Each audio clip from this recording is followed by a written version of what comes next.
Welcome to episode 24 of our Hobo to Hero football manager playthrough thing, journeyman save, whatever. Yeah, so as you can see, I fiddled a little bit with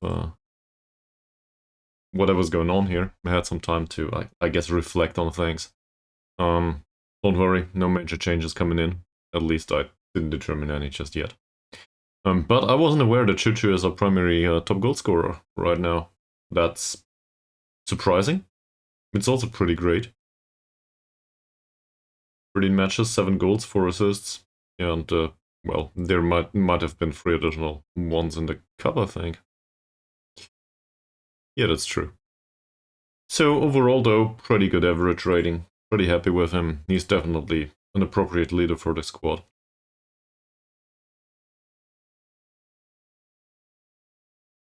Overall, I'm also more or less happy with what we achieved last time out. Sadly, we didn't get a win against Manyong City. On the other hand, we can probably consider ourselves lucky, given that we achieved a draw. Yeah, we won't play them again throughout this season. I'm pretty happy with that. I hated facing them, I hated the formation, I hated the way the pitch was set up. Hopefully it will be better against Melaka, but that'll definitely teach me. Look at, where the hell is it? To look at the pitch here. That's something that I can find here? Yeah. So, pitch dimensions here. They have minimum width on the pitch. I despise that with a passion. Probably due to our tactic. So maybe we want to have a look at that, at least this time out. Next pitch is 69 meters wide, so that's a normal one. Let's have a look at ours, actually. I think we have a standard pitch, if I'm not mistaken. Yeah, ours is 68. So this is basically our turf, at least according to the dimensions of the pitch. Alright. Also, a bunch of players are exhausted. We might not play them in the next match, which is in 3 days against Melaka, and this is a pretty important one, given that it's against the 4th one in the league. So if we lose this, they might overtake us. I'm not sure if Melaka may, but... Well, Melaka won't. But the rest of them here. Basically, if they win, things get much closer together. And I do not like that at all. I'd rather have them separated from the rest of the pack. And preferably KL Rovers and Saints to lose too, obviously, but, you know, wishful thinking and all. So, 11 matches to go though, and, well, I might as well play them, right? There's also, I noticed something I just wanted to show you. In terms of happiness, we might have dealt with the upcoming issue of not enough playing time of Mr. Iskandar Shah Mod Jamil Kilin, but sadly, he's not the only one. Somebody else came up with a problem now, and it's Diego. Diego Baggio Test. Diego's problem, though, is with the management, and he's dissatisfied with the fact that there is no central defender in the squad that is up to his standard, in particular not in depth. So that's a big problem. As well, if we look at the central defenders available to us in the scouting menu, there's 0. At least nobody is any good in here. And I also had a look into, I think it was transfers clauses. We were forced to sell Aquencivie back then. Well, forced to sell. I sold him. I didn't really think of it that much. He barely played for armed forces. Sitting in the under 21s right now, and really I would be interested in signing him. So I set up a scouting thing for him. Oh, just want to get him back. I also would take him on loan or something. But they are not willing to let him leave right now. So maybe we'll declare interest for transfer on top of that. Maybe he wants to come back. I don't know yet.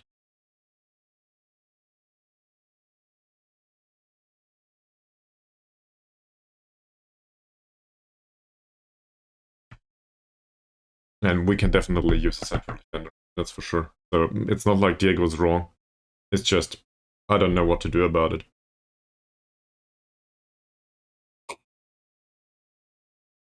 We would need somebody accidentally considering, yeah, he has no intention of signing for us. I thought as much. That's pretty sad, though.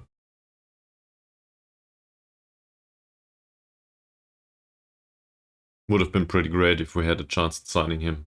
So we'll probably need to deal with an unhappy version of Diego pretty soon. If we don't find out that there's like a youth player coming in that's really great as a central defender or something, which is pretty unlikely.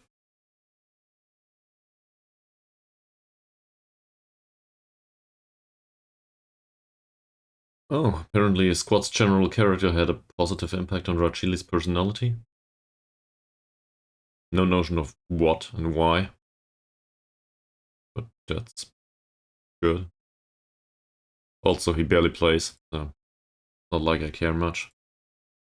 In fact, Rachili and Hasnan, they are still in the squad, but well, Hasnan's not too old for the under. There's no under 23, it's under 21. So, yeah, both are too old for the under 21s. I don't think I'll play there anytime soon. And in the senior squad, we usually play him up in striker position for some absurd reason. And that might just change in the future, but not right now. I had a look at Melaka FC. They play a 4-4-2. Barely any idea about the skill set of their players. It might be a repetition of a previous match where we had a 4-4-2 with really bad defensive capabilities in central midfield. So maybe we will play all the way through the middle again. That said, this is an away match this time. And well, playing against Melaka FC, it will probably be pretty dangerous to play some sort of positive, constructive approach. Seems like an advanced playmaker and a central midfielder. Alright. Scouting report is rubbish. I need to set this up once more. Not sure what's going on there. Where is it?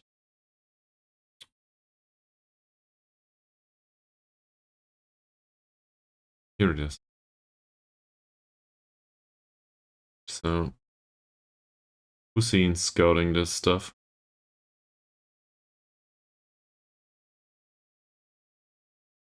Primary job of Hussein, and we use an analyst. Not like we have much of a choice. Can you please use the analyst, actually? Thank you very much. Also, Shari seems to have no specific job whatsoever. Well...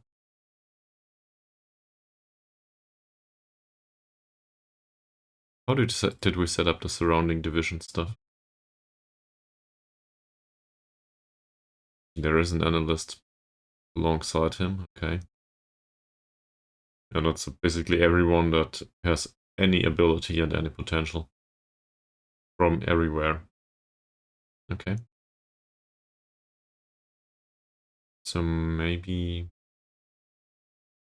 ongoing definitely for him. We want a job for Shari.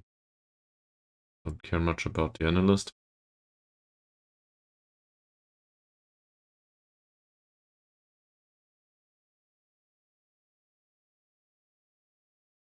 Well, this is fun. League 2 still exists here. It's not like anyone plays there anymore. Oh, that might... Well, never mind. That might be the cup competition. So that's on me. But that's it. We could scout the under-19s and the under-21s, actually. Specifically focus on these two. And I really don't care much about current ability, do I? But potential should at least be like this. Maybe we find young players that are somewhat okay. That would be great. So let's do some youth scouting. Any position. I think I'm going for any position at all. Really?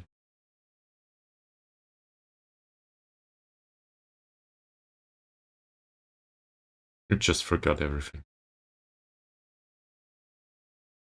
Here we go. This menu is a bit confusing. Well, it's not that confusing, but...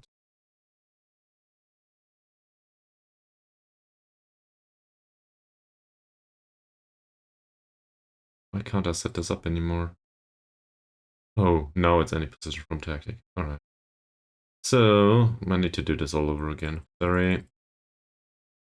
I still think good. Like, this has been revamped a while ago, and I think it's more confusing than what it was previously, really. But maybe that's just me. Also, for this menu to go away, if you can select multiples. Weird. It's an ongoing thing. We still want this to be done by Shari.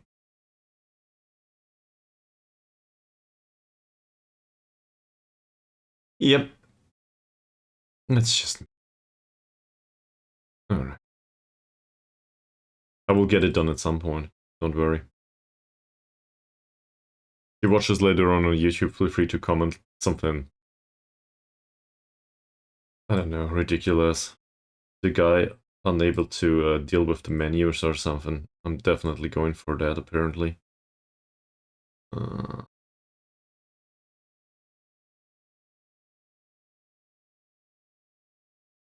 the analyst I don't care about. Let's make this ongoing. Don't care about the age either. Given that they do under 19s and under 21s, they will probably not be that old. Okay.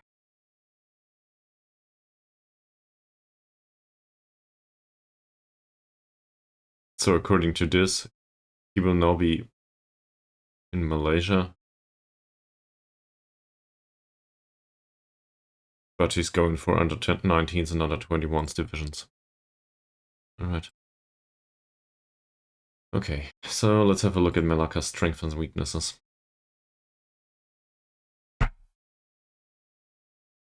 They win a high number of set pieces at their near post. Alright. Well, I'm trying to figure out Malacca FC. And also, I was hoping for a central defender because apparently your new favorite Diego Baggio test is pretty unhappy with the fact that there's a lack of depth in defense. They are pretty bad creating set pieces. That's funny. Oh, this is defensive contact. Never mind. Alright. So they are pretty bad with creating set pieces in general. 8th best in the division. That's not horribly bad, but it's not great. So we can focus on the attacking side of the set pieces if I get that correctly. That said, probably not on corners. We might counter this somewhat with corners, but really we won't. So forget about attacking corners either, we'll do throw-ins instead. And the overall strengths and weaknesses though,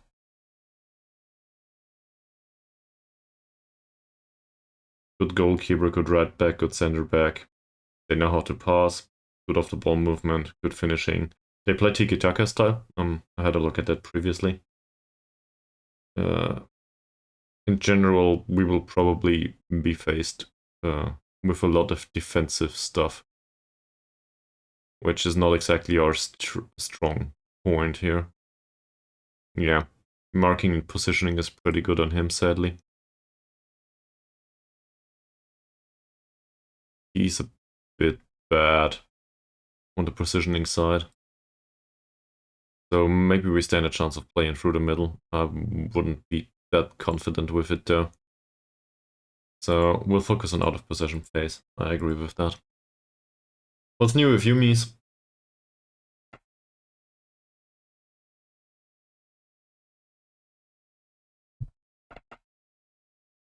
Nothing, that's not much. Well, In that case, maybe you wanna hang out for an hour or two. You know, for crit amounts of an hour or two, so maybe 4. Depending on how tired I get. Didn't sleep that well. To see where this goes, and then you can hate me for fucking up the promotion competition stuff. Or maybe hate is a strong word. I'm sure you will know better afterwards, as always, in hindsight. I also didn't change the camera setup just yet. I basically would need to rearrange the whole room. That probably won't happen anytime soon. So, it's not like I'm ignoring your feedback from yesterday, though. I'm just a bit restricted here. I guess I could turn it around. Everything. Oh, that would be horrible.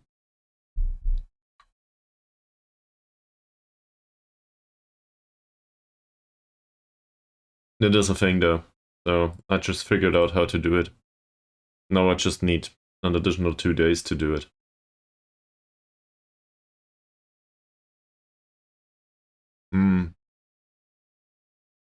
I guess we're overperforming slightly.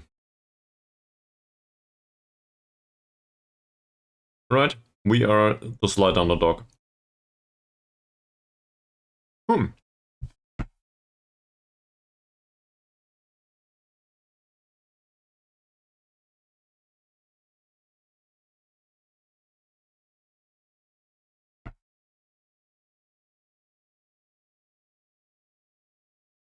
Given that the match is tomorrow, we might as well talk to the players about last match, won't we?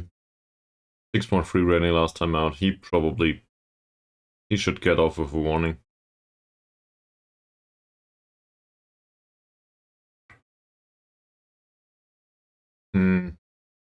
So, first question.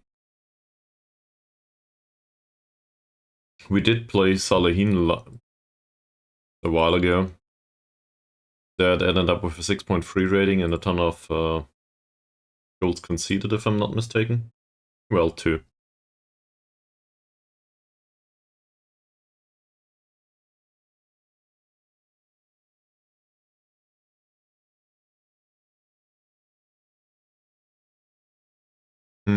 I see. You would want me to go more attacking in this situation, yeah. In hindsight, I think we could have done better there. And but what's most concerning is I wasn't aware of the pitch. That said, that's something that I need to have a look at every single time. I did actually against Melaka. So Melaka's pitch is 1 meter less wide than ours. So it's basically our pitch in terms of dimensions. I had a look at that. And we have a box standard pitch. So not much going on there.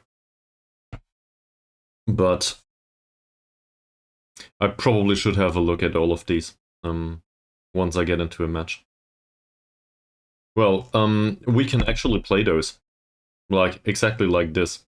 But I'm starting with the goalkeeper, really. Do we consider Saidil to be up for this task? Sure, he's our primary goalkeeper right now, but also he fucked up the last match. 6.3 rating, 2 saves, 2 conceded. He could have won that match. Simply by saving one of these shots. So I'm not that happy. I don't very much about the expected goals against him. That's the defensive performance more. And that's pretty bad, obviously. But still, he could have saved one of those. So I'm not really happy with his performance. The alternative would be to play Aris for a match. He doesn't train well, but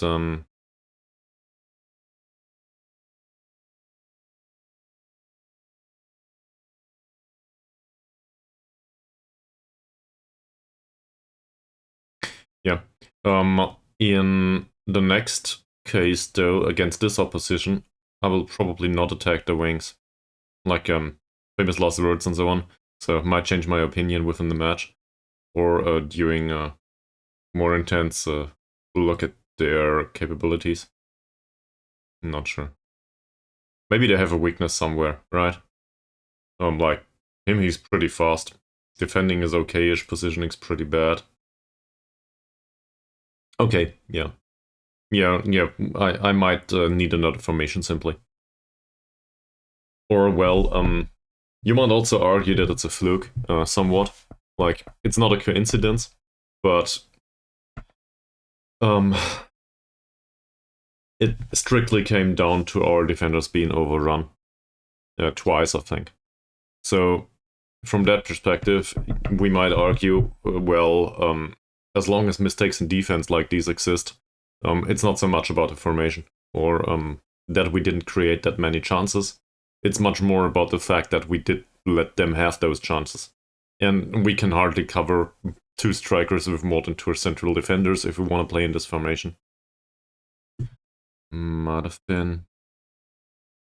We're talking Man Jung now, just for everyone else watching this later. Yeah, it was a draw too, a 1-1. That was at our place though. To be fair, Man Jung is pretty hard to play. Scoring 2 goals against them is probably as high as it gets. Not sure how their results are overall. They lost 3 matches prior to us. Holy shit.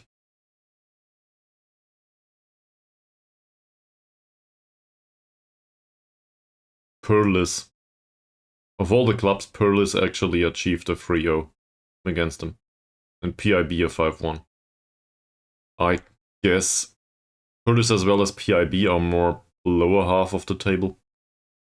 Not aware of Kelatan, and well, at this point they probably weren't ranked that high or that low anyway. But these are more defensive-minded teams, aren't they? Bungaraya are pretty down low in the league table. Where's Kelatan right now? 5th. Never mind. Yeah. I'm not sure if Man Jung like it very much if they need to do the build-up play with their defensive formation. Next opponent, though, does. So let's have a look at Melaka again. I misphrased that right now, didn't I? I was talking about Man Jung. But going back to Melaka. So their manager had a look at this. He likes a tiki-taka style. 4-4-2, and he might fall back to a 5-3-2 with wingbacks. Okay, so hopefully I will not see this, but playing against a 4-4-2 usually means have a look at the middle. Central midfielders are just, well, they have 2, and we have a 3-man partnership in midfield, so we should have more manpower there, but we have a problem with the striker. That said, well, we do not really play one-on-one in the striker department anyway, and Diego's pretty good with moving out of there and being annoying.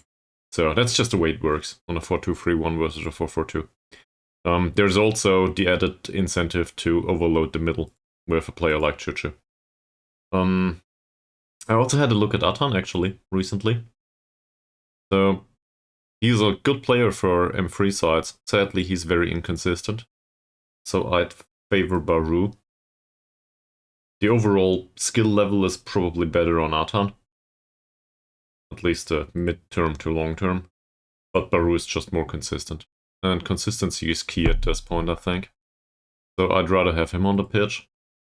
He still has pretty good average rating. Even though the last match was pretty bad. That said, maybe we should talk to the individual players going forward with what I just did. I wanted to ask though, didn't really get to it. Do you have an opinion on the Saidil versus Aris versus Salehin debate for the next match? Saidil's last match was a 6.3 rating. And he conceded 2 goals. 2 goals conceded is not great. That's as bad as it gets so far for him. Salehin did the same recently. 2 goals conceded here.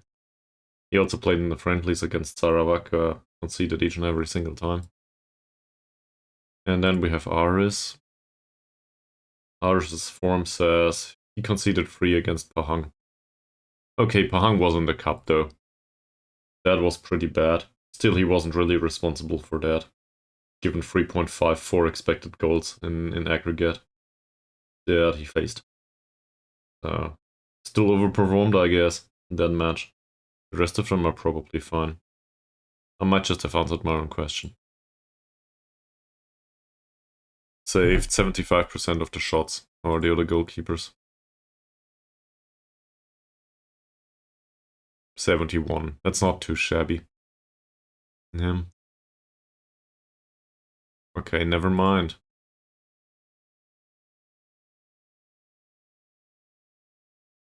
Expected goals against prevented. Where is that?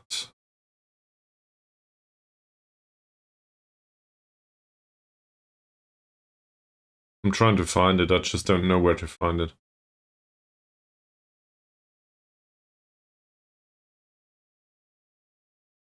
Ah, there. 2.11.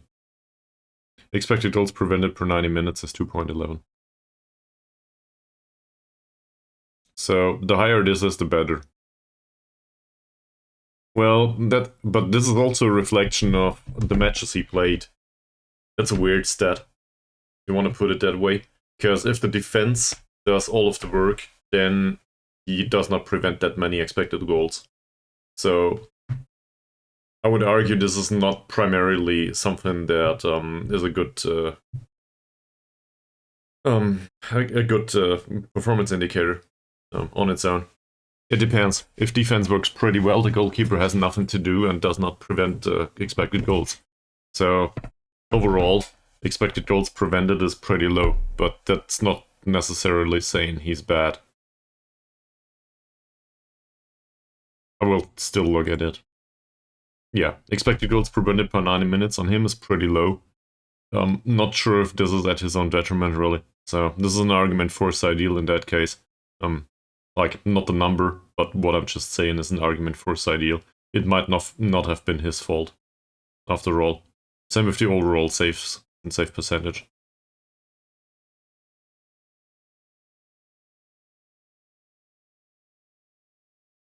Yeah.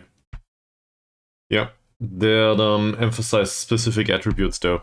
So first thing that comes to mind is concentration. I would, just guessing here, I would argue concentration probably plays a big role in these circumstances. If they face less shots, they will need to be more concentrated and mentally more challenged, I think. Because, you know, sitting on a chair for 50 minutes and all of a sudden you need to do a save. Yeah. Okay. So, where is expected goals faced?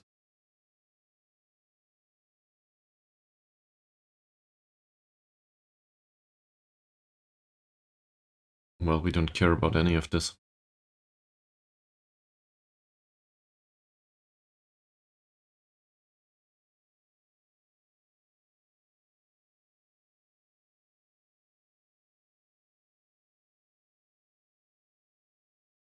I think it's probably not worthwhile to go that way all the way down anyway.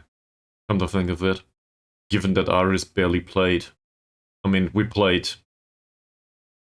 It's ideal in a statistically significant amount of times, but Aris made one appearance in the cup and in the league, so it barely matters.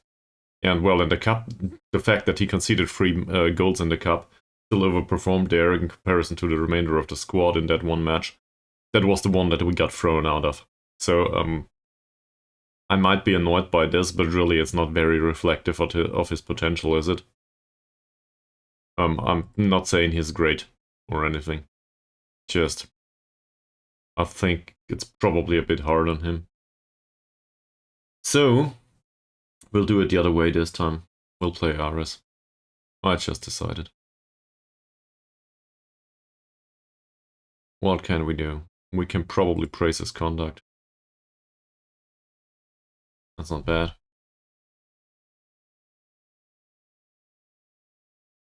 Who knows? He might develop some reflexes in the end. Probably not. He's retiring, isn't he? He retires... Does he retire altogether? Where the hell is it?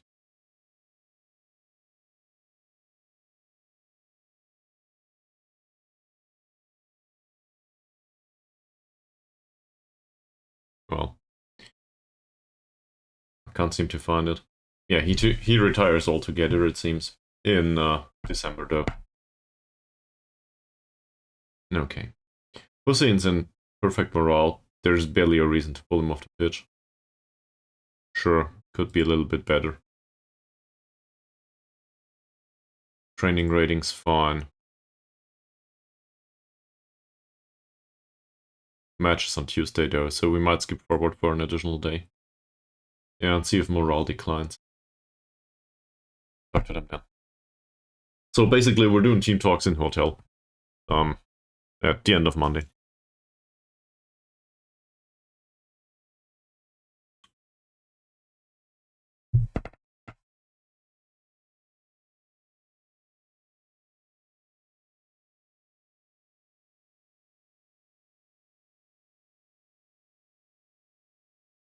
Also, Sharon Elliott keeps talking. That's good. Now I wouldn't want to do that. Thanks, Sharon Elliott.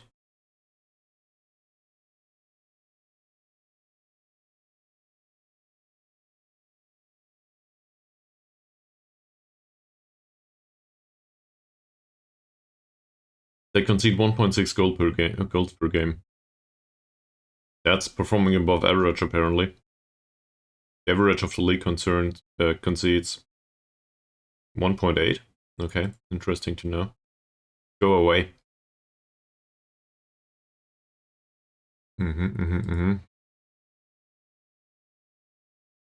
Less faults per game than any other, than the average other team. And a lot of possession won.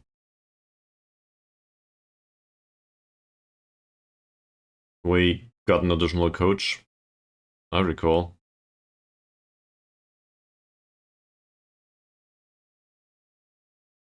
Rashidi slightly declined. I am aware. He barely plays anymore. And Hasnan's now capable to shoot with power, which is good. He has no composure whatsoever. So in case it comes to it, Hasnan can now hammer the ball into the back of the net. Let me have a summary, please.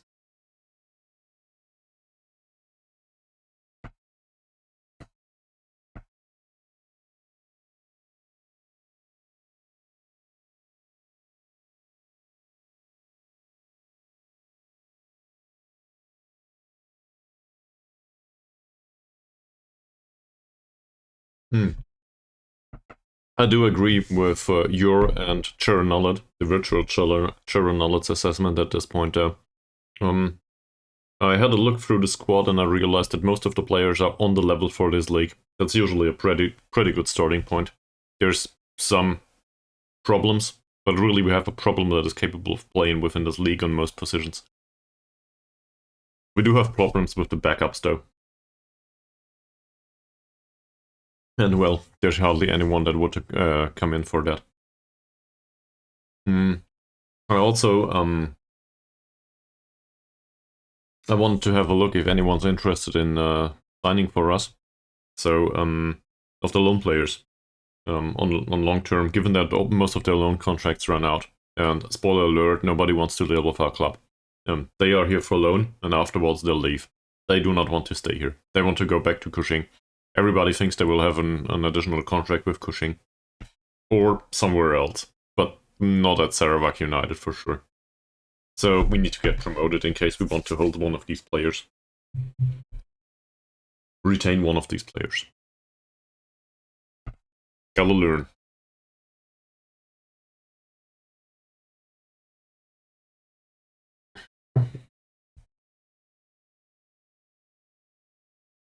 They expect a tough match against us. I'm not even sure what kind of tactic we will use.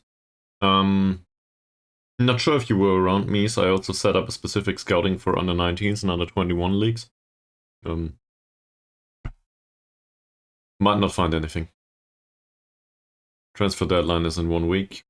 Sure. Will we have a meeting? Of course. There's a bunch of contracts that expire. Well, let's have a look if we can give them a new contract. Oh, never mind! We might just get rid of all of these wages. That's good.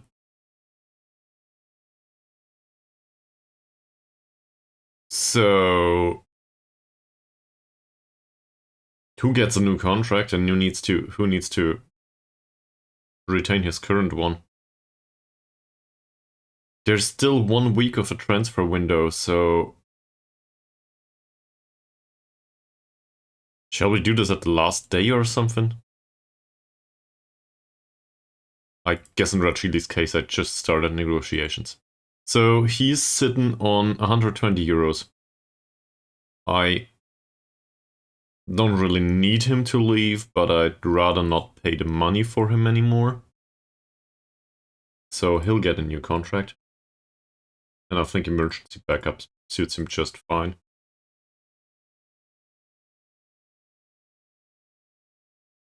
And we'll get him a non-contract. Something low grade. It's not like we have much of a choice anyway.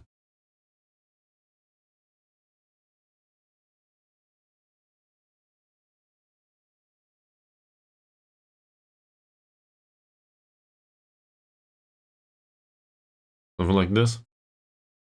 Yeah, it will be. Well, promotion or not promotion, whatever happens, it will be key to where we're going forward. This though, this might just influence it in a very positive manner, because the board will probably realize at some point that we do not spend any money on wages anymore. Alright, let's see if we can get this down.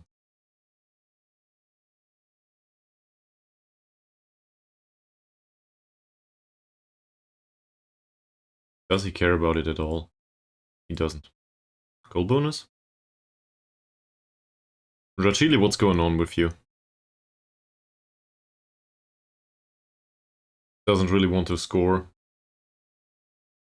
He wants no money for appearances either. Oh, okay, apparently 60 is what he's going for. So, in case he makes an appearance, we give him 60 euros. That's way less than 110 euros, 120 euros a week. So that's a big surplus on the budget side, on the wage budget side. Similar stuff going on with Hasnan. That said, I think Hasnan I would not want to leave. On the other hand, these two can pretty much replace each other. They are different players. Hasnan's the better one, but the less consistent one, if I'm correct. Yeah. He's also susceptible to injury somewhat.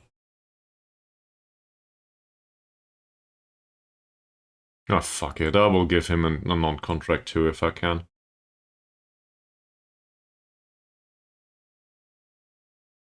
He wants to be fringe player. He can be seen as a fringe player. I will go with fringe player. He wants less money anyway. That's good. Let's start with 35.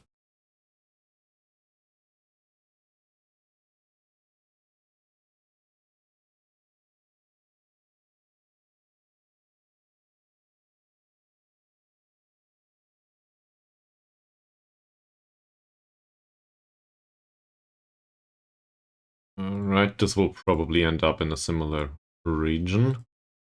No, it will not. Given that he's a fringe player, apparently he wants different amounts of money.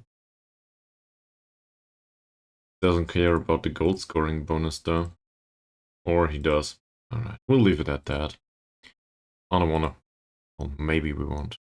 You know me. I'm the one to haggle, am I not? We'll leave it at that. So, Anku Carrier and Thomas are pretty important members of the squad. Even if it doesn't really show for Carrier, Carrier is the one that we cannot lose at all. Despite his skill level being, it says leading player for League 4. Well, that's just reflective of, well, of our overall defensive composition, I think. Skip to player status. Nobody attracting interest just yet. This is fine. Recommendations. Well, that is an interesting recommendation. It's also one of our former players. Sadly, I can't really see him coming over right now. We don't need him right now. And it is very similar with Jasmine. Just don't need him. So I agree with this. Also, there's one scout in process. Oh, don't know this guy. Who are you? Would you be willing to come in for a trial? We do need a central defender, so that's pretty good. Alright. Other recommended players, nonce. Nice. Sophie's agility and balance are a little bit off, it says. Well, I don't really disagree. Just don't think it's worthwhile to set it up specifically. I'd rather have for him to concentrate on his duties as a ball-winning midfielder. Which, by the way, he didn't do that well last time out. But I will warn him about the lack of creative passing. There you go. He agrees. Abdullah, aerial components are a weakness right now, it says. Well, he won 2 out of 2 headers. Defensively, though, not very great.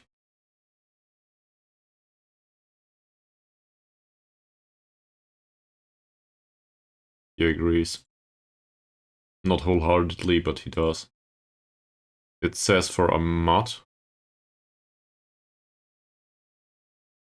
He trains as a ball-winning midfielder right now. It says he's not good in the air.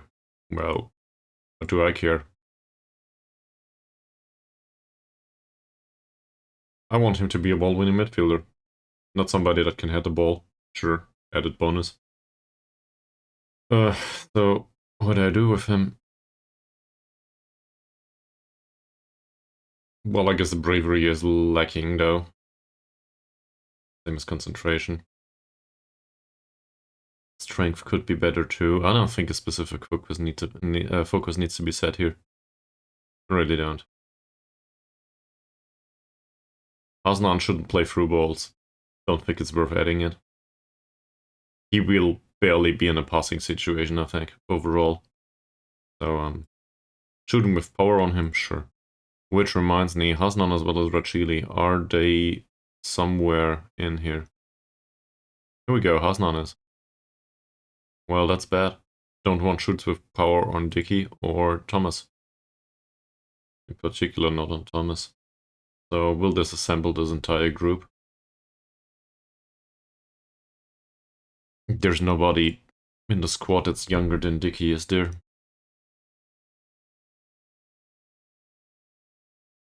I guess Saleh is, yeah. Okay, fine. That makes sense.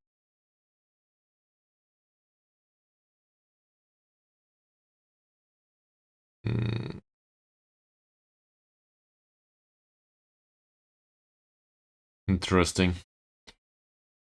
So, assuming Dicky remains, for reasons unknown to us, we can still use him as some sort of mentor.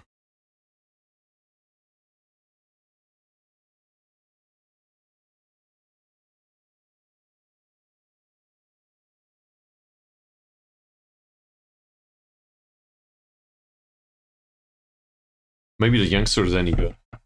Ooh.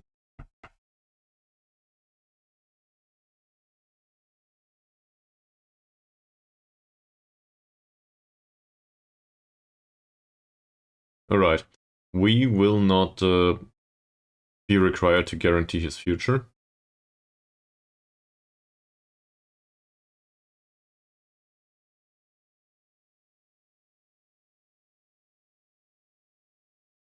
Should I encourage him or should I dismiss him?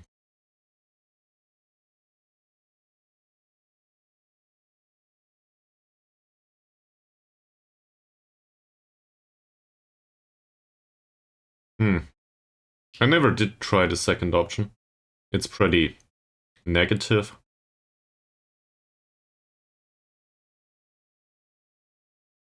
But it might challenge him. I'll try this. I tried, I failed, that's how it goes at the end of the day. True. At least you tried, sir. That's not too bad. At least you tried. That's way better than not trying. A 17-year-old. Jovial, very inconsistent. And also way of first team level, but Well, he has jumping. That's more than I can say for most of the central defenders down here. Also, apparently on League M4. Still, I think this is good. The scouting department found a player. Can you imagine that?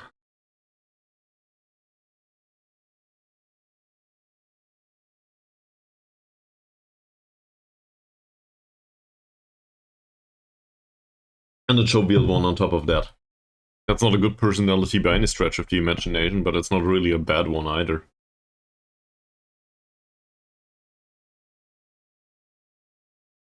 This is an interesting player, but I cannot really... He's a released player. Go away. And Sidil still has his target.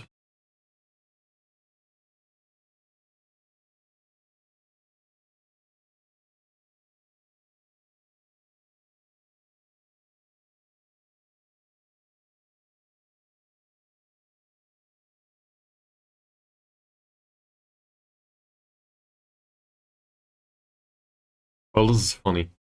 So, the promises now, basically the players give me a reverse promise if I interpret that correctly. They now promise not to complain as their future might be in question. That's pretty interesting. Okay, we play away from home. We play against a team that is fourth in the league and in better form than us. And we play against a team that needs to have some weaknesses somewhere. Let's have a look at them.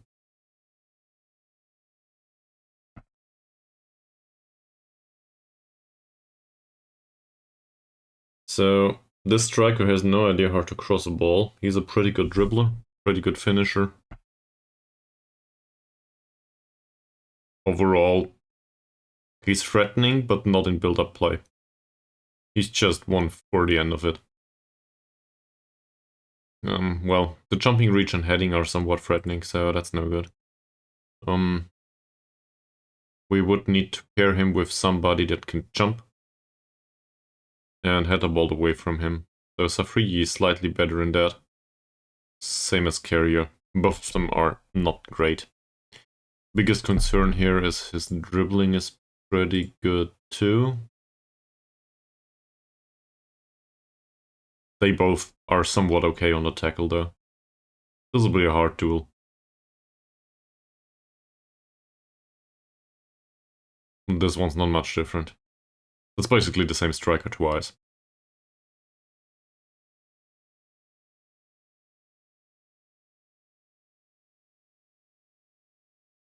I'm really not sure what to do with them other than easing off tackles maybe. But that gives some goal scoring opportunities, so that's hard. Bravery on both of them is pretty low. Strength is, for Malaysia, this is probably average, 6 and 4. That's not too bad for a striker in Malaysia. We have barely any idea about Zulkifli. We realized that he's a decent finisher. Has good first touch, so I expect him to cut inside more often than not. Not sure if that's what will happen. So maybe show him to the outside. So we show him to the left foot in hopes that he can't cross. Not aware if he can. Passing's pretty bad on him though. Well, don't want him to finish. In fact though, let's not do that here, otherwise it will stick around until forever. And I will wonder every single time. I wanted to think about the player composition. So Carrier and Safri back here, probably no debate. Abdullah will be an alternative, but not really a good one. I did talk to Ariz, didn't talk to Hussein just yet. His last match was pretty well done, despite not creating any chances. I think we can probably praise the passing first and foremost. But look at that tackling, that's also pretty good. Overall, I'm happy with this. We'll go with the passing. And given that he didn't have a yellow card in the last 5 matches, Let's just tell him that his conduct is pretty good. Perfect morale it is. Carrier's in pretty good morale anyway. 6.5 rating last time out isn't great. He had 1 interception and we conceded 2 goals if I'm not mistaken, so I will criticize that.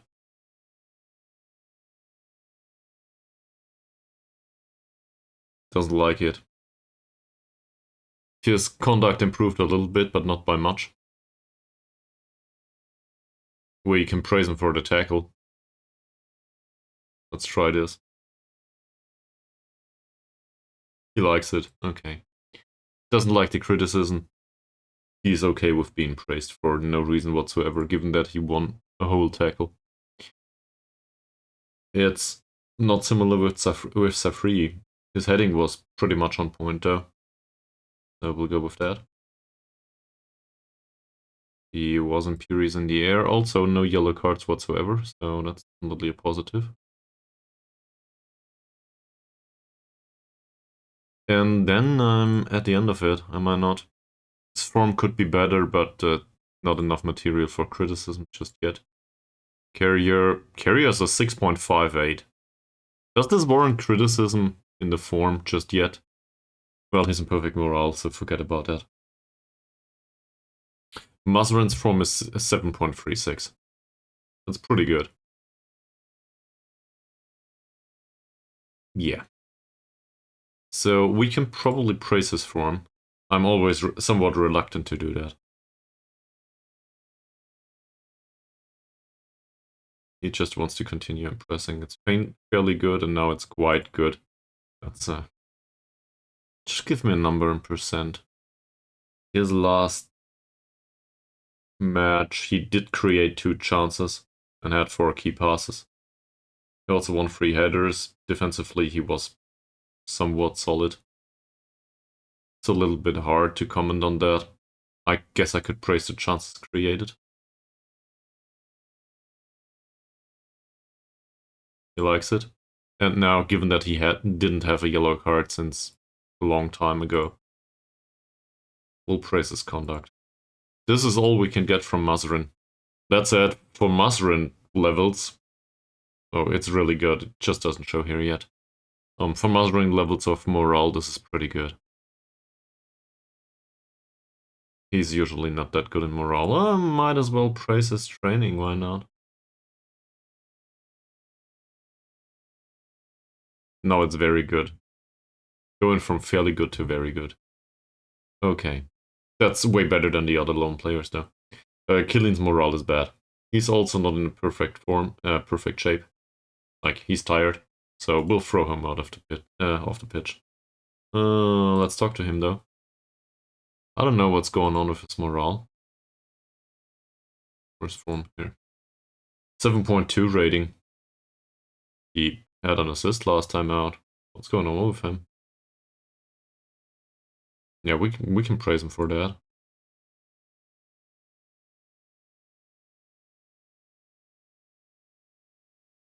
Okay. Apparently he doesn't like that.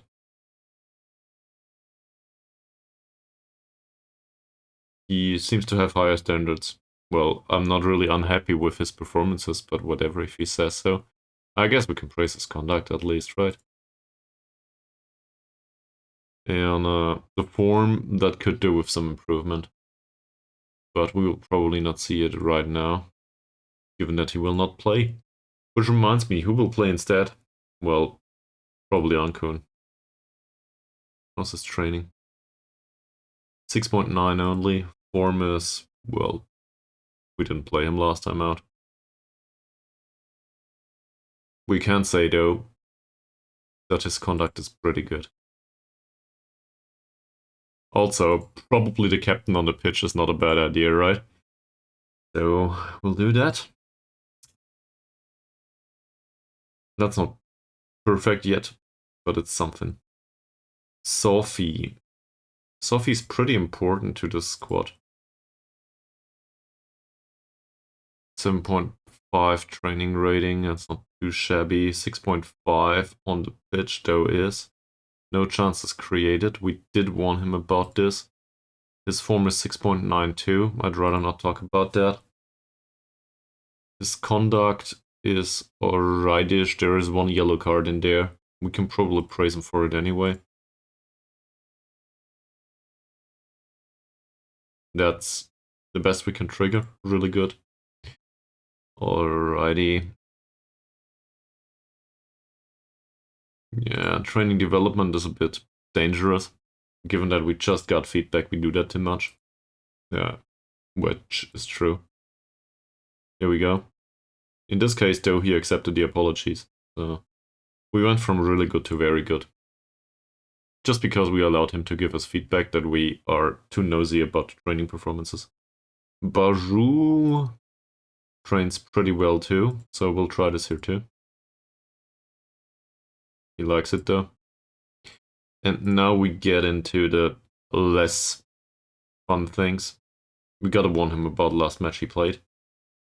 He came off after 75 minutes, no chances created. It's just no good, it is his job. He does accept this. That said, his tackling was pretty great, so we will praise him for it. Yeah, well, with that rating, it was always destined to be a little bit of a lackluster reaction. Even though in general we are correct. Tackling was fine, it just didn't contribute much in the attacking department. Conduct, I'm a bit conflicted on, not fantastic. His form could be better too. I'd rather not comment on it though. It's good enough. And just as a repetition, I already mentioned this previously, but I think we will go with Mr. Baru instead of Mr. Atan just because Baru is more consistent. And we need consistency now. I cannot really gamble. Zulkifli, I expected to be out of the match. So now I'm in this weird situation where either away from home we try to play Zulkifli possession-based football through the middle, which wouldn't be the worst idea. I am not sure if he will be that influential this time though, facing these two. Pretty good tackling, positioning is okay-ish. And for him, tackling is not that good, and positioning is pretty bad. So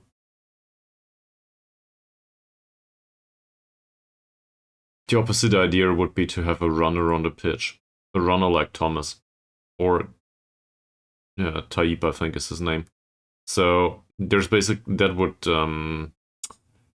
there would be more of an opportunity for longer balls or passes into space in that case. So if we had a runner on the pitch, it's more of an impact on the central defenders, if that makes sense. More of a moving impact onto them. And these two would just run after the attacking midfielder. But they are perfectly capable to do that. So in particular, they are also perfectly capable of closing down on a pass into space that might not be recoverable by the runner. But if the runner is much faster than these two, which he isn't in this case, and neither in this case, then it makes sense. So I guess we go with the 36-year-old after all, and hope that he creates some space. In particular, behind Davavi. Because Davavi's technical skills with the ball are pretty good. Davavi's skill set without the ball, that's lackluster. So maybe that's the option this time. Which means Zulkifli will play. Which also means I need to talk to him. Well, for various interpretations of need. He had good passing last time out, I will praise that. Passing's fine. Now he's in perfect mood. The problem is the rest of it is shit. Didn't create any chances whatsoever, so I will probably warn him about this despite being in perfect morale. He does agree. Alright. No reason to talk to him anymore. Choo-choo in this kind of formation and with this kind of setup is pretty much a given. I think I could praise the tackles or the goals scored. I guess you guys can pick one. It doesn't really matter. There you go. Pretty easy. Perfect morale. Chucho's also vice captain, and well, he carries the squad right now. 7.27 rating. Form is on a 7.78 right now. Granted, the fifth last match in here was on a 9.3 rating with 3 goals. Still, that's pretty damn good. So, no reason not to play him. Diego's performances on the training ground have been a little bit better recently. His form of 7.46 is pretty good. So we can definitely praise him for that if we want to. In fact, we should probably do that.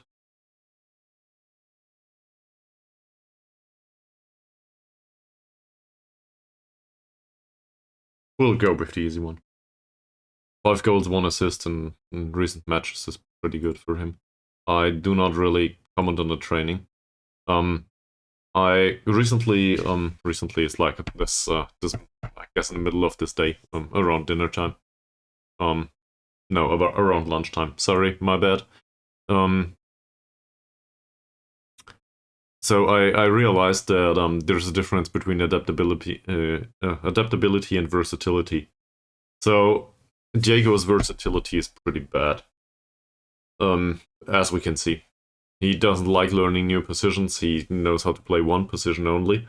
For some weird reason, despite his really low versatility, he performs pretty well as a striker, just due to attributes and maybe consistency. But it might take another season or two for him to even be competent here. So that's just setting the level of expectation pretty low, I guess. I'm sorry that this is the way it is, but there's no way around it. He also scored last time out, 2 out of 2 tackles, passing was pretty good. We'll praise him for something there. We'll go with the goal scored, that's always an easy one. Alright, that's perfect morale on him. Ideal, we just talked to and we threw him out of the starting 11. We did criticize him. How's his form overall? 6.76. That could be better, but it could also be worse. Ishak, did he play at all? Nope. That's under 21s there. Still, unused substitute. Well, I think you can probably drop him from the squad at this point and bring Amran again. Amrad's on his way to retirement though. So, I don't know. Probably doesn't make much of a difference. Let's compare Amran to Ishak for a second. Chances are Ishak will be much worse. Yes, he is. Ishak's much worse. That said, he's 23. So, despite being much worse, he still has at least some borderline potential in him. I cannot say the same for Amran. He's not the one going for retirement, by the way. I always confuse them all. But Amran's still a better player overall. So let's bring him along. I'm not sure if it will make much of a difference. Is there anything that he did pretty well recently? Well, he didn't play. So there's that. Conduct is more or less okay, we can praise him for that. And as a 32-year-old, I will not have a negative comment on his development. I think that would be really bad from our side. He also fits the group of the squad, so maybe that helps a little bit with performances on the pitch. Sadly, we cannot really get him up to good morale. It's a similar issue with him, but that's just lone player stuff. Yeah. 2 out of 2 headers, 1 is a central defender, I guess that's praiseworthy. We did comment on this though. His form, 6.62. So I can criticize this form, a 6.62. I do need to criticize the fact that this is not good enough for the first team though. Here.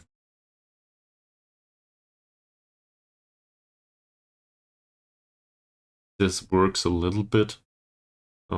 Doesn't help much though.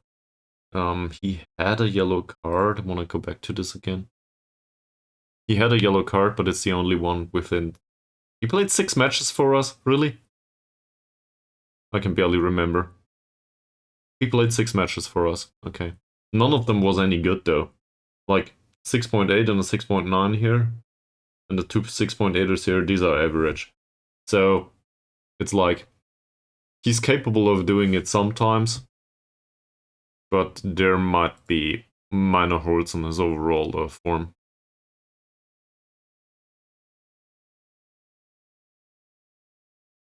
We'll do positive conduct and that's it. Dicky versus the one going for retirement. There isn't anyone anymore.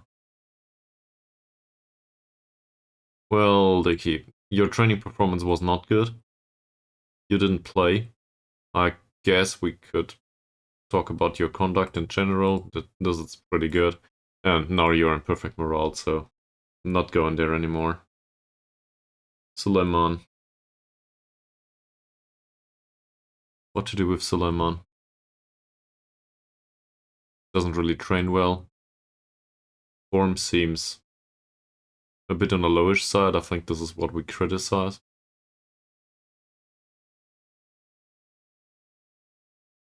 He got the feedback he wanted. He's not good enough. 6.6 rating last time out. He had 15 minutes on the pitch, didn't have one creative pass, no tackles whatsoever. I think we'll hone in on the creative pass here. There we go. And given that he plays as a defensive midfielder, his contact is pretty good. Alright. Better than most of what we do. RC didn't play last time out. Oh, he did. He came off after 45 minutes. Yeah. Didn't create a single chance. So that's no good. There you go. It's your job after all. Conduct's pretty good. Can probably focus on that. And now we're talking about form. 7.02. That's exactly where I do not want to comment on form. Alright. Thomas.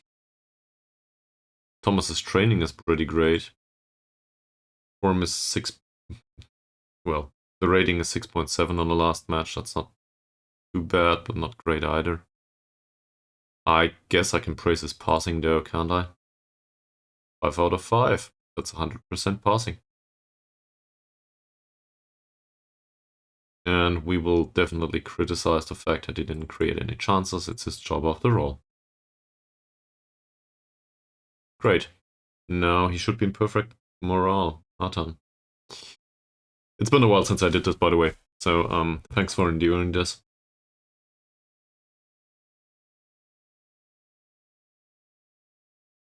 So, Atan played for 15 minutes against Man Young.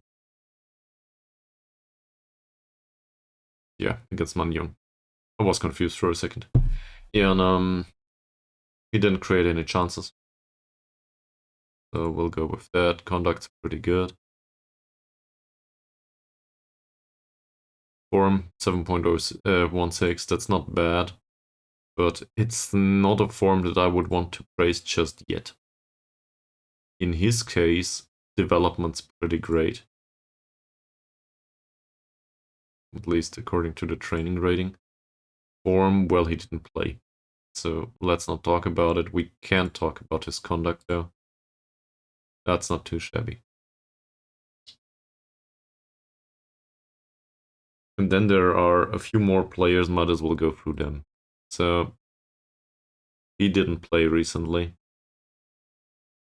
There's barely anything to say about him, he's just here to be around the senior squad, I think. And praise his conduct and then move forward. Salehin, very similar story, I think. We can praise his conduct. Barely positive morale at all. His development could be better.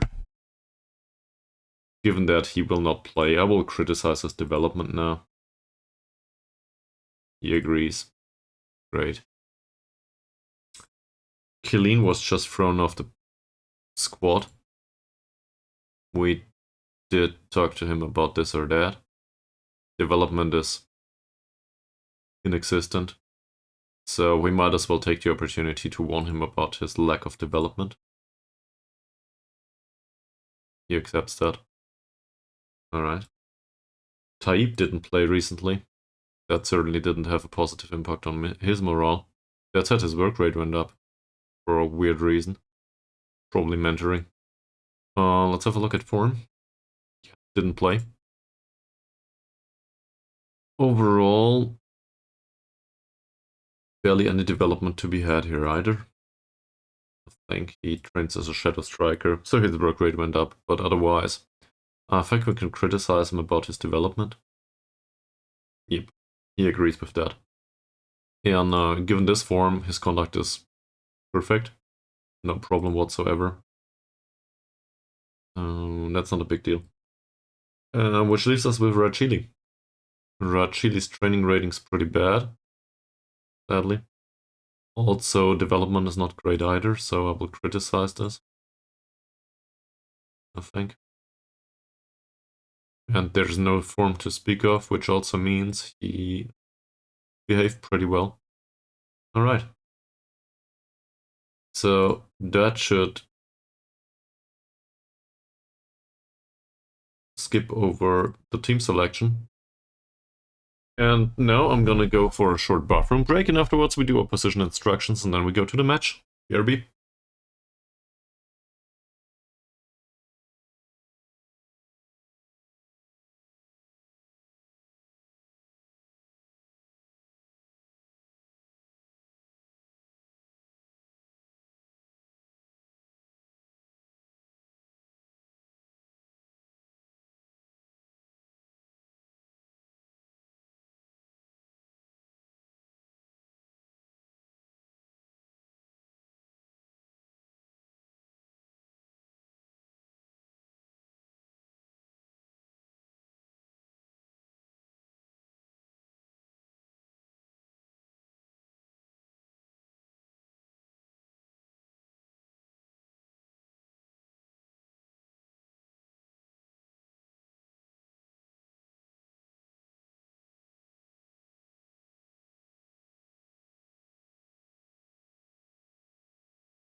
Excuse me, what?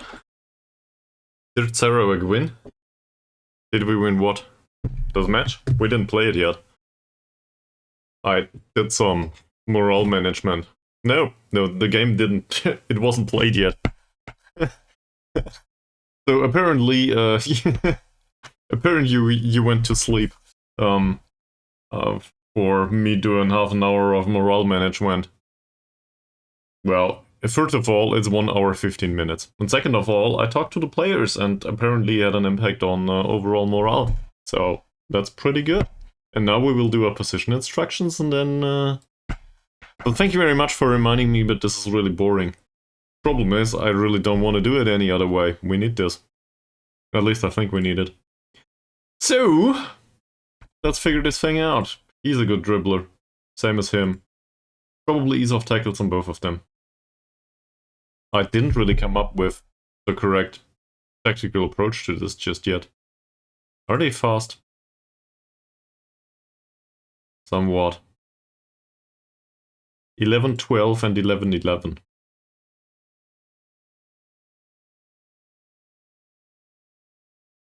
If we go with a positive mentality, we will have much slower central defenders facing them. Not really sure. Well, the Excel sheets though, if I show them on stream, probably, well, either people will flock over here, and then I would need to come up with a concept that actually holds some merit, or the other way around, people will leave. You probably will not leave anytime soon if I pull an Excel sheet, but other people just might. He's pretty fast too. Same as the entire midfield. Yeah, basically everyone in midfield is pretty fast. That said, there's some notable weaknesses in here. So maybe we'll use them in a more sparse manner. Assuming this guy has a left foot, I really don't know. We'll show him on the left one though. Show him to the outside. Rafi, so I'm just going with a more positive mentality here. Okay, thank you very much for reminding me. So probably I don't. I wanted to go back to... Oh.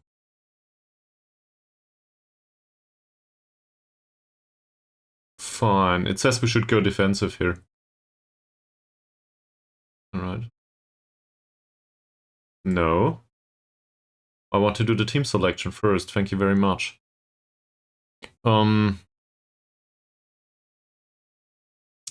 So, given that we are expected to do a defensive setup, we'll do that. We'll do just that. So we will invite the pressure somewhat, try to get the ball in midfield, I guess, and put some, go with some pace to the defensive line.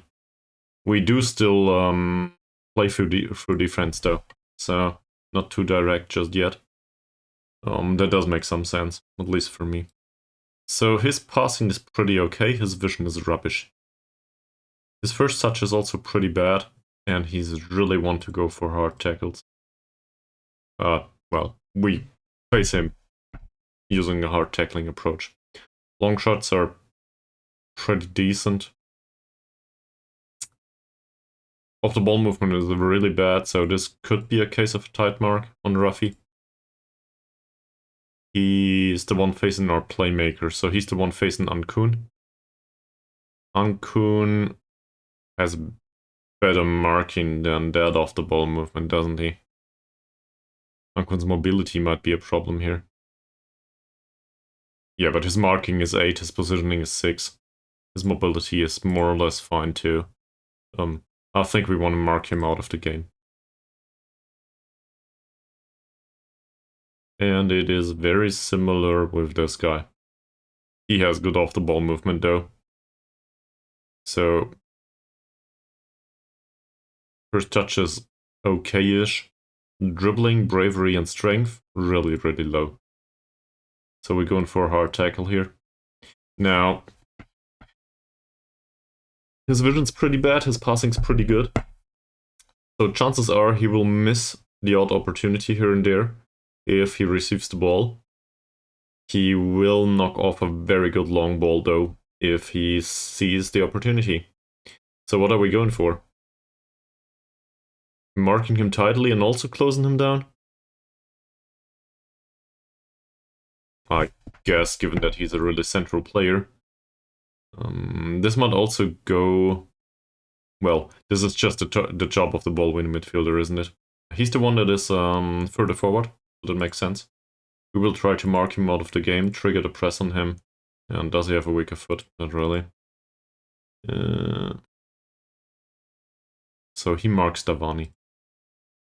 That's just needed.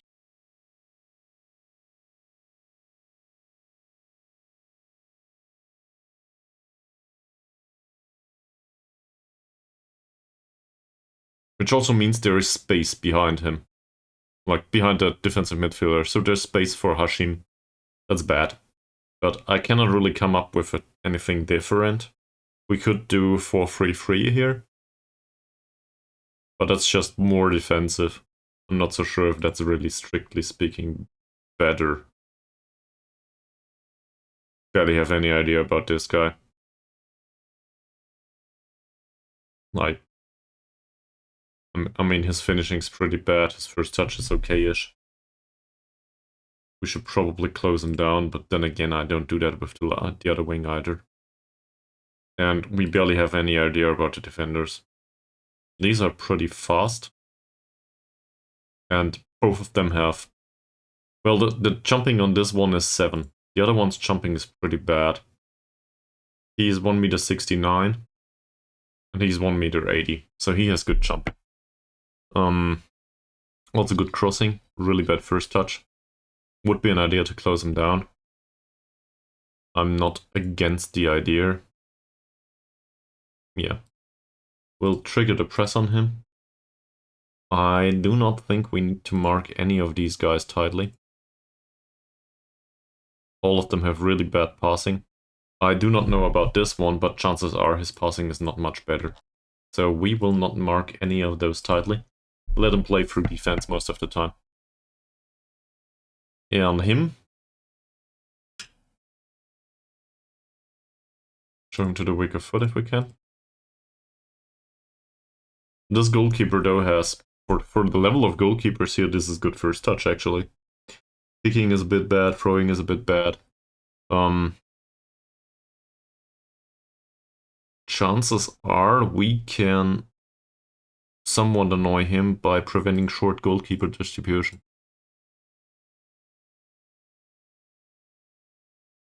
If we can.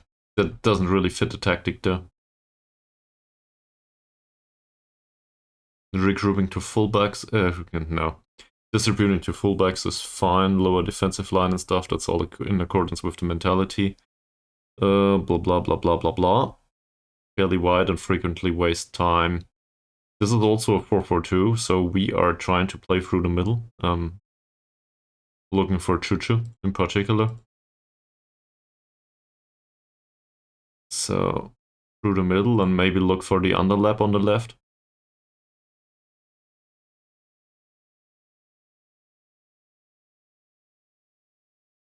That does make sense. It is Chuchu's job after all, and he's pretty good with it. So, hopefully that'll get us somewhere. I do not have a specific thing come into the top of my head for the crossing though. His positioning is pretty bad, but he's a good header and so on.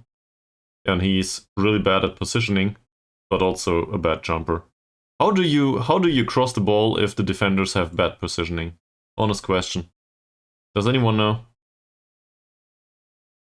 If their positioning is pretty bad, how do we force mistakes? Whipped crosses maybe?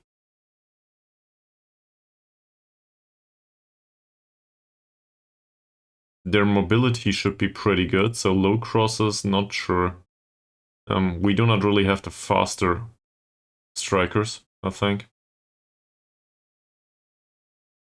Whip crosses and making runs? Well, that would be an argument for Thomas and against Zulkifli.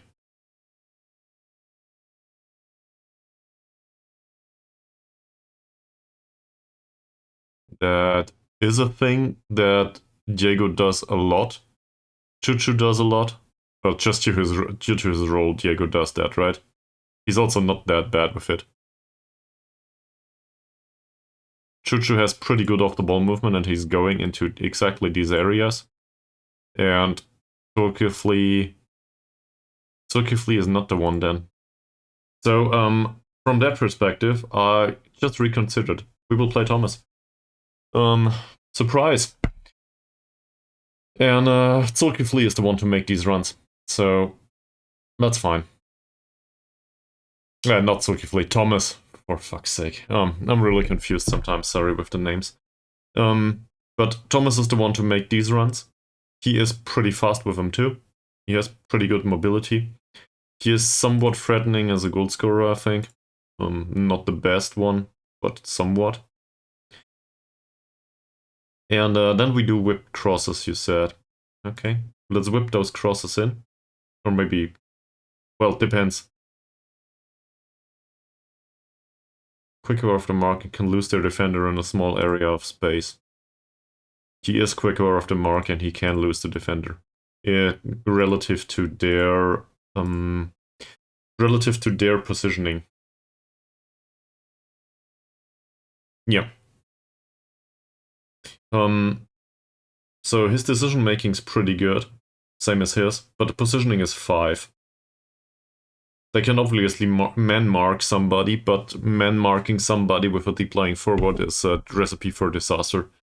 And, well, deep lying forward plus Shadow Striker is just a natural combination here, so we'll go with that. That's not to say it doesn't work in another way, but this pairing, these two, they basically go into that space and that space. Well, actually, here and here. So that's a half space and the one in attacking midfield. So they go in here. So assuming they both attack these back 3, I guess, at the same time, we will force them into making some decisions, in particular if one of the 3, probably one of the middle 2, is drawn out by the deep lying forward. Preferably, obviously, I want the deep lying forward to draw out Alimi. Then there's a ton of space for both of them to dive into. So that's the concept, right? And now we see how this all goes bad. Alright. So we go low crosses, actually. To be fair, our striker is technically gifted, so not the worst idea.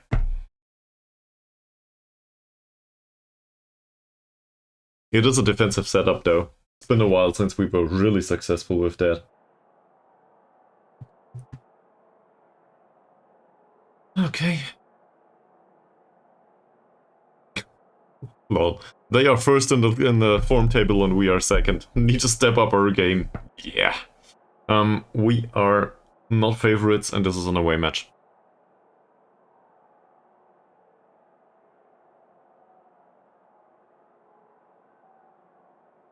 We need to step things up. I will do this.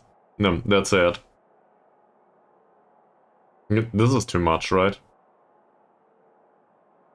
At least some of them were inspired. For the rest of them, though, I think we go with something calm, if we can.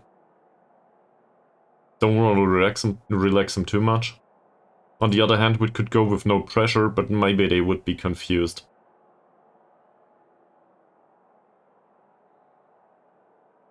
I want to vary a little bit.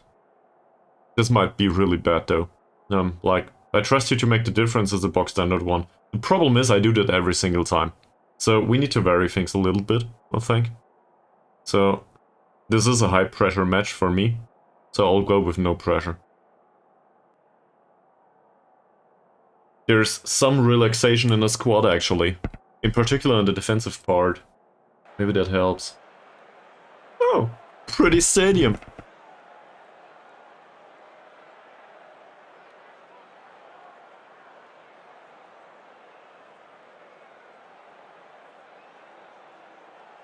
We made a last-minute switch to play Thomas. Hopefully he warrants that. To be fair, Zulkifli as well as Thomas were in perfect morale. So maybe there's... I guess there's a reasonable argument for both of them. Don't be confused, we are the ones in black with red pants.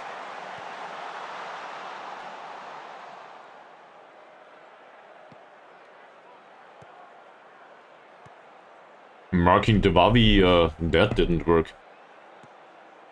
Well, okay. So far, he's only passing the ball back. That's intercepted by Baru. Diego in possession. Ah. An effort has been made.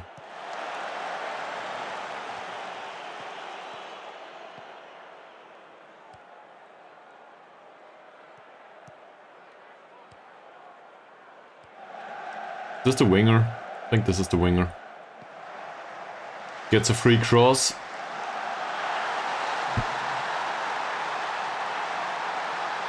Off to a great start. Do we show this guy to the outside? Yeah, thank you very much. This is this one. We don't even know about the strong foot. So I guess we show him to the left after all. And also this one to the right.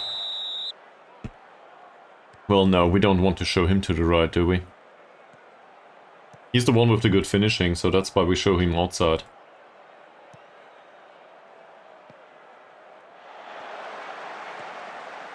That's a decent pass by Baru, but not a good one. No, it's a foul. Good. Give him a yellow, please. No. Gets talked down. Goalkeeper could have saved that one too. Didn't really do much.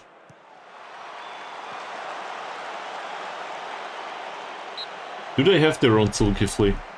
Seems that way. So I guess we go with encouragement, given that we are one behind. The best thing about this goal is it was conceded after 2 minutes. Well, in fact, in minute 1.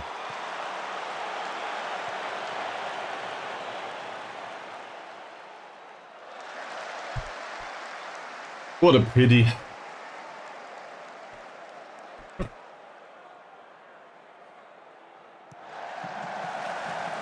Good technique by Thomas.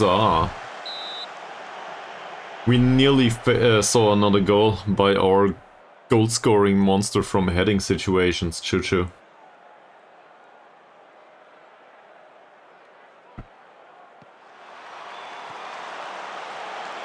That didn't work.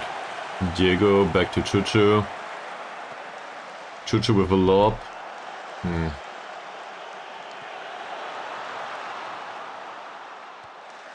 Whoa, Baru with a cross from deep. It's another corner.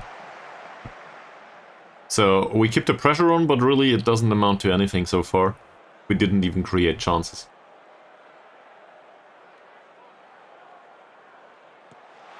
Masrin with the corner this time, that's even worse. Chuchu for Masrin again. Masrin with... oh. Was it offside? It wasn't. It was just a bad cross. This Norizam is booked now. Chuchu. Masrin and Sophie exchange passes. Masrin darts forward. Nothing comes of it.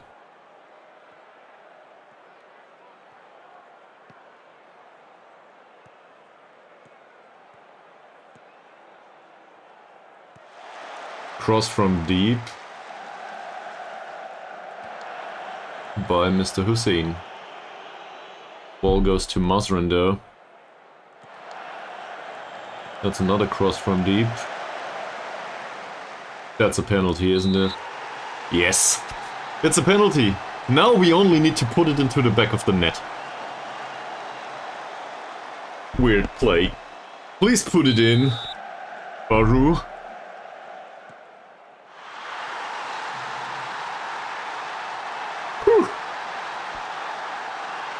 Shane Thomas Baru with the penalty. And a successful one at that. Now we're back where we started with the exception of a yellow card, and well, momentum is on our side, I would argue. They also play a tiki-taka style apparently, and we had 60% possession, so there's that.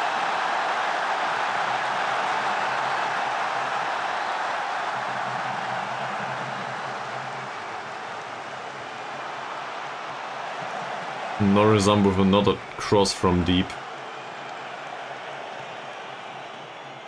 It seems like they go for floated crosses. I don't like that.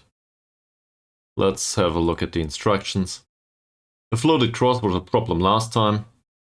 We will try to stop crosses now. I don't know if this is a good idea, but given that it happened 2 times, maybe I'm picking up on stuff that isn't there. Don't know. Feel free to correct me if you think this is wrong.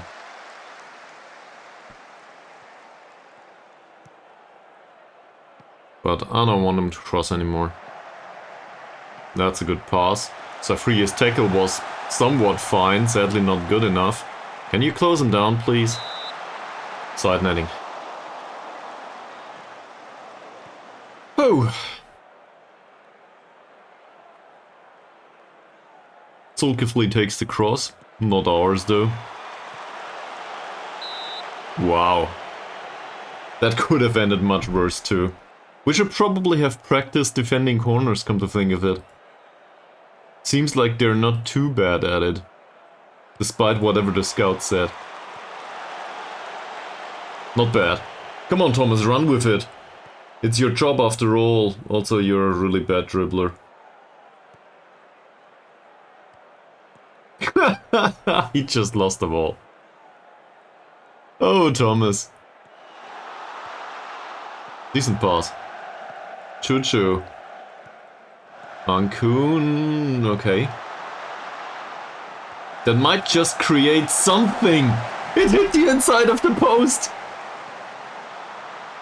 Who was that?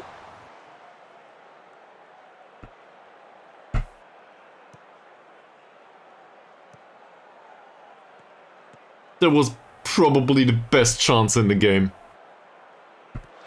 Despite the penalty, actually. That was a really bad pass. Great play intercepting that. Thomas, even better. Come on, Choo-choo. It's just side netting. Somebody blocked it. But in general, the quality of chances created on our side is pretty good by now. Not complaining. Carrier's header. Sophie's offside.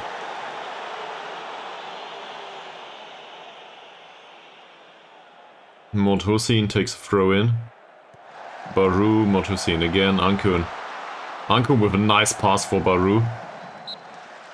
It's offside. Oh.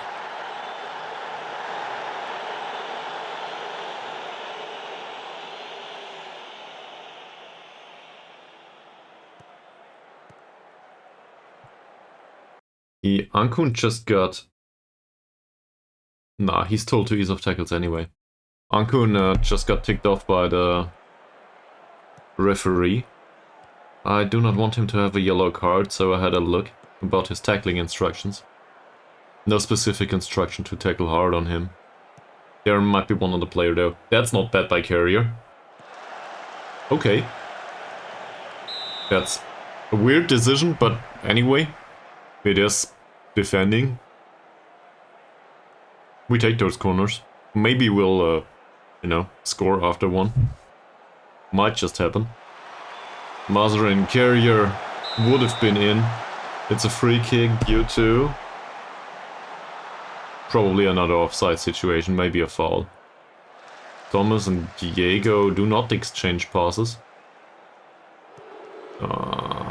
Mazarin might have caught Norizam. Usually we try to avoid these crosses, but apparently we didn't stand a chance here.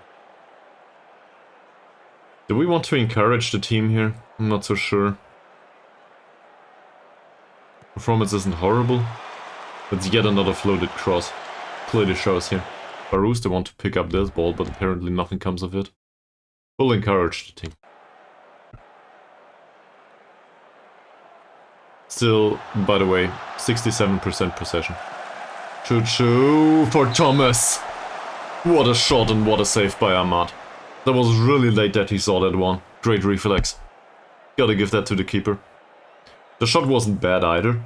Sadly not really well placed. Basically hit the keeper without him doing anything. Carrier, Choo-choo will take the shot, won't he? Another one that hits the keeper immediately. So, speaking of chances, this is not bad overall so far.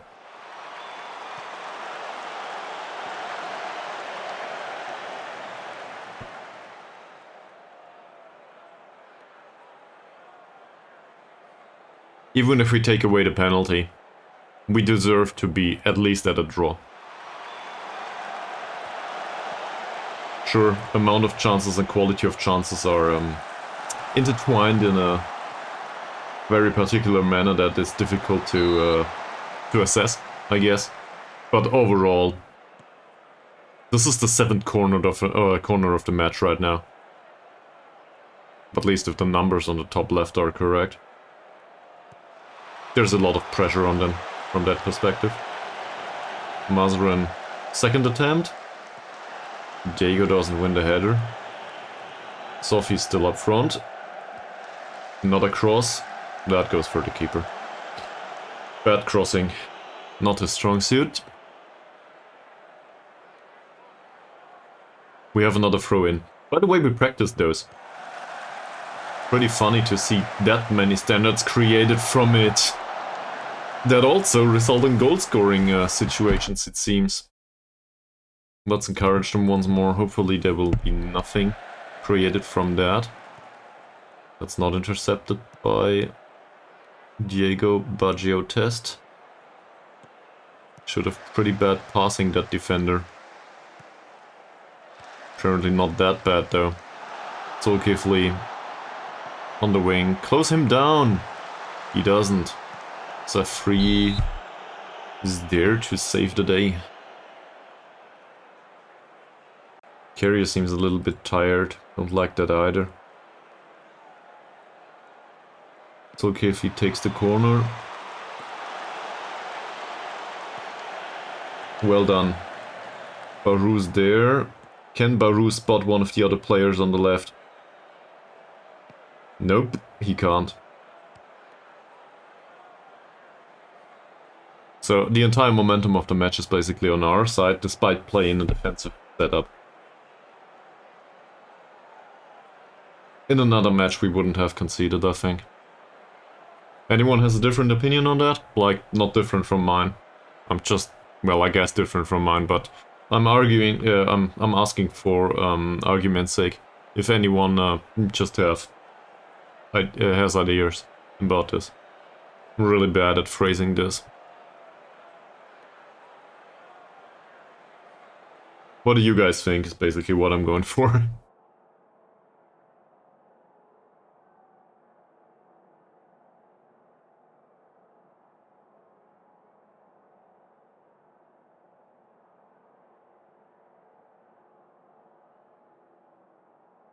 I think this is good overall.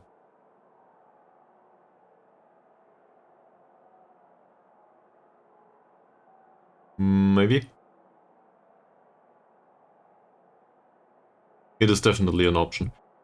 We are not happy with the performance of these guys, so we'll tell them. That helped for them. And for the rest of them, I'll just go with encouragement, because 7.0 and 7.1 is really nothing to be praised. Okay. Both, most of them seem to be inspired or very motivated. Maybe that helps too. Oh, they sub players. Why did they sub players? And whom?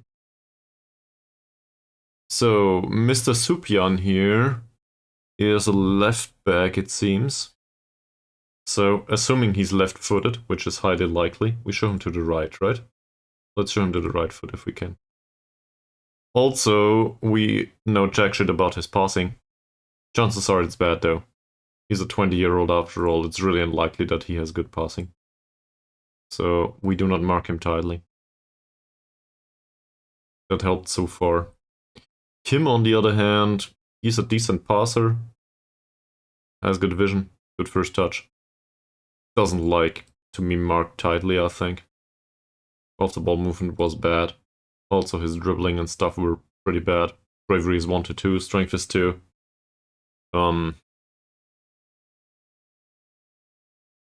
Yeah.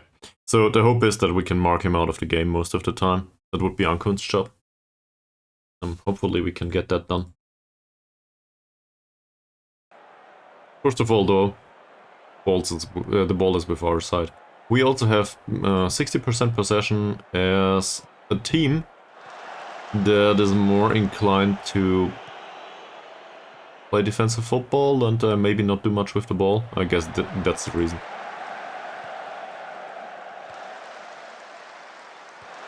Easy one for Carrier. Baru picks up the ball. That's a bad pass, really. Baru should have done better. Wow. That long shot was really, really dangerous. Did it get saved by more diaries? Might also have hit the goalpost, I'm not so sure. Or maybe both. It says we should do floated crosses.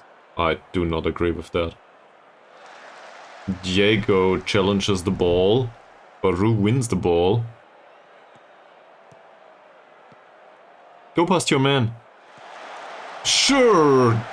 A low cross and, well, the defender just hit his own guy. There was nobody up front, sadly. Would have been Thomas's job. They were both a bit behind. I guess that's a problem of playing the deep lying forward and the shadow striker. Carrier. Okay. No, Alimi headed it that way. Mazrin is not a horrible passer. Carrier is. Baru. Second attempt, maybe? That's skipping past your man? No? Ankun. Low cross. Sophie intercepts and that goes nowhere.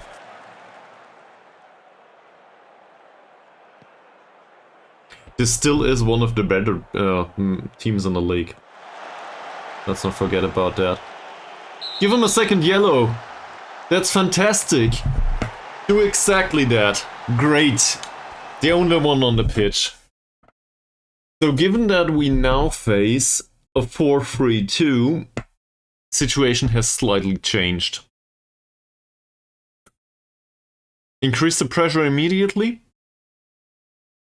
Do some positive, or are we willing to sit this one out a little bit? This Rumley guy is pretty tired. This is on their right. We do have a focus on the left with the positive mentality. That should be pretty easy. So we'll do that instead. Focus on the overlap. Play.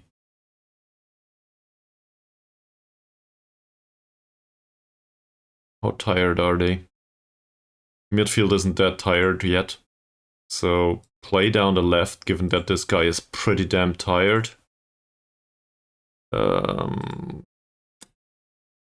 We can leave Thomas on the pitch for now. Or we might bring on Zulkifli.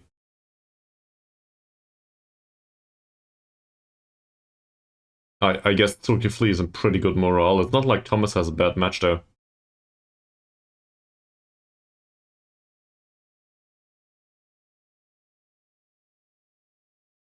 He's not motivated right now. Diki is, but I don't want to bring on Diki or Amran, or I guess Suleiman wouldn't be the worst idea.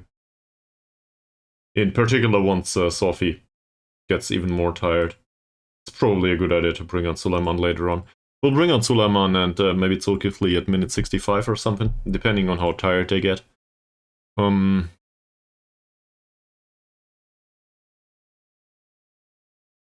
Any other ideas on your side? How's ball distribution here? Gotta be careful with that. Yeah, exactly. Still distribute to the fullbacks, I think. These strikers are really dangerous in counter-attacking situations, so we need to tire the squad out. Also, his passing is a little bit better. His kicking is pretty great, his throwing is crap, so short kicks is fine.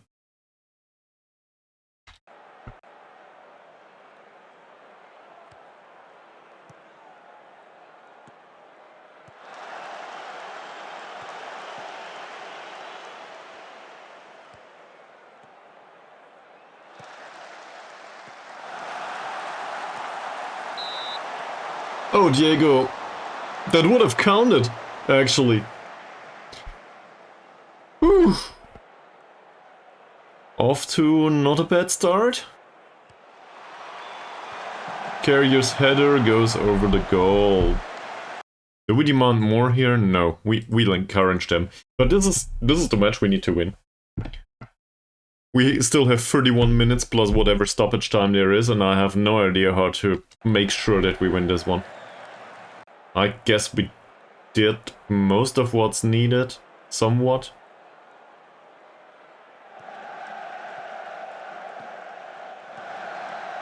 Ankun. That is also dangerous for them. Chucher's on a 6.4 rating though. Wow. Takes the corner.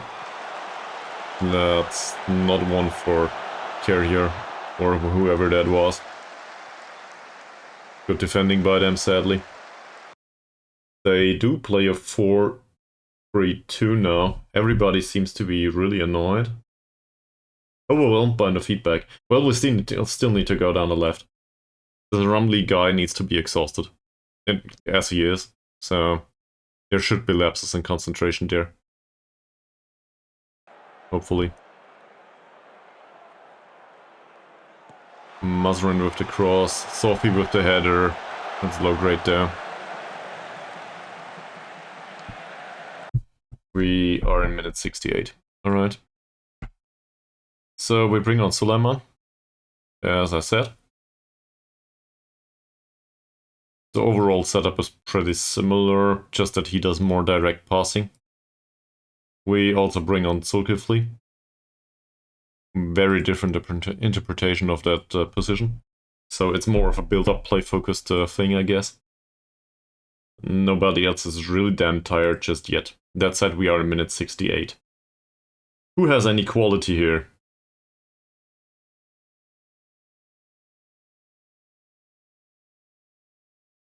Baru is focused and has scored a goal. Chuchu is motivated on a 6.4 rating. Atan doesn't know how to play on the left though. I'd rather not take off the captain, so I guess that means Baru leaves and Atan comes on.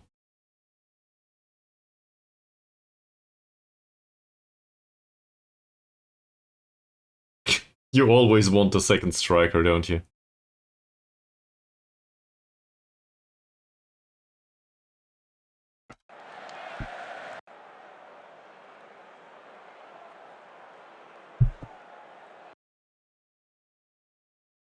Did they bring on new material? Well, yes. But, by the way, we are top goal scorers in the league. So, maybe that's just a little simple. No, these are not new. I'll show you later. But I think we are top goal scorers right now. Nice play by Ankun. Nothing done by Atando. Carrier. Not bad. Finds Mazrin on the left, as instructed. Mazrin, that's offside, isn't it? It's not. Oh, holy fuck, Ankun. We will go for, by both wings now. Given that there's fresh material on the left too. Yeah, not on the left, on the right. Ankun with a free kick. Easy one for the keeper. Carrie is tired. This is dangerous. I'll bring on Abdullah, even though I don't trust him, but Carrier in that state is probably not helping us that much. And we'll keep one substitute for a case of an injury. Abdullah doesn't really show any signs of confidence.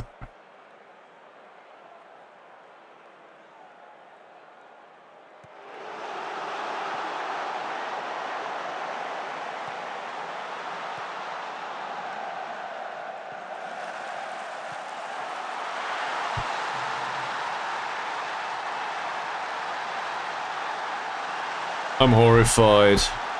Seriously?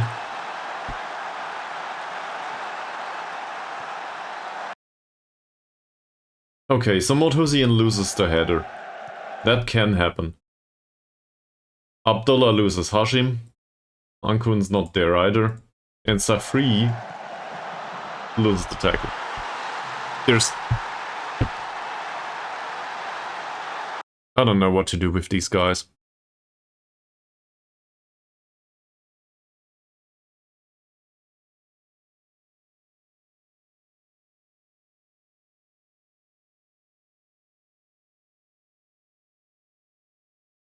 There's... well, Hasnan's on the bench.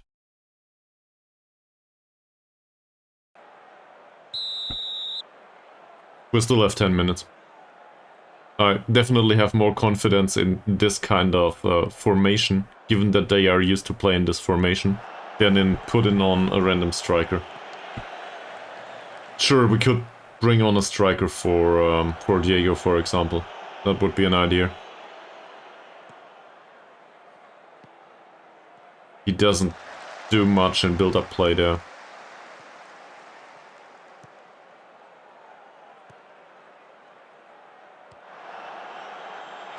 That ends up with our time, finally.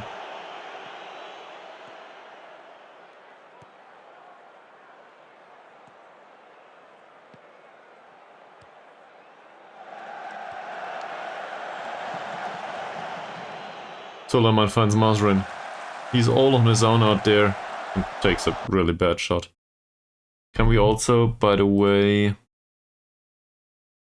I'd rather focus on the left a little bit more, play with more width. There's so much space here. We do mixed crosses here, I don't think that's appropriate. Still going for low crosses, I think. Well, good work, Abdullah. You're definitely one that's not gonna make it to the pitch anytime soon anymore.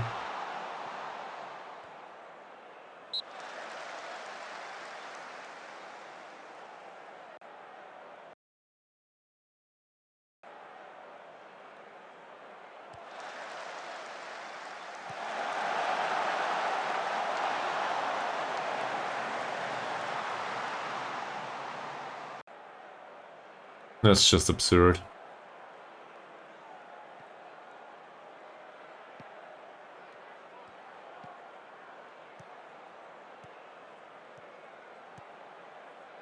Ankun with a nice ball. Mazrin. Good one. Holy fuck, Suleiman. How can you not hit the back of the net from that perspective?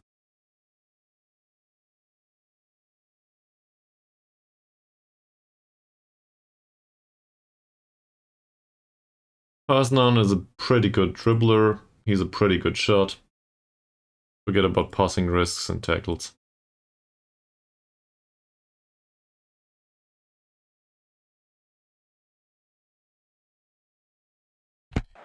Maybe he'll turn this thing around. Given 7 minutes plus something, 6 minutes plus something.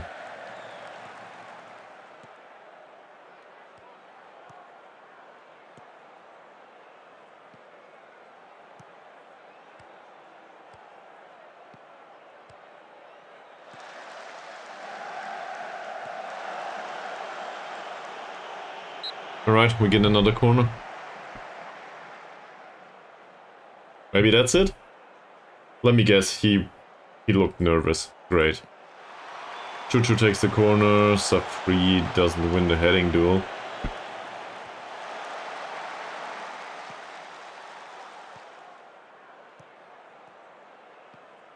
Go down the left maybe? Yeah, do that! Great! Nice one, that wasn't bad either.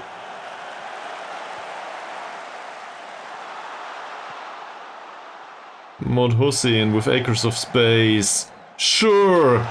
Finally! And now do another one. Please!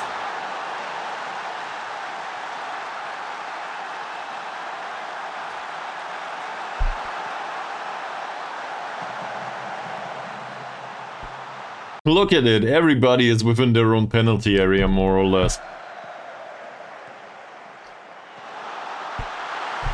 That's, by the way, this is number 11 by Chuchu scored this season.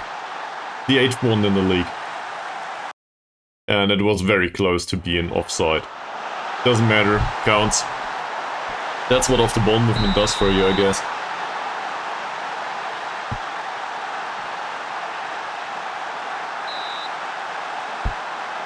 Thanks, Zulkifli. These have never been dangerous up so far. Still the first spot.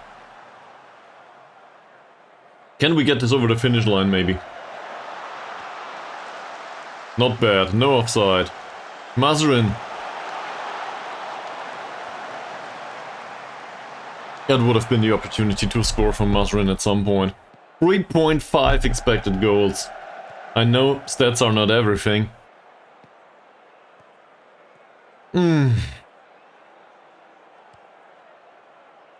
What's with the formation? Nah.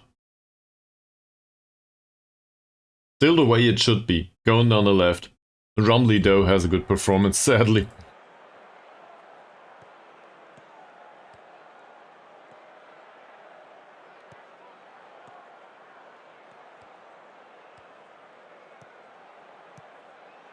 Choo finds Zulkifli and he loses the ball. There's nobody else there. It's not bad. Mod Hussein. Nice pass. Zulkifli.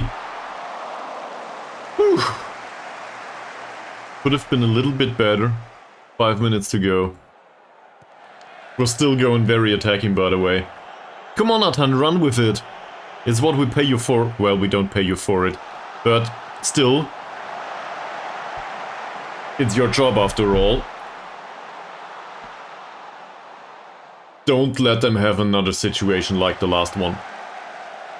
Take it away from him.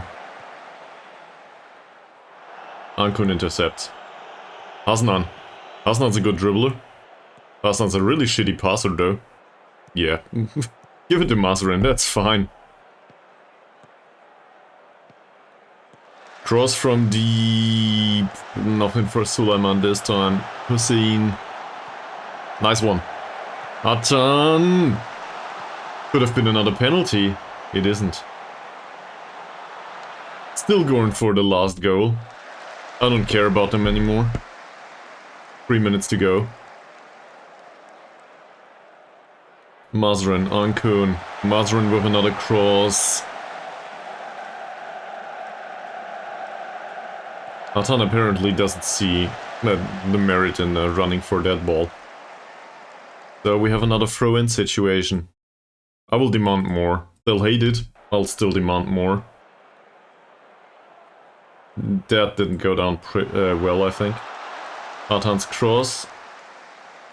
Choo doesn't outjump his man, and that's yet another 2 minutes to go. That's the end of the match. Shit!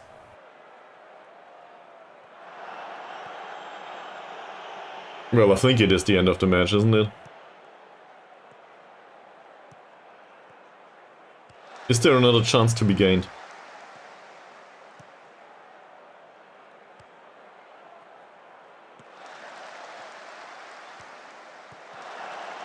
Ankun, Zulkifli. Wow! Another shot! I thought the game was over. Last attempt. Abdullah, Ankun. Ankun's yet another shot. That's it. So, doesn't change the result. We still had another chance.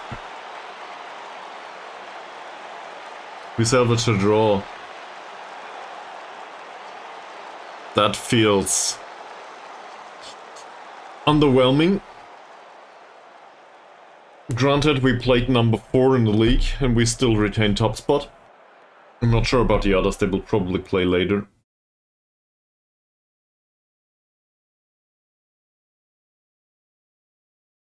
I'll go with this. I think this is okay. Also, Aris is on a 6.4 rating. Great. Maybe we should have played the other one anyway.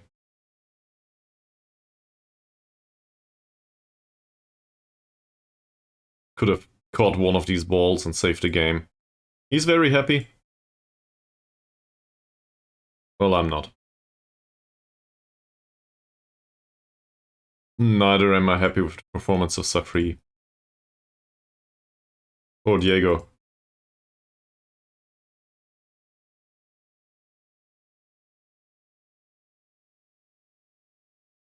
Okay. For the rest of them, I do not think I want to talk to everyone.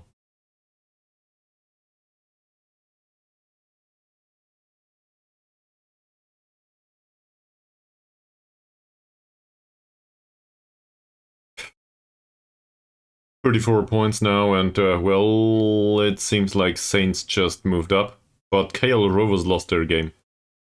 So, to Manjung City. Okay. Yeah. True. It's kind of hard to get that up, though. I guess we could have done a friendly, playing Sarawak first. But yeah, I mean, overall, could have gone way worse. It's hard to assess the performance by expected goals only, though.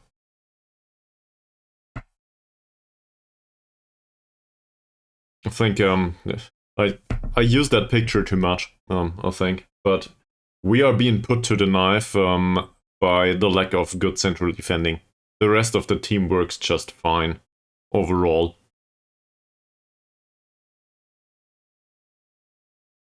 Okay. Okay. We'll try that. His 6.4 rating was better than the 6.3 by what's his name again? Saidil or something. I forgot. Saidil. Well, I thought I'd play him one time to give Saidil some time to think about his last performance. So you can think that that's rubbish and this is just a game or not, I don't know. But Saidil's last performance wasn't good enough. I wanted to give somebody else an opportunity to play here, given that Saidil, he's also inconsistent. So once he starts playing in a bad manner, I do not think I should push him back to the pitch just yet.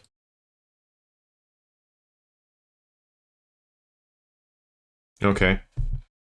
Well, this is the same in real life, really. There's also people in real life that argue, well, don't want to project that on you, but I'm aware that in real life people argue that the goalkeeper needs consistency for defense to work.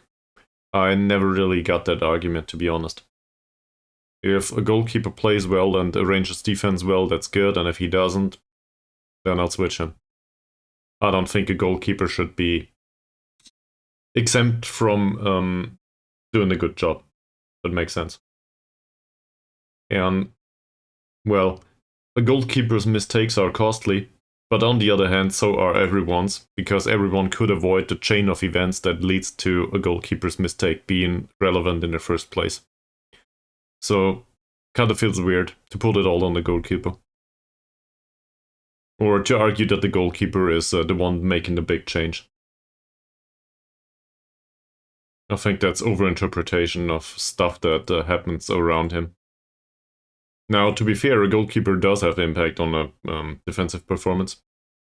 For example, in terms of communication skills, which is 8 in his case, and 8 in his case too.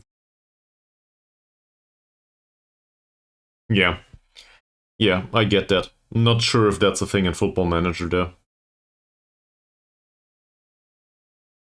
That's down to communication skills in Football Manager, I think.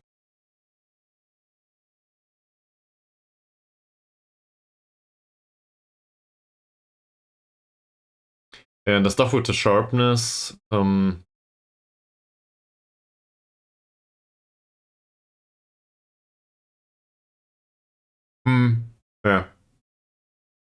I get that. Like in real life, I understand it for sure. That makes some sense. But I'm also somewhat doubtful of it, despite this explanation. But maybe that's just my lack of understanding of it all. Maybe I'm just bad at understanding football in general, in real life. That wouldn't be that surprising. I didn't play football on a professional level, and, well, I would expect the goalkeeper most of the time is positioned the way that he can receive the ball, despite weak foot, strong foot, whatever. But in a modern game, build-up play often consists of a goalkeeper making risky passes. So there's some merit to that.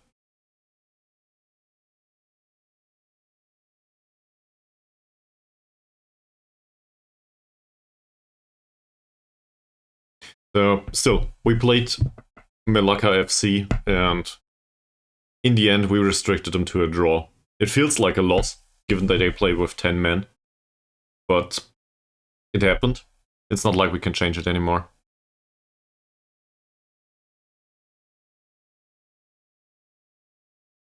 Okay, okay. I can agree with that. Like I guess I bow to your experience if that makes sense. Um, that should definitely overrule whatever random ass opinion I have on this, right?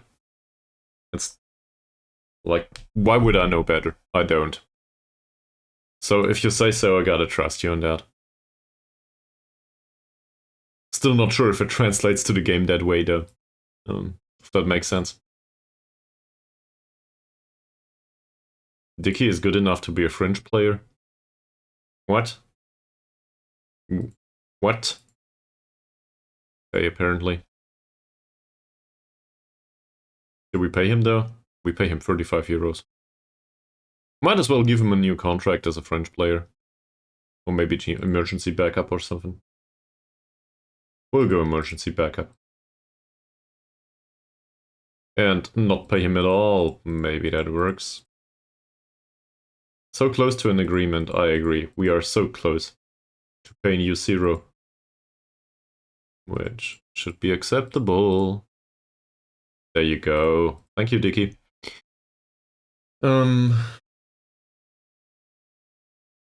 Yeah, I see. I get that, Mies. To be fair, I don't know why I start the phrase with that. I would prefer Mutnor Hazik Mod Aris. One of this is, by the way, the given name, and one of this is probably derived from the father's name and the family name and stuff. I'm not aware of the rules. I just read that Azri bin Chuchu, his name is Azri. I think you mentioned that yesterday. So it's kind of insulting from our side to name him Chuchu, if that makes sense. On the other hand, it's different from the Choo-Choo.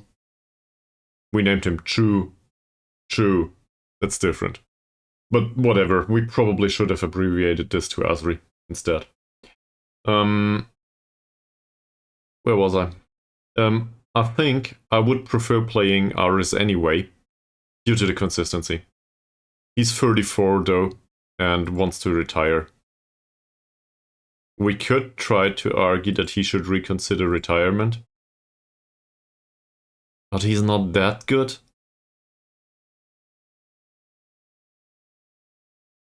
So, not sure what we're going for here.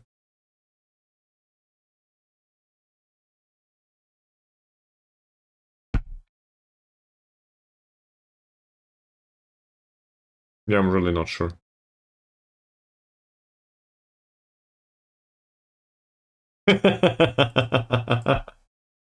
I'll do that, man. I'll do that.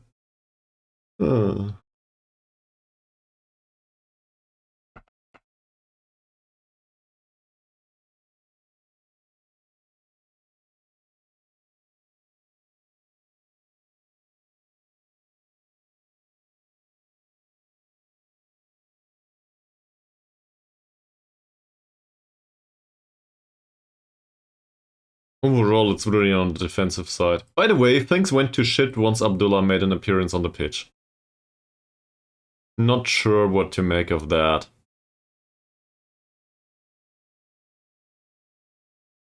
.5 rating last time out, again. 3 passes, 3 completed. Didn't defend well. Next time, Safri will stay on the pitch. Did I take off Carrier? I did take off Carrier, didn't I? That's even worse.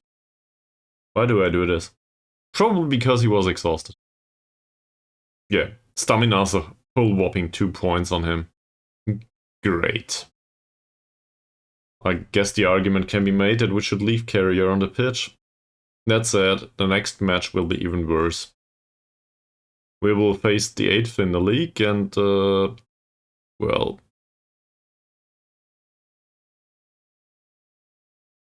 This is a professional club on top of that. Seems like more... Oh, this is the squad with the fucking 38-year-old Brazilian. Casagrande.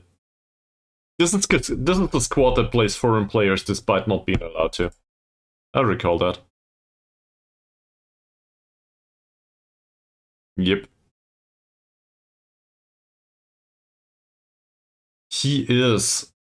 He was pretty damn dangerous, but also rather slow if I recall correctly. This is also a home match, and I think we defeated them last time, if I recall correctly.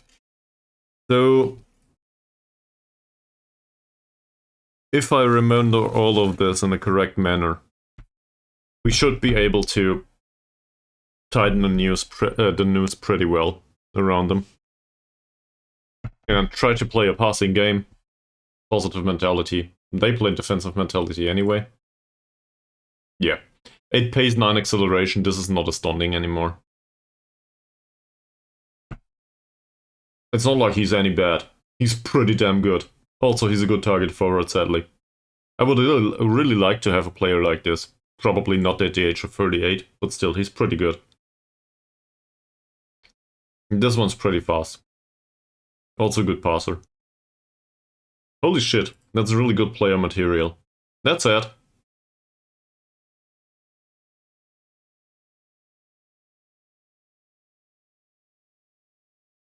Yeah, their morale is somewhat poor.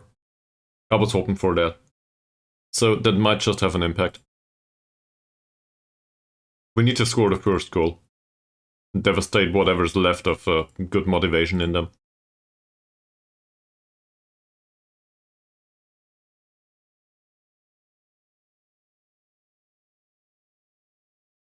I also thought to myself, so this is pretty close together. And usually I have a problem with talking to the players in these situations. Some of them are in perfect morale. Some of them have issues, like Diego. Not here, where is it? Happiness. Oh, where is he? Diego apparently forgot about them.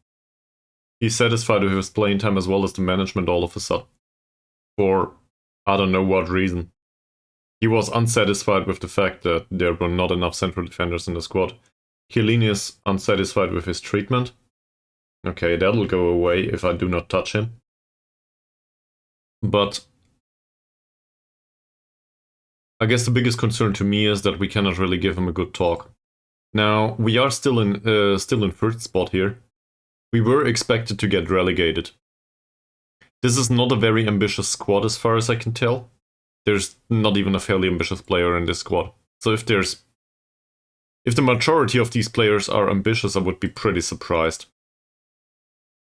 So, what are we going for if we want to push them to better performances? Easing the pressure? We could do a team talk? What do you think of that? Is that an idea? Doing a team talk? Easing the pressure? Rotating a little bit? Hoping that they pull off a result against the opponent? Well, is any of these matches important to us? Oh, what a pity! Sembila need to play right now against Bungaraya. Well, in that case, hopefully Bungaraya defeat him.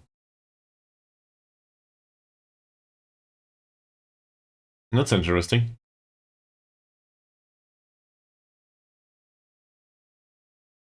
This is one day later though, isn't it? Or is it just later today? In the evening, it seems. Yes. Exactly. That's why I want to ease the pressure immediately. The problem is, if I do it too early, they might not agree, being too ambitious. And if I tell them, well, if I encourage them, they will probably interpret it as being day one. Fuck. Well, no, it's a match against number 6. Not that it matters much. Also, Bungaraya are still pretty close to relegation. Bukit Tambun won a point, though, against PIB.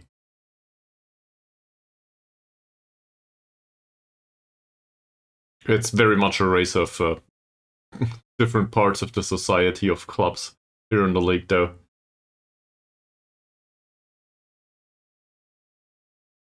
For some reason, KL Rovers decided they don't want to be part of the top 3 anymore. They still are, but no, not a loss. We had too many draws, really. Maybe I'm not doing it risky enough, but on the other hand, we had so many chances in most of these matches.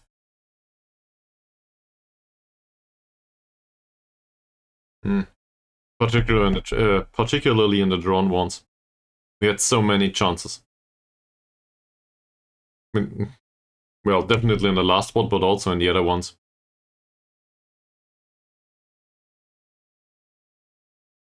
So nobody can tell me that we're not trying what we can do.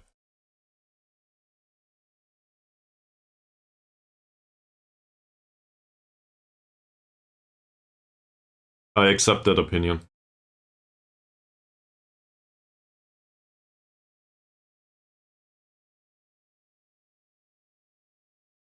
Monetarily speaking, that seems fine. We could slot in another friendly at some point, but not right now. 2 draws in a row, though.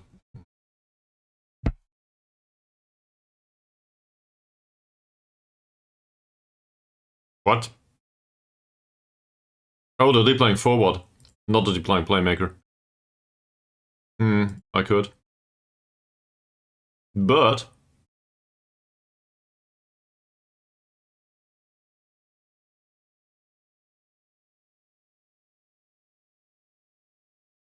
I'll need to try this in training.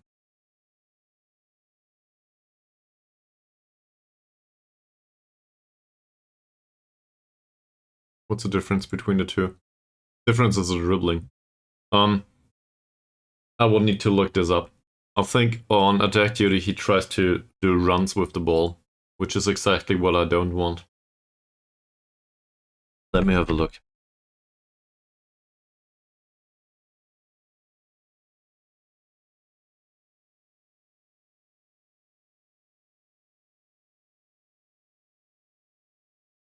Blah blah.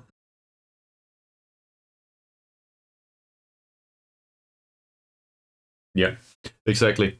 So with support duty, the deep lying forward will largely aim to bring teammates into play before attacking the box from deep. This is what's happening. We're trying to use him that way. And with attack duty, the deep lying forward will look to fashion chances for himself in addition to play into others. I do not want him to fashion chances for himself. He can take a long shot here and there. He's good at that. I do not want him to shoot. He has 3 points of finishing.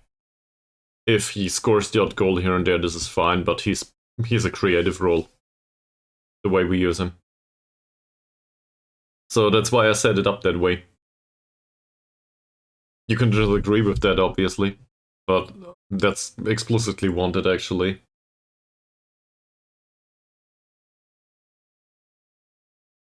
Now, I get the argument with Zulkifli on the pitch that there's no real goal scorer here. So, kinda get that. I think in that situation you have a point. Maybe Hasnat's a better choice.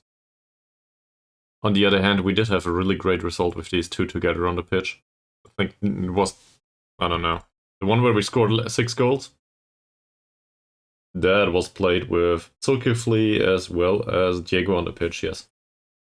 So it's not like this doesn't work. On the other hand, this was versus Perlis, so I don't know. You can argue that this is not really representative of the overall general approach that we should take. Or a good reflection. It's not a good reflection. Still trying to figure out how to phrase all of this stuff. The longer you do the streaming in a foreign language, the more you realize that you know jack shit about that language. 7-2. 7-2 was with Hasnan? The 7-2 was against Bukit Tambun. That was rock bottom. Bukit Tambun are not dead last, but second to last, I think, right now. 13th. So, doesn't really reflect on the general performances of them either. Also, Diego was on the pitch here too. That was without Hasnan too. No, he didn't even. Well, he got a. Yeah. Why does it work that way? Probably because our player have pretty good off the ball movement and they don't follow along, and we focus on the passing. It's basically we adhere to our strengths in that situation. So we are able to control the ball well and able to create chances from that, and well, we score some of those. So it just the positive mentality in this situation and the good technical skills overall are enough to create chances that are sufficient to just create a ton of problems for teams that are not good enough defending this. Against weaker teams, it's pretty okay. Against stronger teams, we are more in the draw territory from that perspective.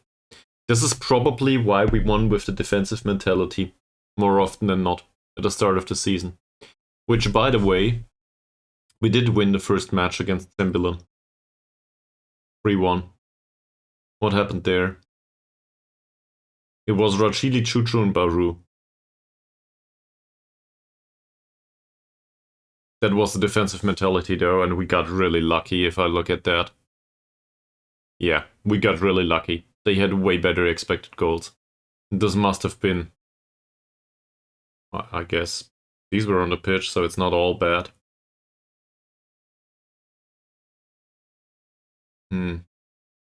Let's watch the goals again. Maybe that will tell us. Obviously, the teams have changed, morale has changed.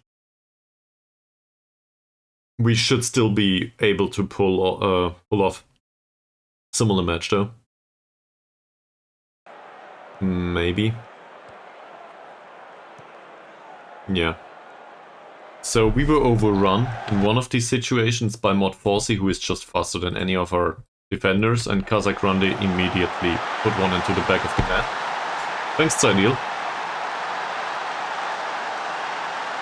In minute 43, we scored after a header. Thomas provided for Hasnan in this situation. Chuchu with a nice pass towards Baru, who hit the back of the net. Whose was the last goal?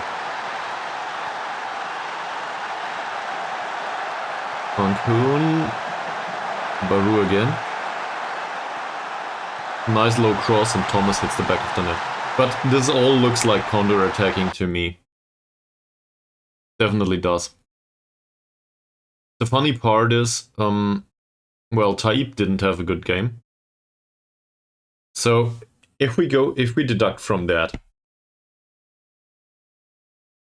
Rachili played. Hasnan probably came on at some point. Kalahara-san had a decent match as a replacement for Carrier. Rachili didn't really score.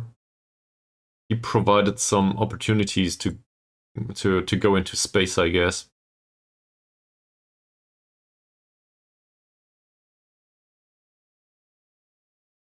Thank you very much, I realize. For some weird reason, Casagrande has a pretty excellent attacking record. Who could have guessed? What's his injury history, by the way?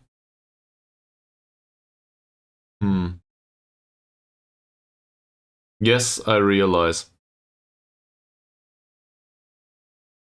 Didn't even know people could still walk at that age. But apparently that's the way it is.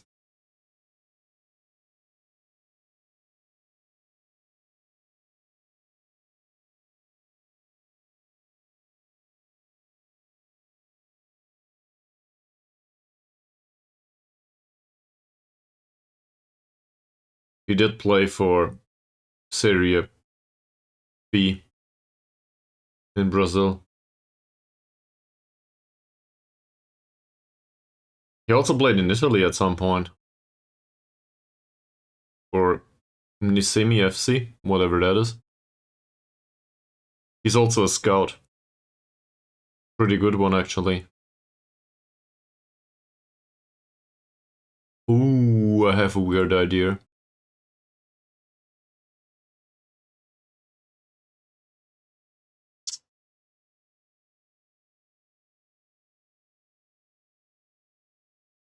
Sad. For a second I wanted to offer him a job as a scout. Didn't work though. But I tried. I tried. He's definitely one that I would like to have as a staff member though. Even though he's balanced. But scouting's pretty good.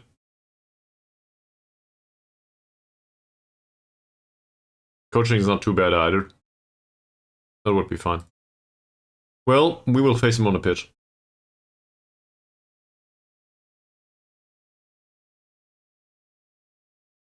Okay, let's see. Who are you? Alright, this is one of the younger goalkeepers. Desmond Balling Yaya. He now appears to be more ambitious, more professionalism, less controversy, less adaptable sadly, but we don't care about less adaptability. He doesn't need to be adaptable if he wants to stay here. And otherwise I don't care. Mod Ruhaizat Wahab. This is somebody trying to be a winger. Temperament has improved, less controversy, less adaptable. So overall, that's a +2. And Chong-Eyed King, more loyalty, temperament has improved. A little bit more controversial, which is bad. Overall, though, I still consider this to be a positive. Also, let's praise his training. Still think he might make it at a club at some point. We would just need to play him, really. Yeah, he's considered to be a consistent performer, so that might happen next season, who knows. Avang Ifran Shaisira Avang Amat.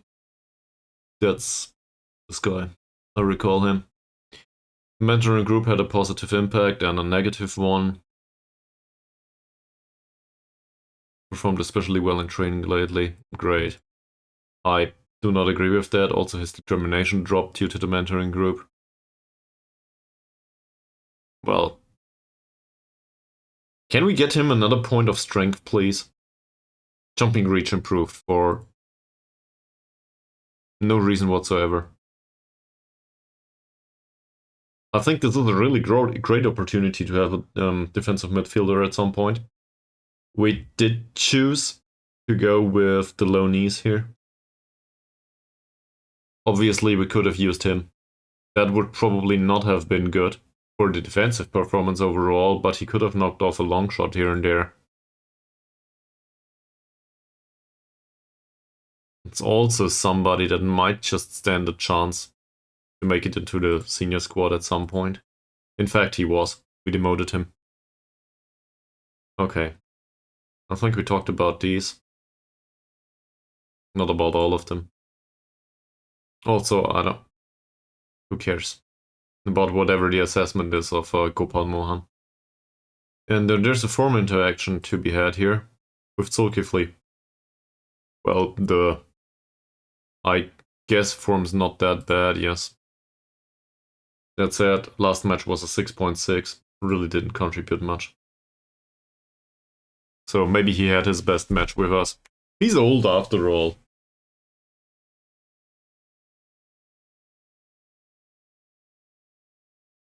This is processing anyway.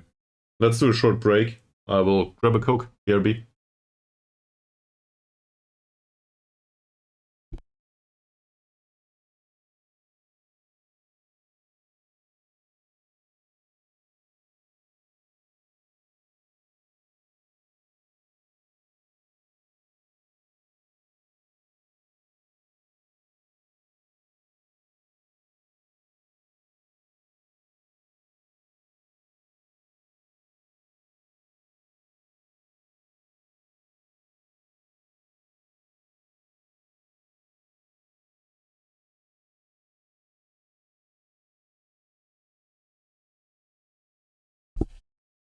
Back from the Coke grabbing. That sounds wrong.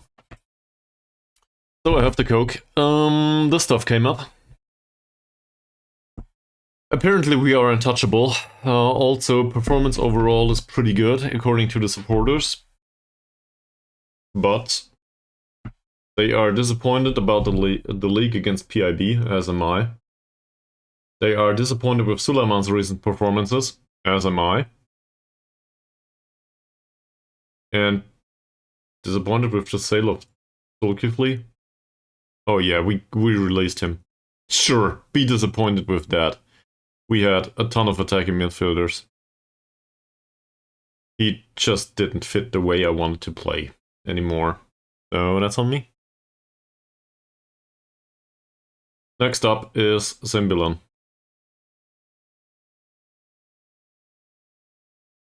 Study how the opposition reacts immediately after turnovers. We could try to do that. We could try to go for the defensive stuff. This is a home match. We will do something like this. Maybe including Hasnan after all. Actually, most likely. Well, depends. It's 2 days out, but a ton of players are on the heavy match load. Can they have a break afterwards? Not really. So either we grind all of the players to the bone.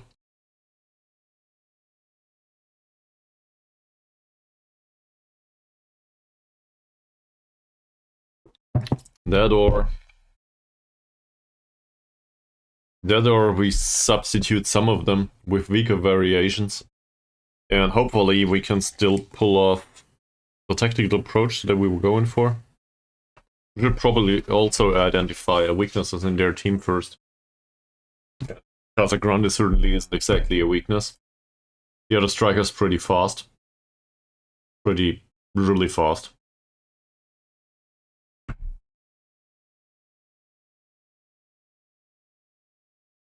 And it might be that the way this is implemented in the league is that clubs are not allowed to sign players that are foreign-based, that have foreign nationality, but they very much are allowed to keep players that are under contract once they get relegated.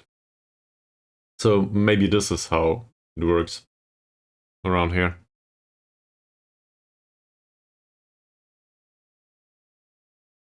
Whatever's the cause, we will still be faced with foreign players that are pretty good.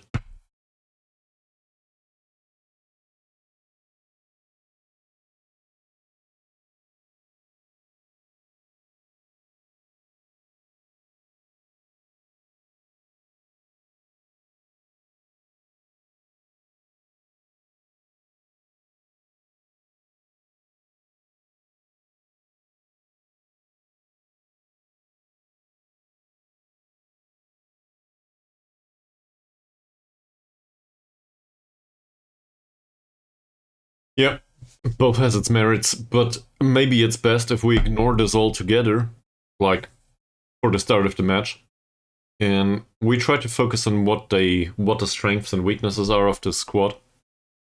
Given that Casagrande is not the fastest guy on the pitch anymore, for me it is somewhat likely that we will fare better putting the pressure on them. This is also a home game. I like to do that too. That should minimize the risk of injury overall. On the other hand, well, there's also players like Hasnan that have really low sharpness, so he would need some time on the pitch anyway. But the problem now is Diego and Thomas fit together pretty well as Hasnan and Zulkifli. But Zulkifli and Diego are the ones that are tired. So it says we should combine them this way. Not sure if I want to go that way.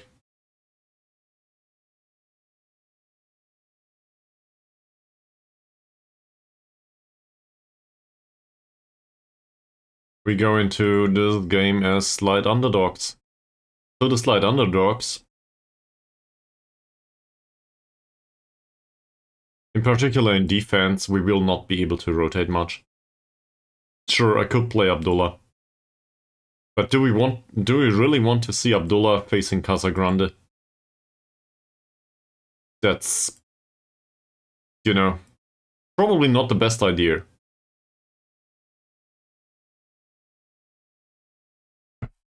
So I'll skip this Friday.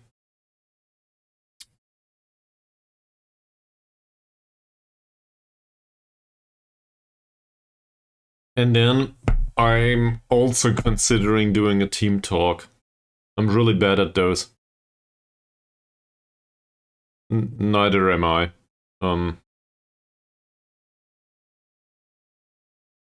It was much easier in the first half of the season. In the first half of the season, I was just going for parking the bus, maybe getting a point.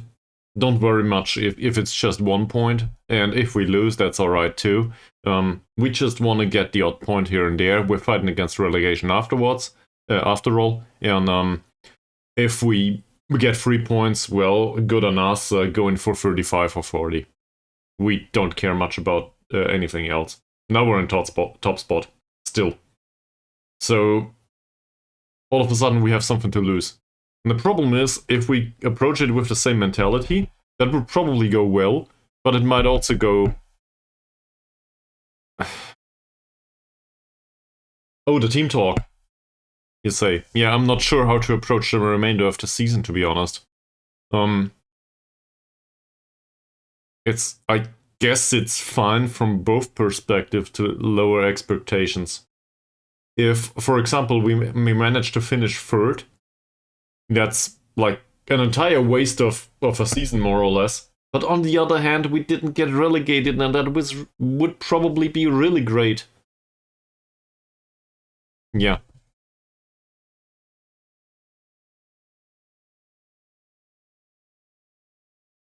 Hasenheim gets a new deal. Rachili gets a new deal. This comes at a deduction of our wage budget. It's now 1,000 a week. I'll try. Alright, we do take the team talk though. It's Friday, middle of the day. Let's do a team meeting.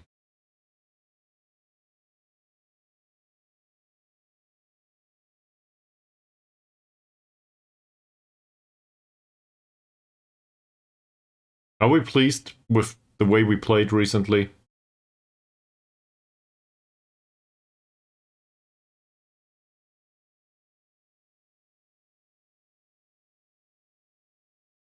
I think we've been doing okay though. So this or that one? Nah, we are first in the league. We'll go with this, even though the form doesn't exactly show it. This might be related to form though. Yeah. For them this is good form, I guess.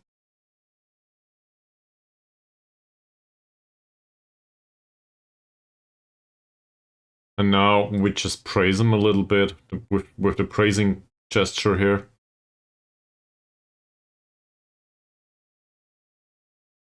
And that's about it.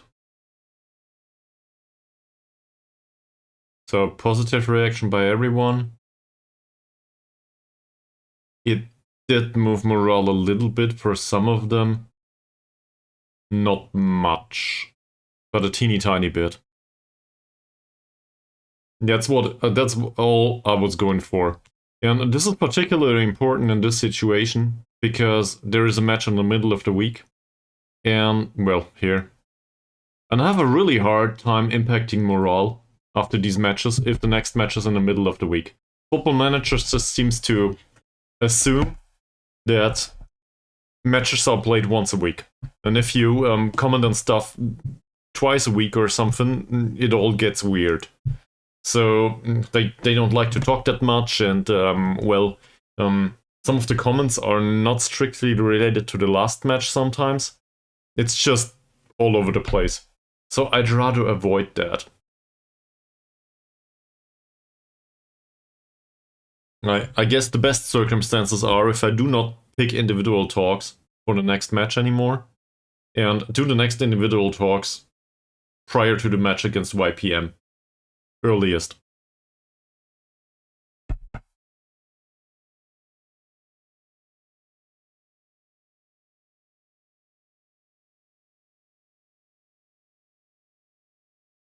Also, it seems to take some time to process. So I hope you endure another one of those.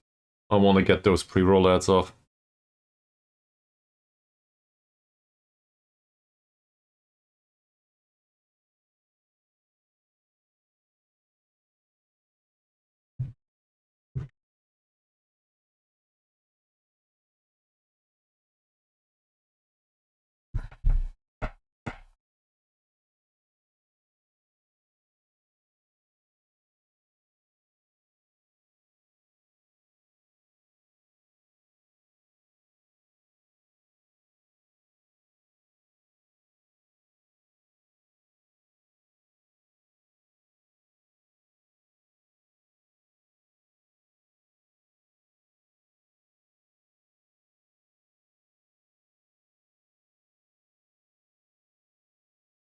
Well,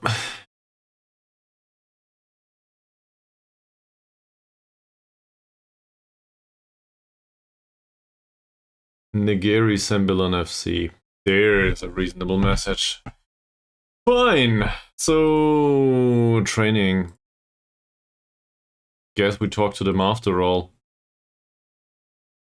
How's his morale though? It's exceptional, so I guess it's worth having this talk. Anticipation has all that improved recently. Now it's perfect. Atan.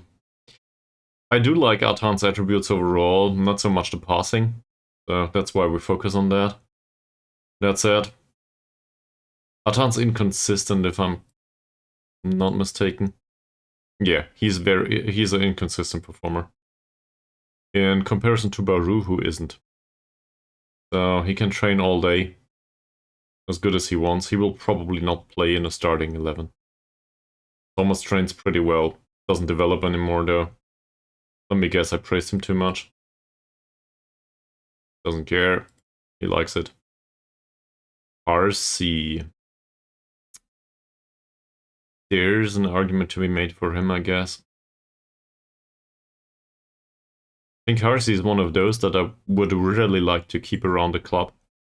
He's very consistent. His attribute profile for a winger, that's pretty damn good.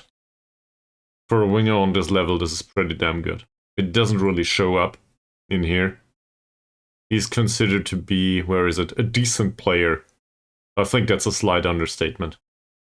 Sure, the anticipation on the first touch could go up a little bit, and the rest of the attributes could be a little bit better. But as a winger, wow. That's pretty good.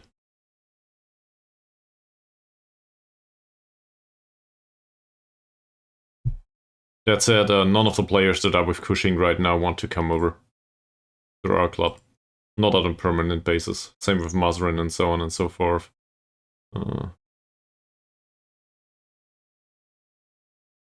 This is still the last increase though, isn't it?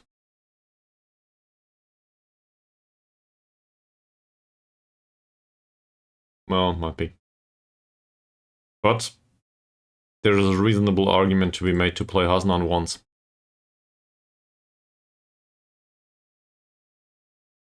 The under-21s training has seen Rizal actually improving in his position as a fullback, like I guess wide defender. Not too bad. We talked to Chong Ai King recently. Zoro's a natural now here. Not bad. Not bad at all. He's also considered to be an attacking fullback. Where does that came from? I guess due to the crossing. So we put him on a deck duty instead. He's 22 though. Doesn't belong in here anymore. He's more of some sort of a backup option at this point. Looking at this, well, Blair's pretty low. He has good tackling and good crossing. Considered to be a very consistent performer. Well, what do I know? We talked to him. 7.45. Mot Iskandar Kumar. butchery guy. Where did we get him from? He was with us from the start. Currently also played. This robot guy's new. Looking at the position and stuff. Roslan is on his way to retire. Unsurprisingly, we don't really care about him anymore. Bahap's still trying to learn a new position as an attacking midfielder. Not really great. Hussein.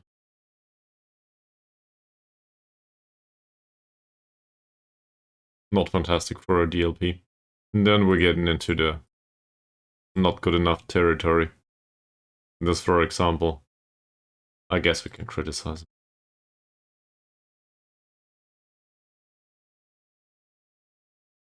You are? So, do you feel Casagrande level old already?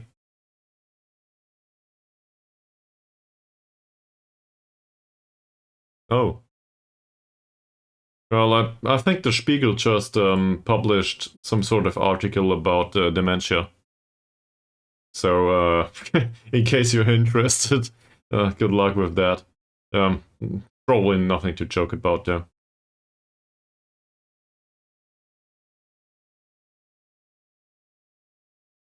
Jihadi's even worse. What the hell, Jihadi?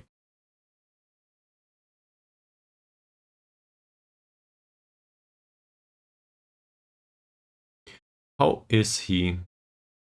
Still, we barely know anything about him.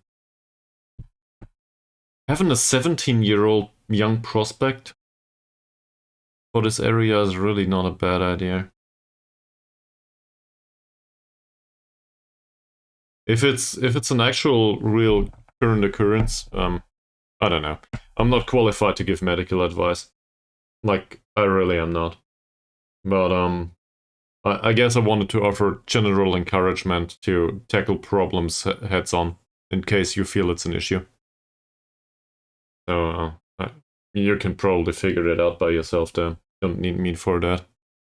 Just a random mass streamer on the internet after all.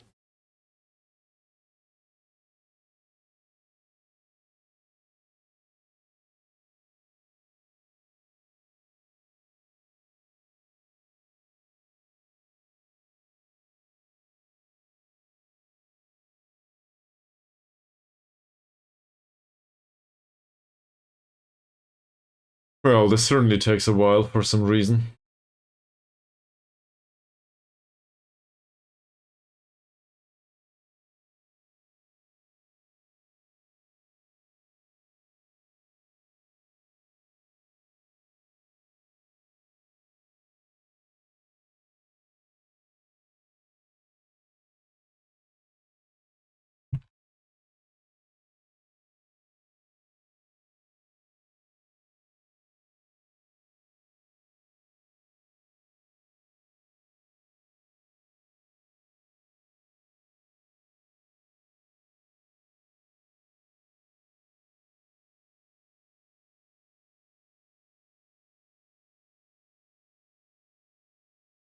Oh no, Casagrande will retire at the end of the season.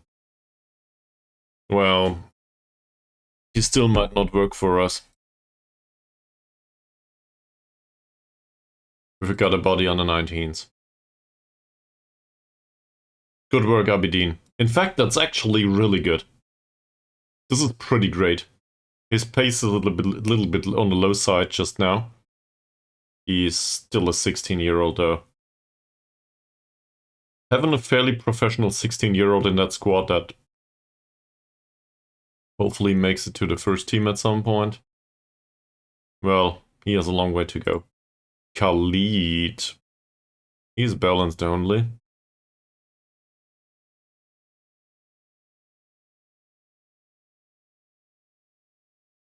Good finisher. Also played in midfield apparently throughout his career with us. That's something that I really like. Seems like the manager, or it might just be Gerald after all, plays them out of position sometimes, just due to necessity. And I like if they have some experience in other positions, in case I need to re-educate them at some point. Top Clash is again Immigration versus Bukit Tambun. Okay. Well, Top Clash for me is against Negeri Sembilan FC.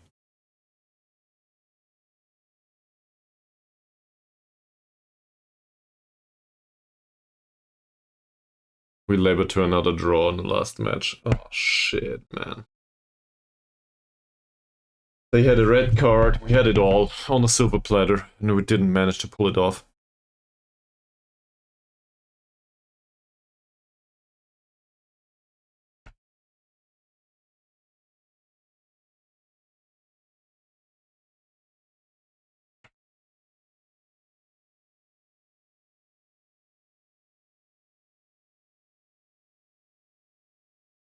Great. Good to know. Team cohesion did improve a little bit, atmosphere did improve a little bit, managerial support improved a little bit. The groups are still somewhat separated, but Atan, Mod Hussein and Saleh in secondary social group, and Abdullah as well as Dicky out of the group. The kind of situation where we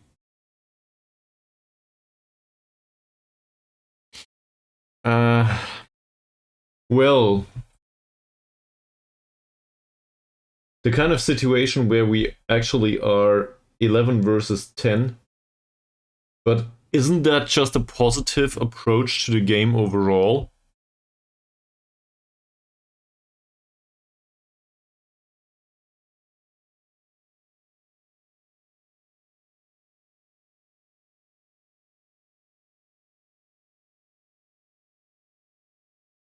So, I get to chest. I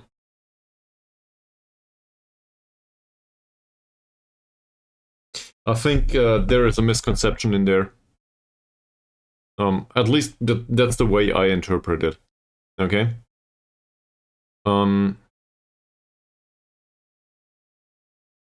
So I agree with that last phrase. You have to sacrifice something, but you can't really give up midfield. The you can't really give up midfield thing. That's pretty big to me. I would also argue you can't really give up defense in that situation either. I do not tend to give up winbacks though. But I think the difference in approach is pretty easy to phrase. You go that way, and I go that way. But in the end, it results in the same. More chances provided. And you go with more opportunities to have a chance up front, and I go with providing more opportunities down the wing to create some. I don't think either of them is superior. It depends. That said, I also tend to go with less, formally speaking, less strikers on the pitch. But as far as I'm aware, I'm happy to stand corrected. This is akin to the defensive setup, the formation. The stuff we see here, this is basically the shape and defensive build-up. It is, according to the roles, not the rules, according to the roles, how they behave in attacking setup. That's blatantly obvious in the case of Mazrin. Mazrin's all the way at the opposition byline, in case there's an attacking situation that allows that. So his attacking approach is to go all the way here. So now, obviously, I do not consider him a striker. He doesn't penetrate the penalty area that much. That said, he is definitely a creative player, and well, I would argue he's definitely not a defender. Yeah, but I don't want to go there. My argument is the other way. My argument is it doesn't necessarily need to be somebody that is considered to be a striker on the pitch to provide more goal-scoring opportunities. I think there's a ton of alternatives to this. And given that I mostly go with scoring-capable midfielders, if you want to put it that way, I guess I'm trying to create more chances rather than... That's also not the right way to phrase it. I'm trying to create more chances by patient build-up play, because I expect to tire out the opposition, rather than by brute force. The brute force approach I wouldn't use in these situations. And that's probably because I'm pretty happy to live with a draw at the end of the day. Yeah, but these players can be midfielders. It doesn't need to be a striker, formally speaking, on the pitch. It's not wrong if it is a striker, but it doesn't matter to me if it's one striker, two strikers, three strikers, or none. I don't care. That striker might as well be an inverted winger. It really doesn't matter. Granted, there should be somewhere that does the run. But this is very impacted by however they set up the remaining 10 men.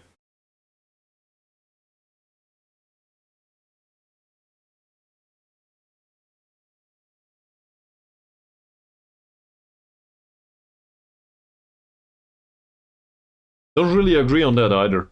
Depends on the pressing zones. If we push up pretty high, the midfielders do not really take more time to get there because whatever. It's the same problem with defensive midfield and formally in midfield.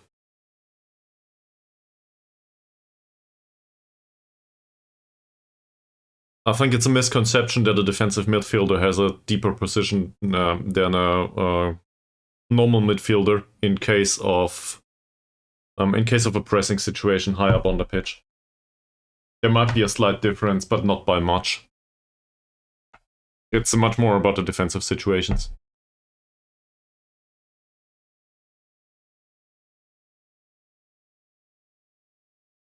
Yeah, there's probably a difference between us though, in that situation. I'd rather not risk it. I'd rather take the point than brute force it. I'm usually not the one to go for the crowbar in these situations. It's not like this is good or bad. I think that's just a reflection of me as a football manager player. So I'm definitely not saying you are wrong about your approach, that's for sure. I really would be interested in signing this guy back. True. True. But if we go that way, I should probably get rid of this formation. And I would probably clone the other one. And still use a 4-2-3-1, just train them on overload mentality. For these kinds of situations. And that would probably include a ton of attacking players. Well, not that many actually. Because I still would like to have the inverse movements here, so probably maybe him on support too. Yeah, not much change otherwise. Zulkifli would be replaced by a Shadow Striker anyway in that situation. So 4 or 5 attacking roles. Not that many. It really depends on the skill set of the players. Our players are pretty bad in whatever role we do not use them in. Like, I cannot really put him on attack duty. Sure I can. But I mean, I guess there is an opportunity for him to try that. Yeah. There's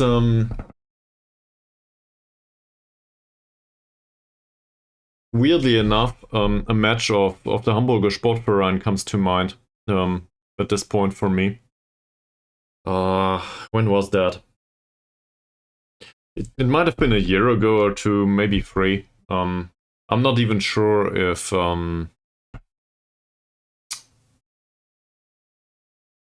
whatever his name is. I'm not even sure if the current manager was just was with them back then. But despite the opponent being one man down, they played for another 30 minutes with patient build-up play and just tired out the opposition. So in the end, they got rewarded in that match. It doesn't always need to go that way, but they made sure not to concede under any circumstance. They strangled the opposition, basically. And I'm not a big proponent of the Hamburger Sportverein by any stretch of the imagination. But it seems like the correct approach to me, more often than not. And you know me, I'm not a big proponent of patient passing either. I think it's very unentertaining. But very unentertaining and very ineffective are very different things. Yeah. Well, I'm pretty happy to have 0.5 expected goals for the remainder of this match, as long as my own expected goals is 0. The one I face. That's a big issue, though. I see. I also think we push up a little bit higher quite naturally once one player is missing in the opponent teams. Yeah. Yeah. Alright. Let's have a look at what we face, won't we?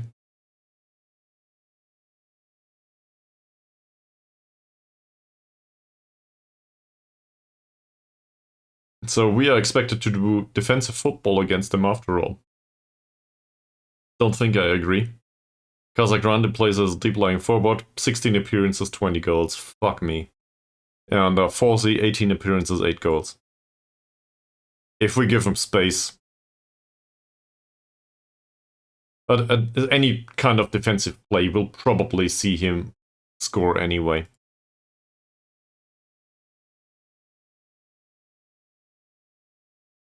I'll stay with positive. This might go horribly wrong, though. Well, we could watch 90 minutes here, but not sure if that's very entertaining. Yeah, true. Alright, let's have a look at your position. So, Mr. Casagrande is pretty good on the physical side.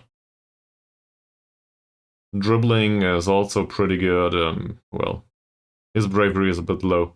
Can't really do much about that. He's just threatening. I will ease off tackles. Afterwards, we will face a bunch of free kicks on top of that. I hate to do it, though. Good goal scorer, good first touch, good passing. Pretty fast.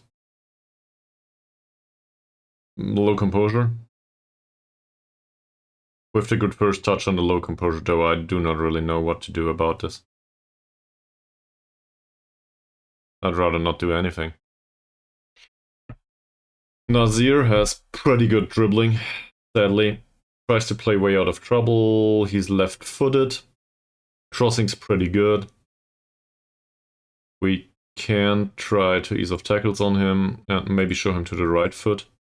That would show him to the inside. And then, well, no marking him tightly whatsoever. It just doesn't work on him. But I'd rather not instruct him not to do it. His passing's great. His vision's great.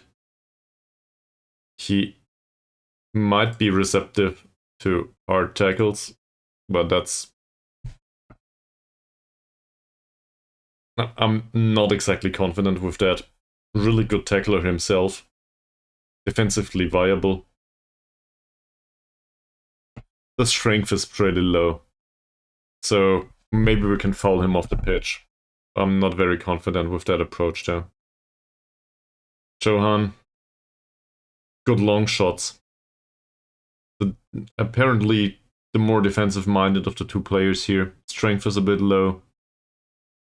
Passing's a bit low. So we could let him have the pass. That said, first touch and most likely technique are probably fine. We know absolutely nothing about his off-the-ball movement, but given that he's 34, it's highly unlikely that his off-the-ball movement is bad, so tight marking is most likely not a good approach.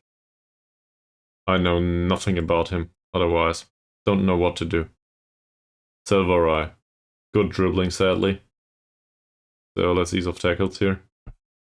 In general, technique is pretty good. Passing's bad.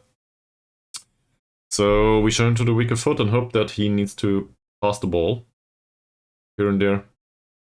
7.73 rating certainly shows he's not a bad player. No, well, strength and bravery are low, but given that he's technically gifted. Yet another player that's pretty old, by the way. He's 28. That makes him a younger member of the squad, doesn't it? 34, 30, 32, 29, 38. Hell, the average age so far might be beyond 30. That's pretty old for a footballing squad. Well, dribbling's low, bravery is better. Strength is pretty low. Overall, not a bad defender. We might stand a chance though, given that he's back in training after injury. So despite not really being... He's not at a loss with bravery, and his dribbling and strength are not that low in comparison to the remainder of the squad. Still think we can tackle him hard. Passing's pretty bad on him, so no tight marking, I think. How's his vision? Vision's a little bit better, he does have good crossing. This is still a dangerous guy. Not sure what to do here. 24-year-old South Korean defender.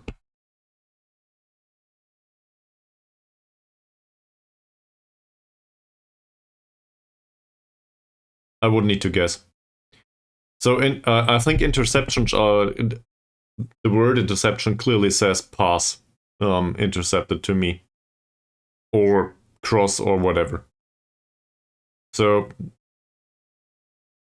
interception to me seems like the ball was won without a challenge to the man. That makes sense. It's related to the ball. Possession 1, on the other hand, might include tackles. I think so, yes. That's the way I would interpret this. That said, I do not know. I might be wrong. So, take that with a giant pile of salt, please. If you find out, let me know. That's how I would interpret it. I do not know for sure. I want to emphasize that pretty clearly. It might be counted differently, and I don't know.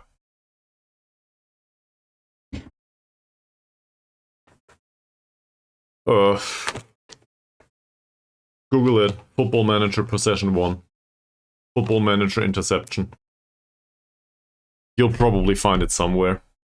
There's a ton of forum entries in the forums of SI Interactive. SI. Of Sports Interactive. Of SI.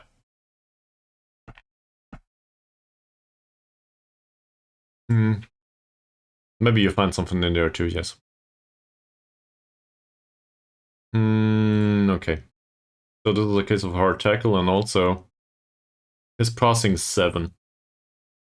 Does knock the ball past the opponent though. This is a dangerous one to possess. We will close him down. In particular given his dribbling and bad first touch. No tight marking seems not that easy to comprehend. I wouldn't look specifically in that forum. I would go for Googling and finding that forum by accident. But usually you find something if you trigger specific keywords.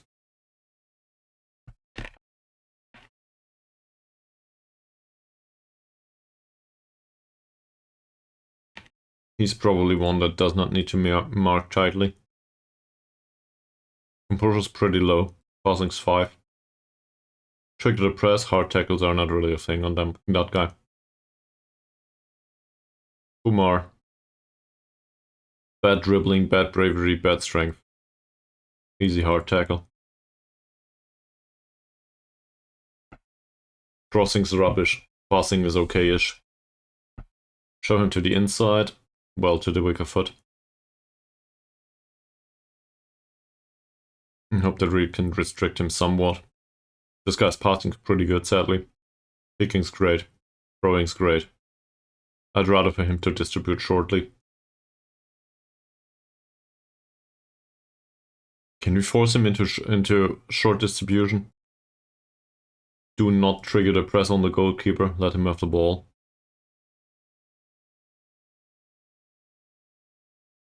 Yep. His communication is pretty shitty though.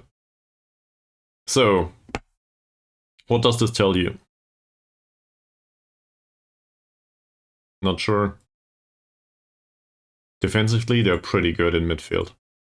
The box standard way to go to break down a 4-4-2. We'll have a hard time with that.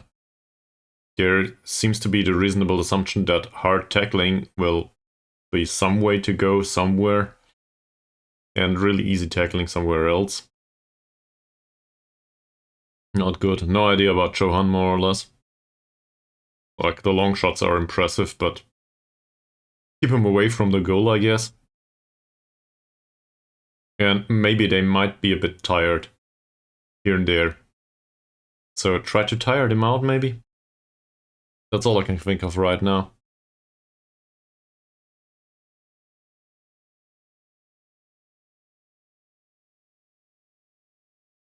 So we'll keep Diego on the bench for now and play Hasnan, I think.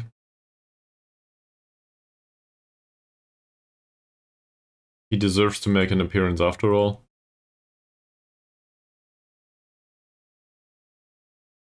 That's way more usual than way more risky than I usually go for. I will not shoot more often.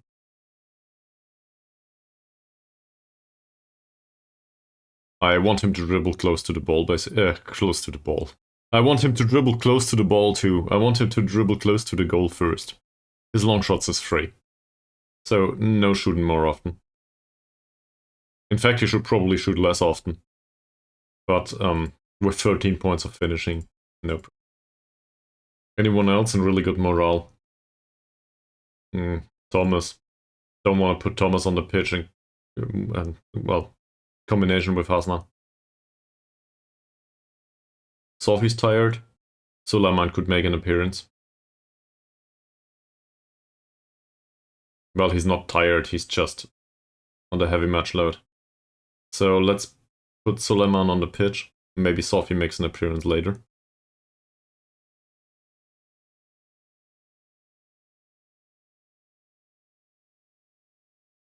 Harsi might be a thing. He does not really complement this approach though. Might be the better choice in a counter-attacking situation. Like, I trust him to have a reasonable pass and stuff and so on, but the combination with Mazarin seems weird. As long as he's on attack duty.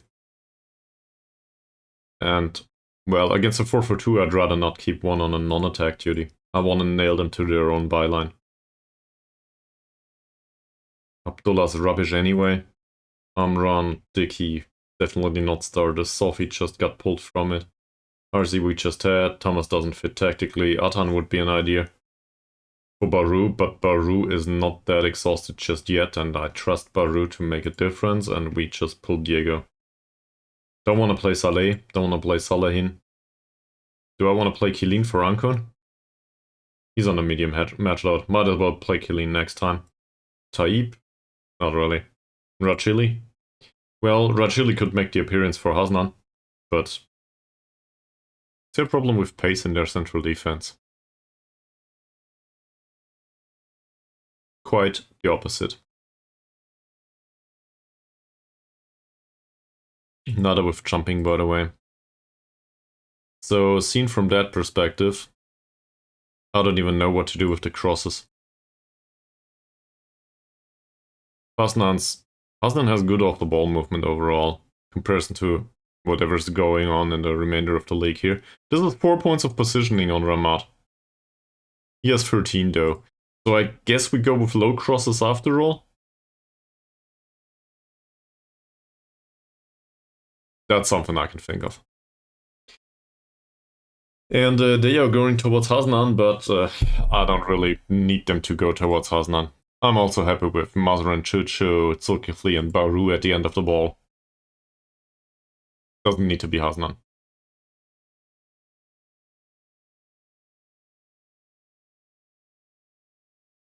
Also, can you please distribute to the fullbacks? Just to be sure. Safri and Carrier are horrible on the ball. 4 and 4. Well, Hussein has a 5 at least, and Mazran holds 7. Great. Let's go. Everybody's emboldened by whatever. Okay.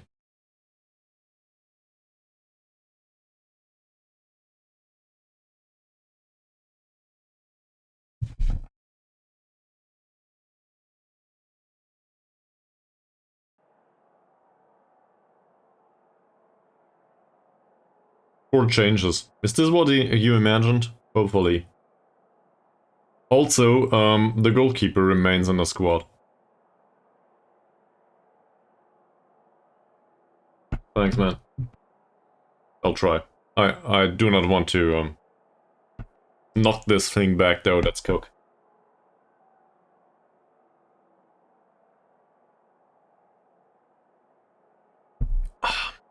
But thanks for the reminder.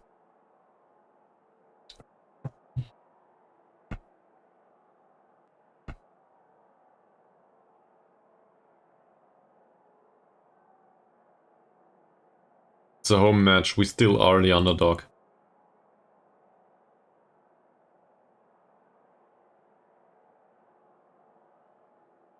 Some pressure lifted, that was probably a bit much. And now we go the exact opposite way, encourage them in an assertive manner maybe. More confident and happier in case of Safri, well.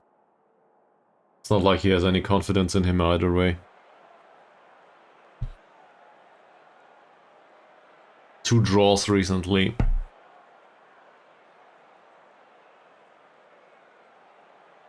We are not forcing the ball down the middle this time.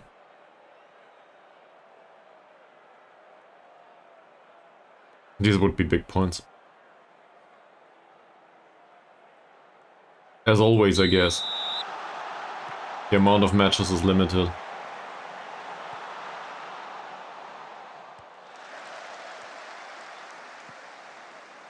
Nice ball for Ankun.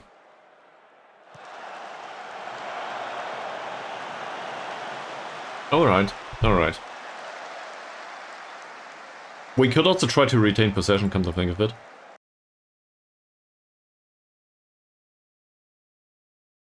Sure. As long as they don't have the ball, we are good, right? So, we want to retain possession. Waste time a little bit. And, just come up with opportunities to penetrate the opposition defensive area. So 60% possession is not good enough. We'll try to make it 65, 70. If they get to the ball, it's really dangerous. So keep it. Mazran takes the corner, that's not good. Oh, this is this Faiz Nazir. I recall that one.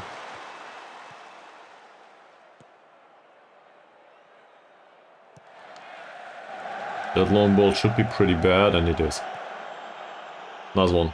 Zulkifli on the ball. That's reasonable. Ankun, Zulkifli again. Retaining possession. Baru, nice passing.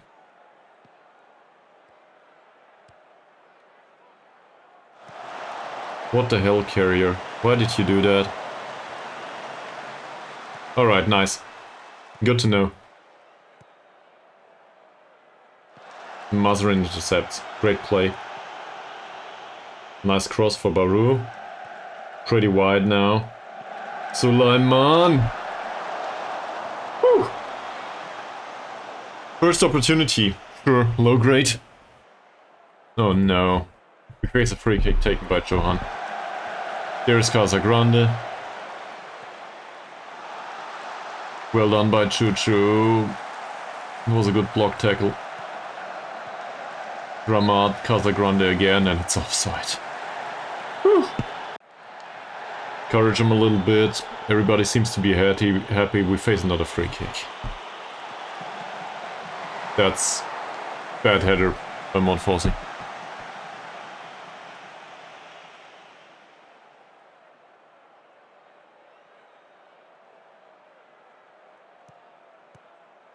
Kun has none. Go on, dribble more. Nice. Choo. Yeah, it's a free. Mazrin's pass is pretty great. Zulkifli is a bit out of position now. Not bad. Ankun, that's just a long shot. A one tackle does not count as possession one. Well, that makes sense. The tackle might not go your way. Let me read it again. You might win the tackle, but the ball might go to the opponent. So that makes sense to me. That's definitely not offside. Close him down, close him down. That reminds me of something. Whatever happens there, given that Casagrande is at the end of this cross, probably nothing good. We definitely need to avoid their crossing. Stop it as good as possible. Fucking hell. Oh.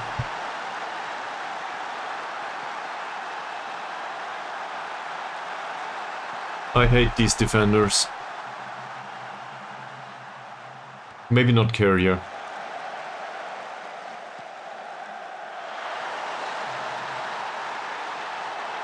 Facing somebody with 15 points of jumping reach and good heading is so hard in this league.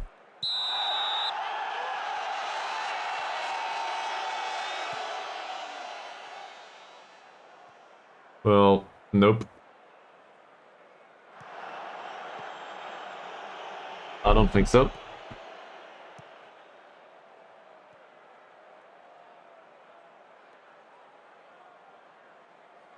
I'll go encourage. That.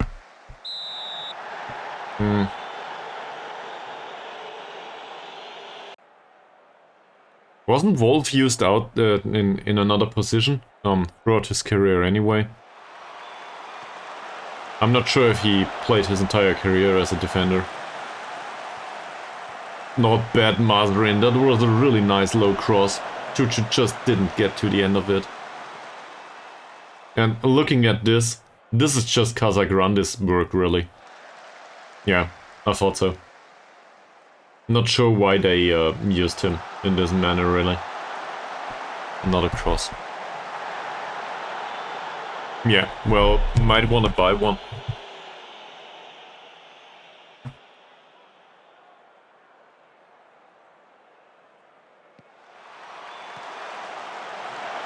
Don't let this guy have the ball. Alright, that's a good pass.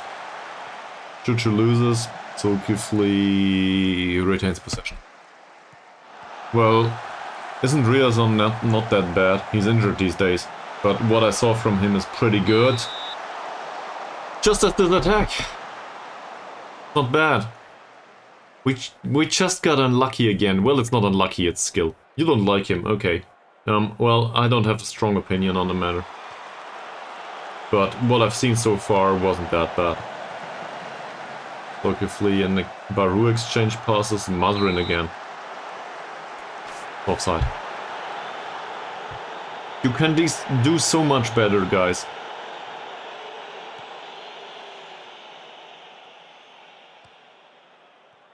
Sulaman finds Chuchu. Chuchu goes through the middle. Bit of a dribble. That might end up with Baru after all. There's a cross. Asnan's not the right one for these kinds of crosses. Well, to be fair, not bad is probably way better than really bad. Ah, Zulkifi's long shot wasn't bad. That one seemed destined for net, but it got blocked. Chuchu takes a corner. Carrier wins this header. Zulkifli, you might find a defender. It's Mazrin, that's alright too. Cross from deep, intercepted. Mazrin again. Second attempt? Nope. Chuchu with a pass towards Ankun, that's a foul. Carrier intercepts. Carrier with a dribble. And loses the ball. Seriously? And now we face a counter-attack, of course. Just close him down. Or don't. Nordin, Chohan. That's good. Mazrin intercept. That's slow and steady though. Anku, not bad. Baru. Yes! What a shot by Baru. Nice one.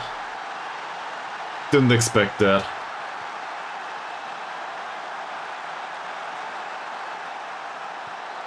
Not sure if this is deserved though. I do play him for like 3 matches despite having a better player according to star ratings on the bench. If that's not faith in him, I don't know what is. I argued all the time he's a consistent performer, so I play him. I do not expect 3 additional goals from him. Well, we can play Atan here and there, can't we?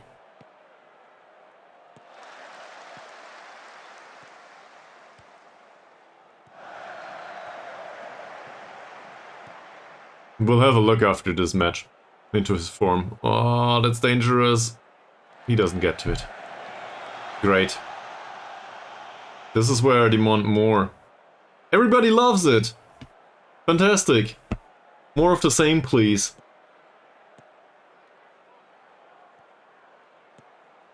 Ankun's long ball is very inspired by the fact that Baru apparently is able to create something here. I can't believe it. Sulaiman with the second goal. Nice.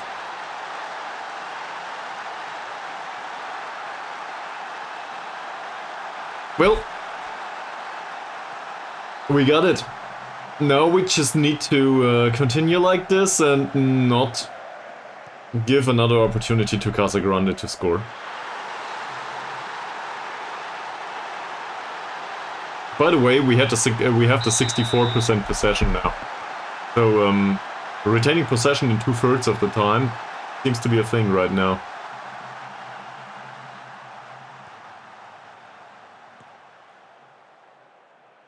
There's also that. That looked way more dangerous than it actually was, I think.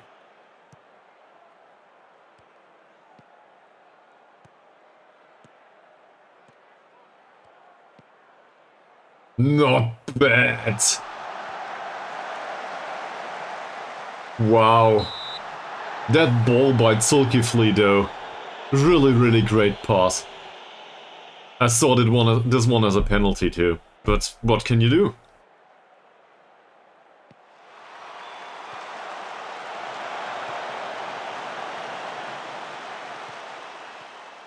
Norin's all on his own. Yeah. Just puts it out for a throw. We praise him now. Scored twice and apparently that was too much. Are you kidding me? He's frustrated by the feedback. Could have been the third. What the hell are you frustrated by? We're up by 1 goal.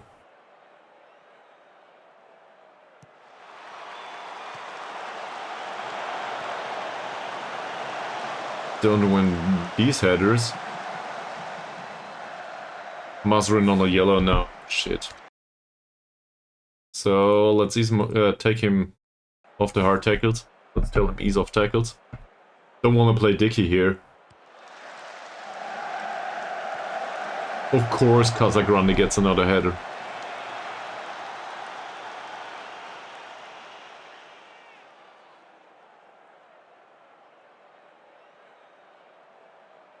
Please, please get the ball. They don't.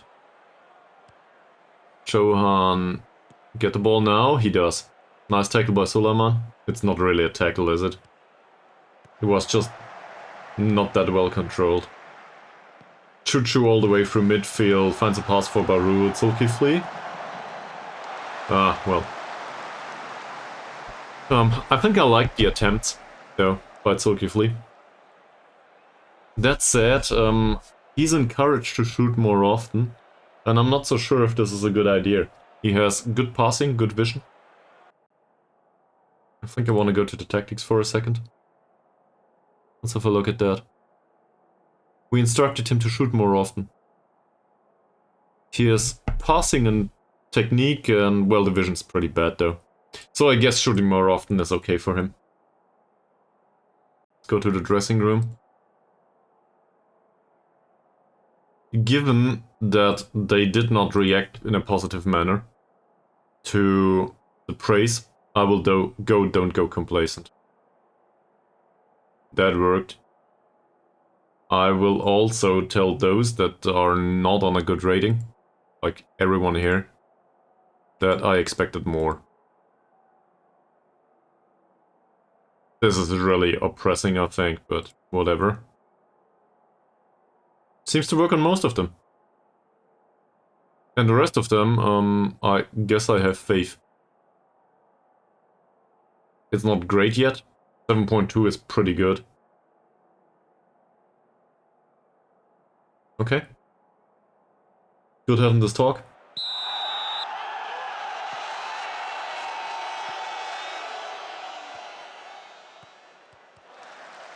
Well done by Suleiman.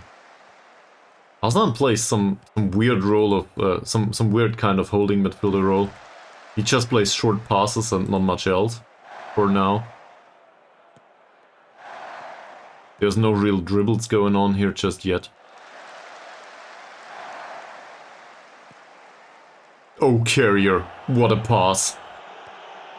What's Fossey, Seryava.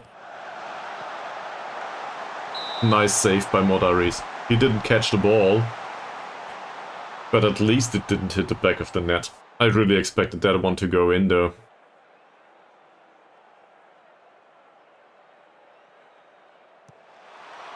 Johan with the corner. Defended for now. Come on, Suleiman, you're good winning back the ball. Ramat. Okay, that's over the goal. I will encourage them. That's the wrong way. Wait. What did I do?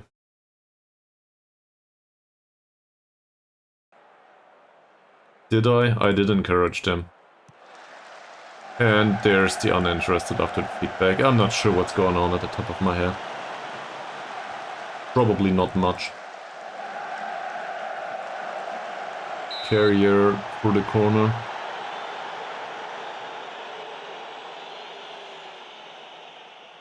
Well, some of them are actually motivated by the feedback. That's weird. This Casagrande guy is so annoying to deal with.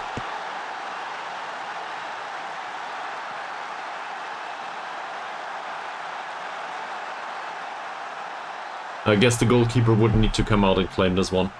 That's it. He didn't even score that one. Who's back here? Who is this? That's Ankun. That's Rahman. Nah, I don't know. Zulkifli. Okay. Well, sure.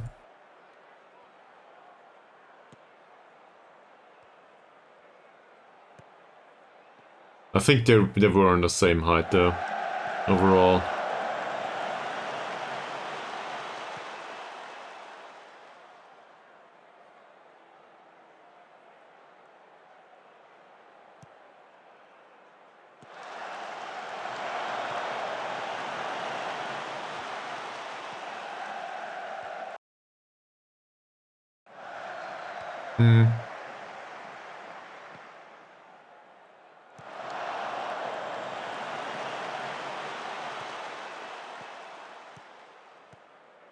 Baru cuts inside, finds Ankun.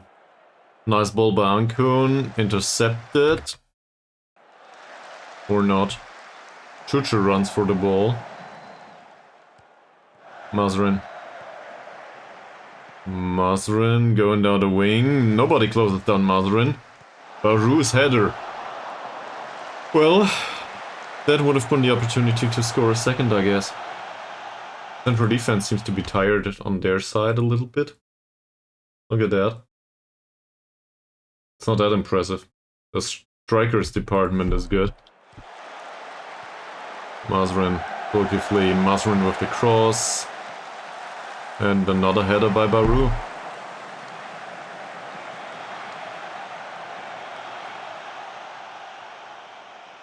Hasnan doesn't have a good match so far.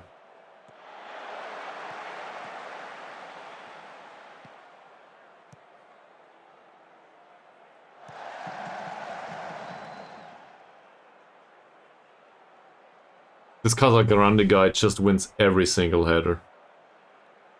It's really, really annoying.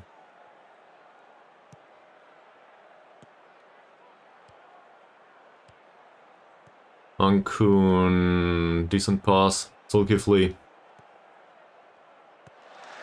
Ankun again. Decent pass twice. There was some space created here. Ankun, Zulkifli. Baru cuts inside. Well done! Finally! Pretty long shot, I think.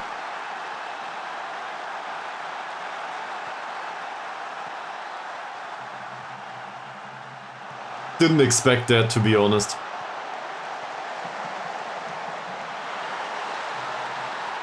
Yeah. I also think that's one to save by the keeper. But overall, I'm pretty happy with it.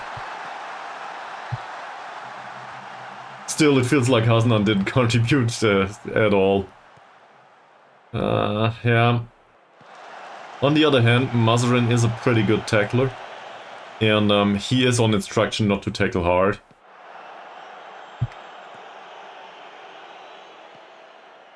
I'm more inclined to do something up front. Given the heavy match load, we are in minute 63 after all. This similar argument can go the way of Mazrin though. Baru, third attempt maybe? Well, that would have hit the back of the net, if not for the keeper at least.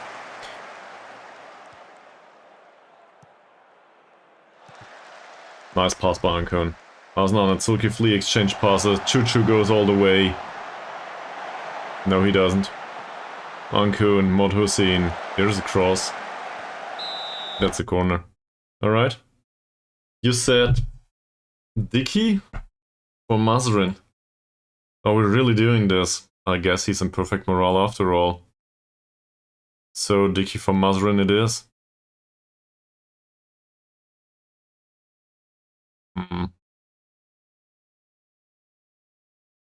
He's really crappy at goal scoring though. So if we put him on a deep lying forward attack, well, he still can shoot less often, so I guess I contradicted myself.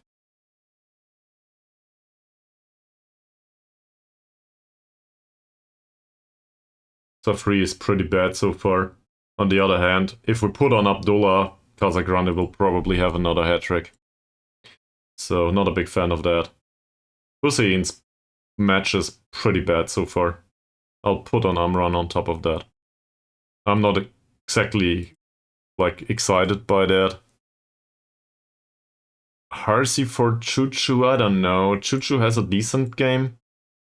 Well, in this situation though, it might go your way, given that Dicky does not overlap. And I do not want him to either. Yeah, give the opening a rest. The biggest concern here is that it might just go bad. On the other hand, we now have a more That's more structured in a way, because their roles are more attacking.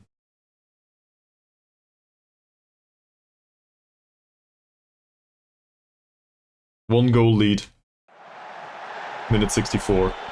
And to be fair, these guys might be really tired too. So us subbing a bunch of players all of a sudden, they might not be able to cope with all of the pace. If they do not sub anyone anytime soon. Percy, Amran! Whew. They're going for goal. This is what worked the ball into the box looks like, by the way. Not sure why this applies. We do also commit a ton of fouls, it seems. Don't really like that. So, I'm gonna take that off. I'm gonna take that off, and hopefully that commits less fouls. Oh, they made a substitution. They do? I'm not that interested in this. There's the league table. KL Rovers win again, but Saints, well, Saints are not playing yet. So, not sure. It's not like we can do much about that, though, with KL Rovers. Well, okay, they face Perlis, though. So, now they make additional changes. Let's have a look at the end of the scene.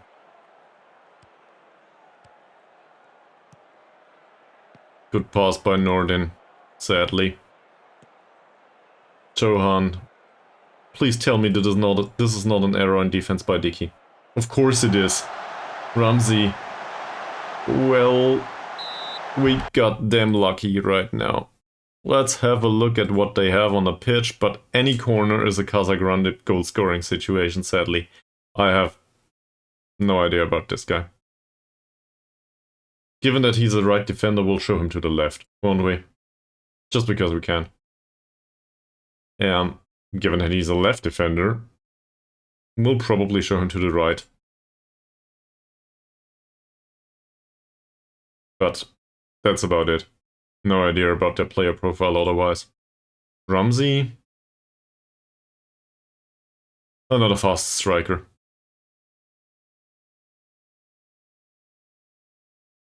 Yeah, no idea what to do here. Our scouting department sucks. Hell, we even bought a scouting package. There's no rush to take this kick? Well, okay. Waste time as much as you want. But please don't score.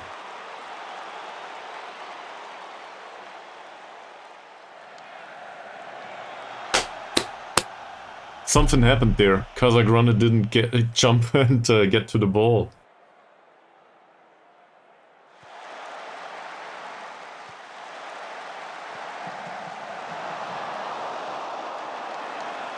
Please tell me we get this over the finish line. 10 minutes to go. I would also take a fourth goal. Not like this though. What are you doing?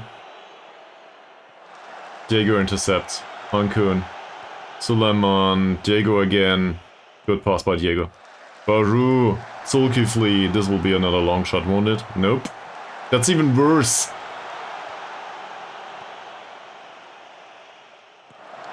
Nice header by Safri. Would you please, Amran, do some defensive stuff?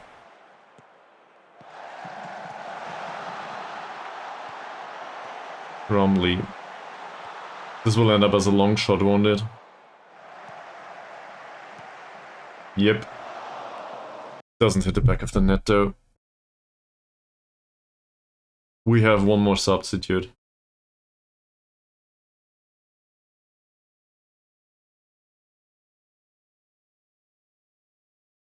I think that's it for Baru. He does have a good game, but I think we're done with it. We could also... Let's do that instead.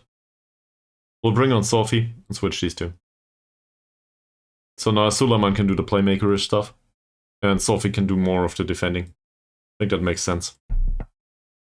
I also want to go as much on the time wasting as possible.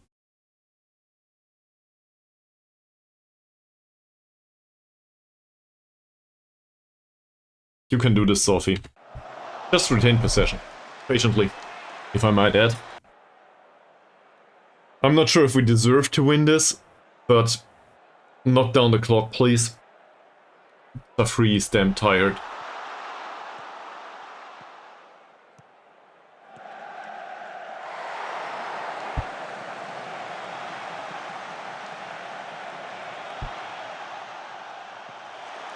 Yep, first of all though, this one. In fact, so I want to show you something. If we go balanced now,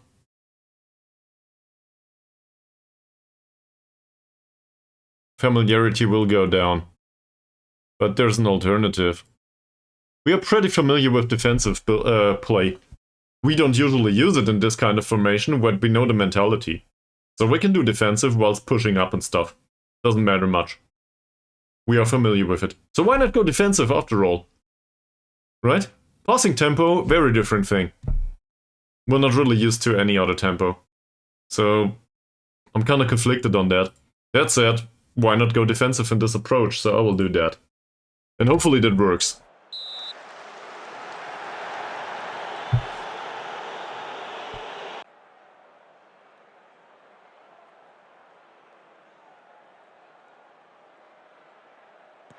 Modares distributes the ball.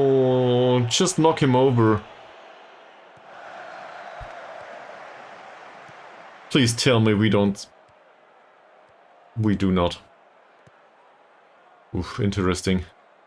Suleiman, good pass. Baru for Diego. And he doesn't get to the ball.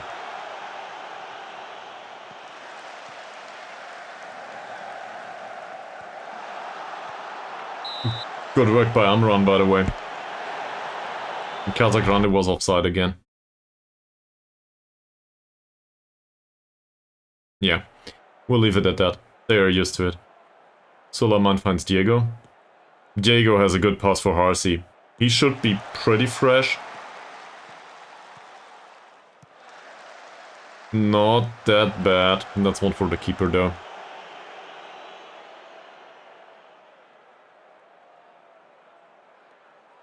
Pretty exciting match, I would say.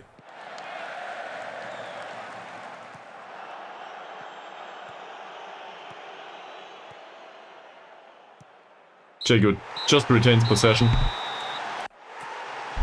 Wow.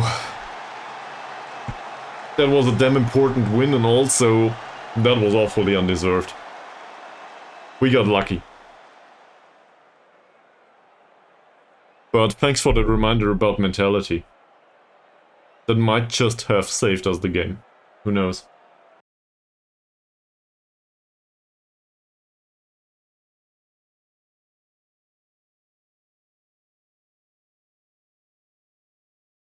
I'm very happy with this. Also, Hasnan played most of the time. Flasche leere?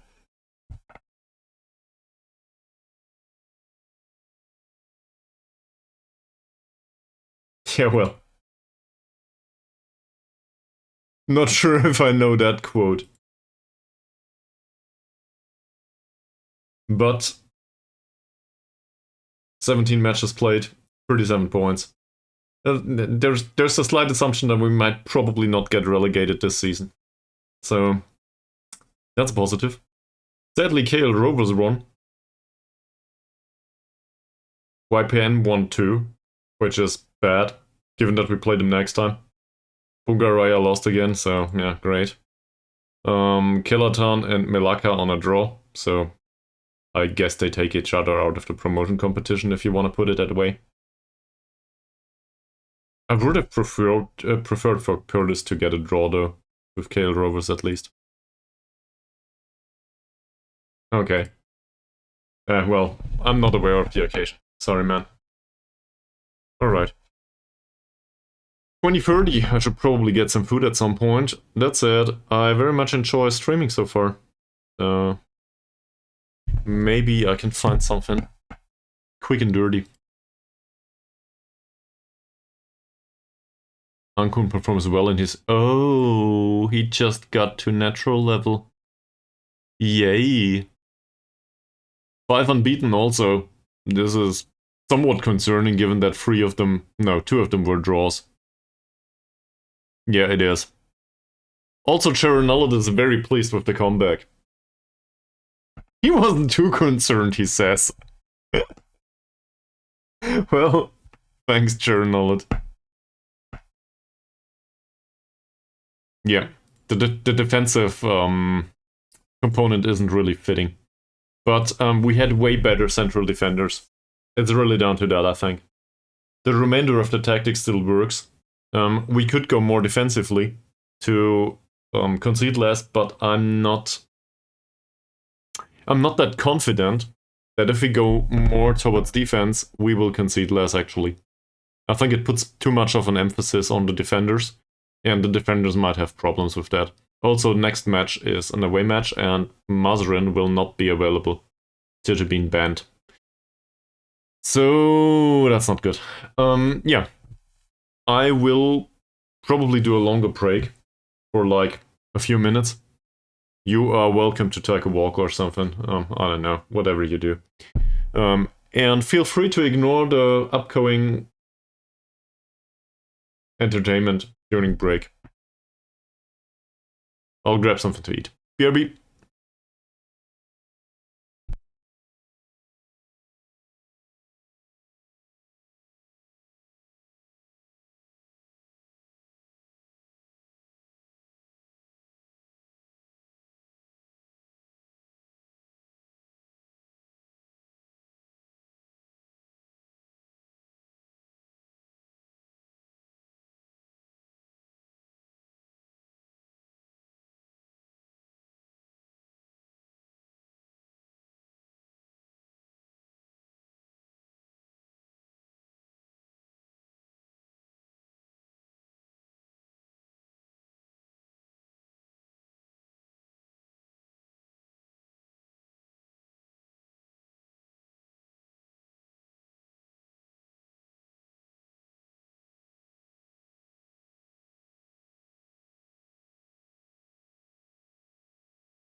Alright. I had food. Then, from my perspective, that went pretty fast. It probably was a bit longer to endure as a watcher. So I hope if somebody watches this later on, I hope they skip forward. Well, Mazrin will not play next match. Also, YPM, they have yet another manager that likes to play tiki-taka bullshit. Yaya Sean Pahang Maintenance FC. Okay. I will not ask. Mini University Islam Anta Baraksa Malaysia. Alright. Well, it doesn't matter much. This looks pretty threatening.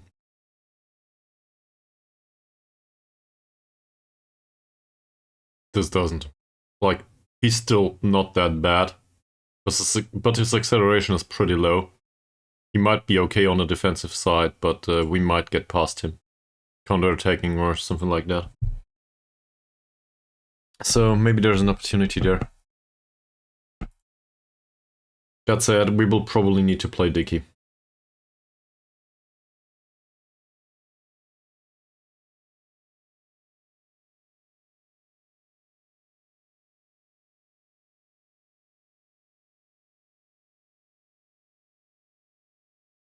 He's on a medium edge load. Everybody here is heavy. That's 9, 10, 11, 12, 13, 14 players that are under light to medium match load. Thomas probably doesn't count much. So there is the opportunity to do a friendly in here. This is a weird way to do things. So training would be on Tuesday. So we do it on Monday. We do include a friendly facing Sarawak again on Monday. And we set it up, well, we don't manage that one ourselves anyway. We do need the 10k of income. And we do set it up in a way that everybody that didn't play recently gets from light to medium match load. So that they can have some sharpness. But more importantly, I want the other ones out. Hopefully, Terranullet will keep him off the pitch.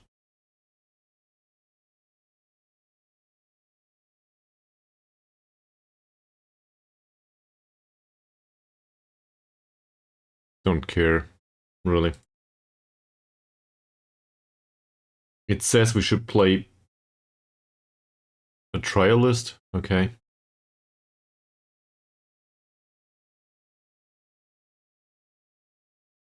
Well, most of this I agree with this. Not so much. But if Terranullet thinks so, I will clear this one though. I will not play Aris for that match. I'll play him. Amran. Central defenders are a bit of a problem. Saleh and Abdullah though, probably okay. Dicky, yeah. He will also need to play the next match. Killeen, why not? Sulaiman would work, but let's put Atan here. Thomas is not a horrible idea, but there's Taib here, so why not play him?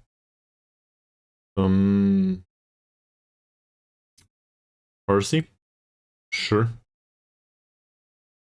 And one of the other ones up front. That's not Diego, so I guess that means Rachili makes an appearance. Oh sure, he has specific instructions here. He doesn't. So we'll give him specific instructions first and foremost. I'm kinda tired of doing that by myself all the time. And taking few risks for sure, with the passing. So that would work too. That said, Rachili needs sharpness more. So we'll put him here. and he would need to come along as a priority. For the rest of them, I hope Jernala adheres to these instructions. There was it him? Yep. Let's play this guy for the friendly. And then there's a bunch of other players.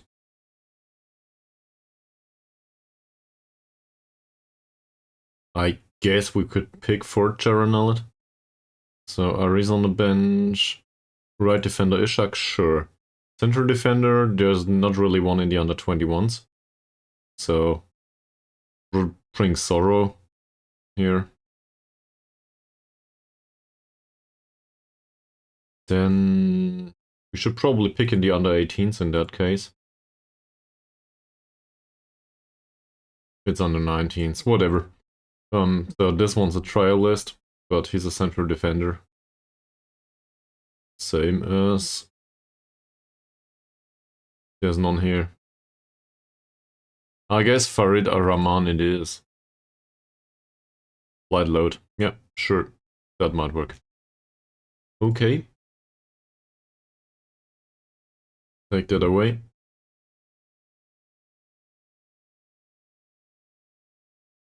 And then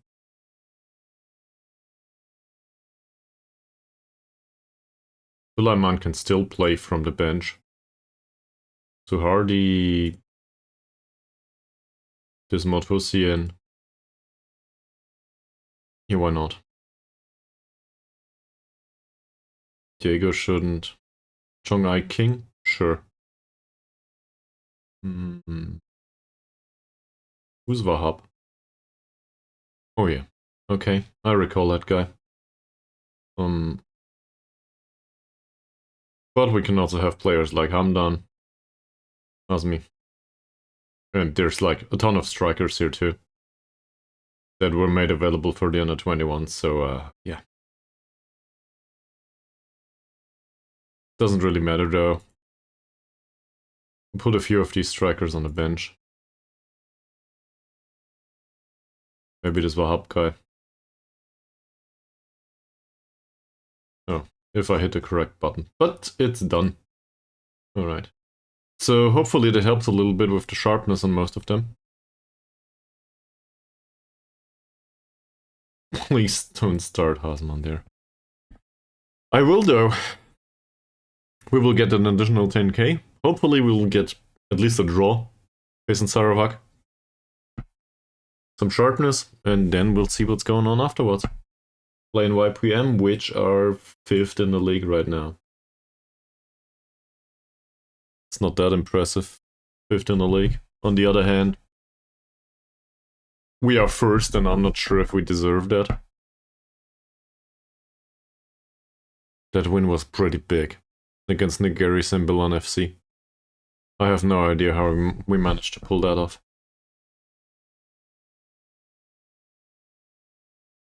Saints still have a match going for them. Shit. Recent form is pretty good, it says. 2 assists from the right and from the outside of the penalty area. Well, so assists from the right means this is our defensive side.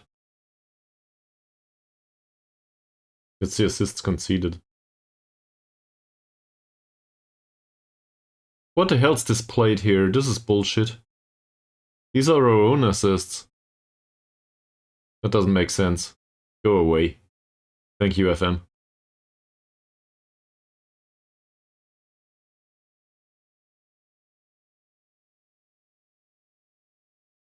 This is Diego's goal.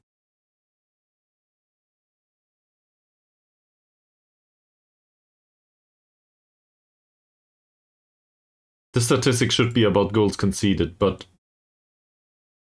3 out of 5 goals are our own. Does anyone check this stuff at SI? I don't know what to do with this. Go away.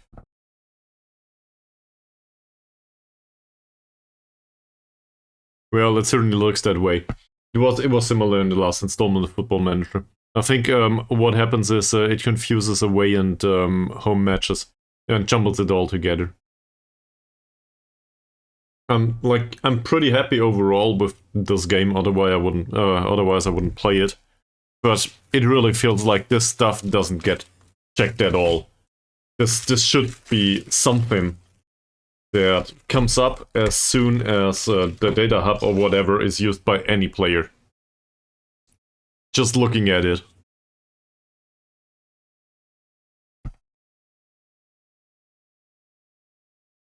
Dixie now is an emergency backup. Playing for nothing. Don't care about this scouting report. Sure, go do that. Doesn't matter. Sharon can do that. It's really weird to have an assistant manager named Sharon Nullet, by the way. I always feel somewhat condescending talking about him, and, well, he's still a person in real life somewhere.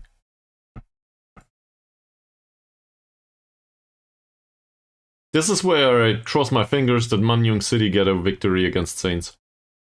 Don't care about this match. And Immigration versus Bukit Tambun. I guess I don't care either. Wow, Immigration are bad. 16 points. I thought they were much better. Maybe that's just me.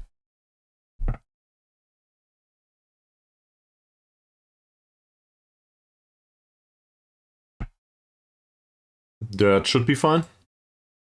As should this. And this. By the way, how's sharpness down there?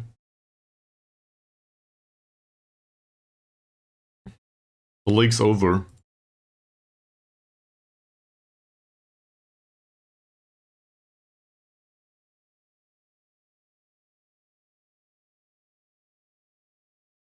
That will probably not help much.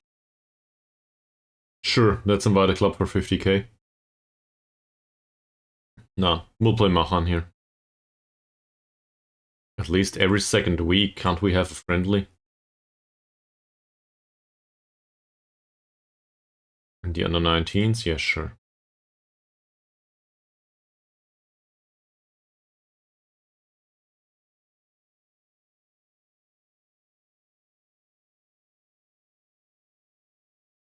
Also, somebody told me we can arrange multiple friendlies, so I should probably learn to use that.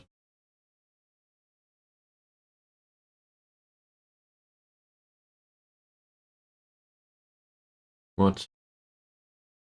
This menu is so confusing. Sure, go away. That's just me. Alright. So we do arrange a friendly here against Busak, and we do arrange a friendly here against Sama, whatever it's called. And we do arrange a friendly here. Basin Pasir Pandak. And we do arrange a friendly here. Basin FSR. Good stuff. So that settles the affair for the under 19s, and hopefully they can play a little bit. After that, the squad is probably pretty sharp. Hopefully that helps in training. Mazarin got a fine and he accepted it.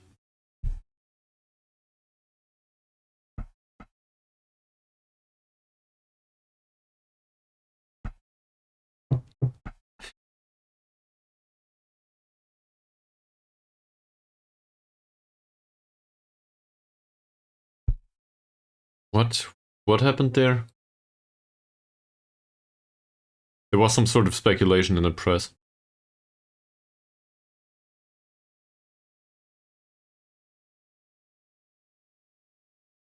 Ad for the scout is still going. This guy wants a job. But I'm actually waiting for us getting promoted, so maybe we need international scouting after all.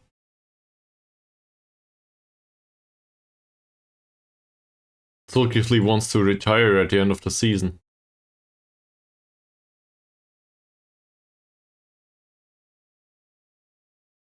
Well, He is somewhat prone to injury.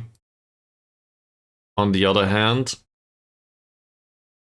I wouldn't necessarily say he's forced to play on a lower level. He's 36 though.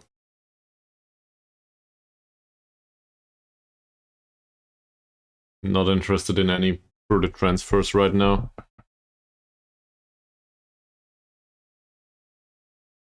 Didn't consider that. Yeah, transfer window's still open. But it's not like we have much of a choice to sign really high quality players. There would need to be a very high quality player becoming available all of a sudden. Well, who would that be?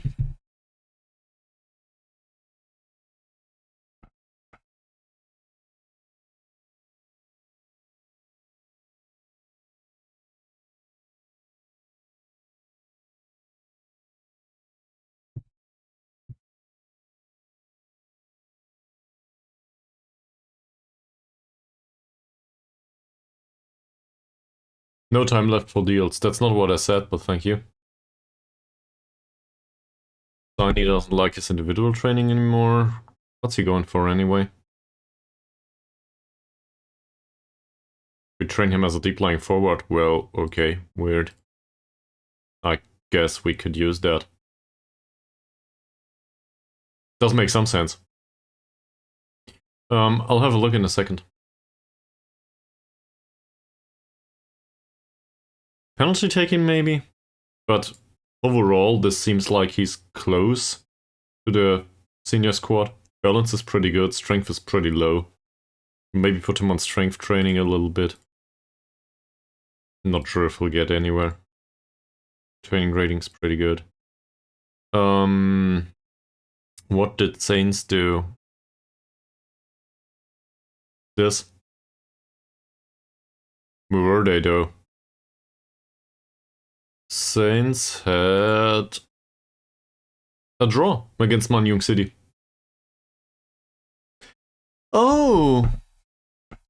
They also will play Piala Malaysia.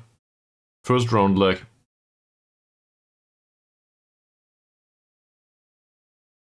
We don't. What kind of competition is this? We didn't play there.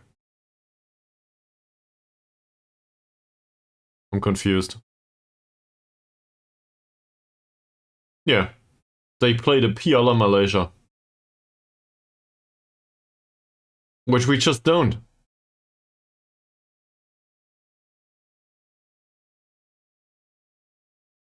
What kind of competition is this?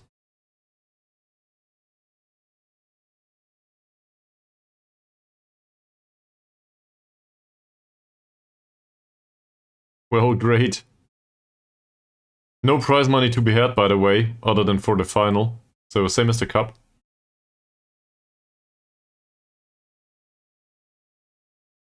Trialists are allowed to play matches. Great.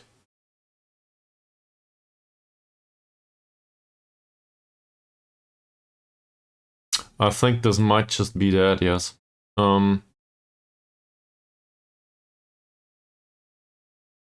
So this is 16 teams. And in the first league...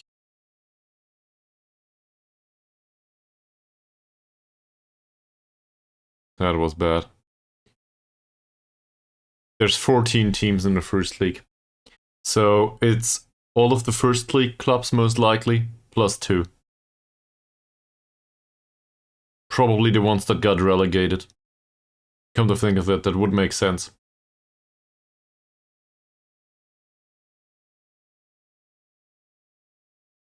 Like, I wouldn't be sure about it. But whatever, maybe that. True. So it's done by a draw or something?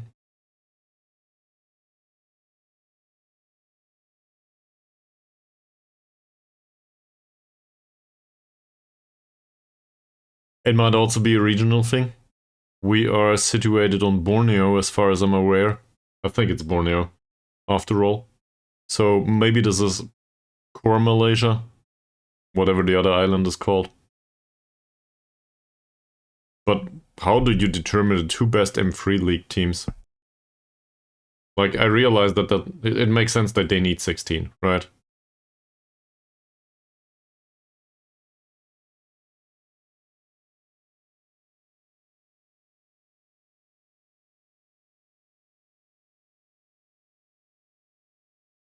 I don't know. Whatever's the reasoning. We will probably encounter it soon enough, and if we don't, we don't. For now, though, we need to deal with this league and we need to win promotion. Well, we don't need to. We want to win promotion. So, I'm gonna focus on that.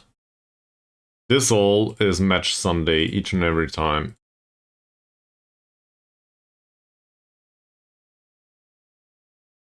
That's good.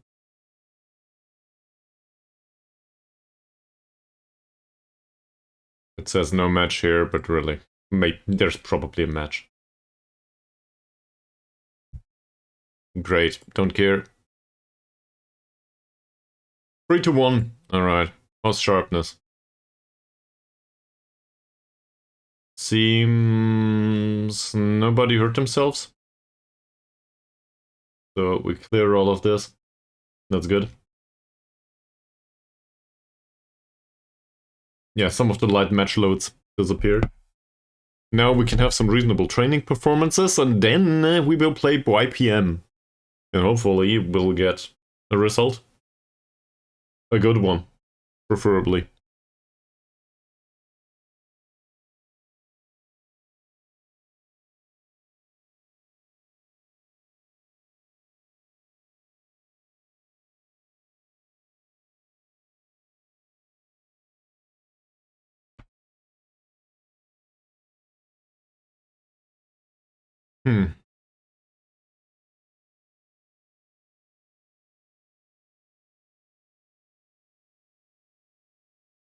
Transfer deadline is today.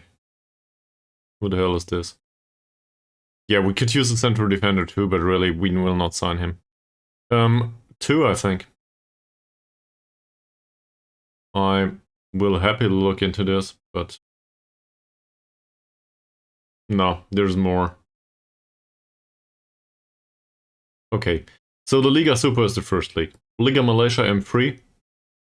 Then there's the Shupi Piala FA, the Piala Malaysia, the Piala Sultan Haji Ahmad Shah, the Malaysian Challenge Club, the Piala Presidian, and the Piala Belia. These are under 19 clubs. These are under 21 clubs. This will be scheduled at the end of something.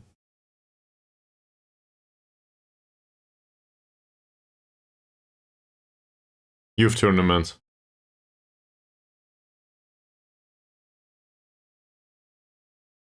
Wow. This is Johor and Tering now. This probably is some sort of match of winners of the league or something. That makes sense. This seems like the first league cup. But it contains Saints for some reason. Also Harini. Not sure. This one is the regular cup that we played in. The Shopee Piala FA. So I'm not sure. This is some sort of exclusive cup here.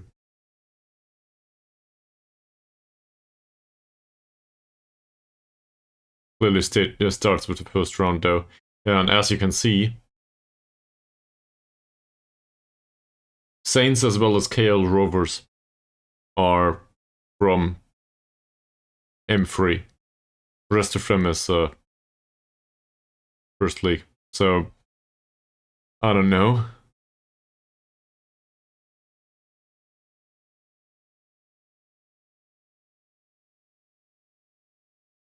No, not relegated teams.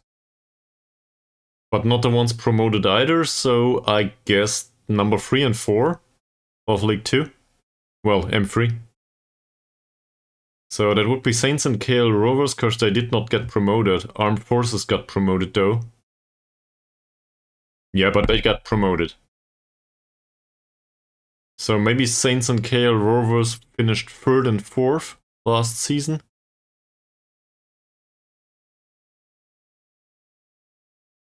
Is Harini the one that got promoted? Yeah, Harini got promoted, yeah.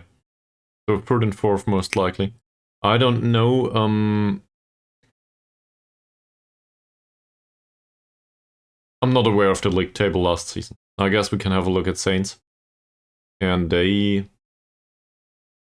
managed to finish 5th.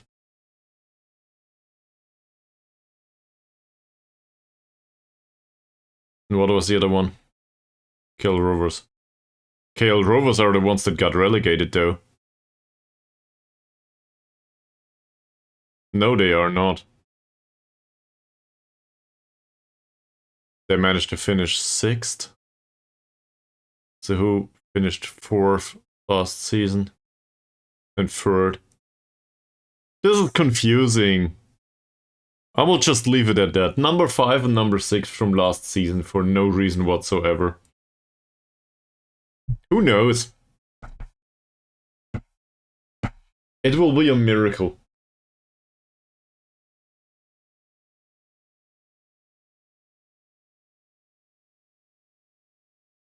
Might not happen to us anyway. We should ask Tidong at some point. Maybe he knows. Or we need to Google it or something.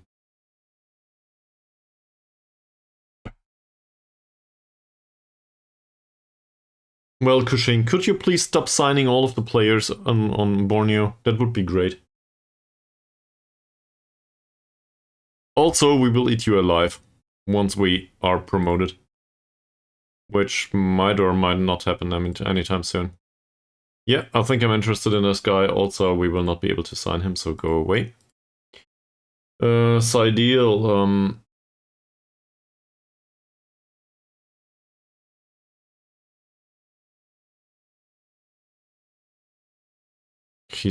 hopefully he's not devastated yet by not having time on the pitch. Doesn't have a strong opinion about his playing time just yet. Great. There's a problem with having promises on players like Sideal. You gotta give him the opportunity to actually fulfill them. Maybe in a match against Immigration. Okay, very fluid attacking. Well, that might just be receptive to counter-attacking. It says tiki-taka, but attacking mentality. Alright.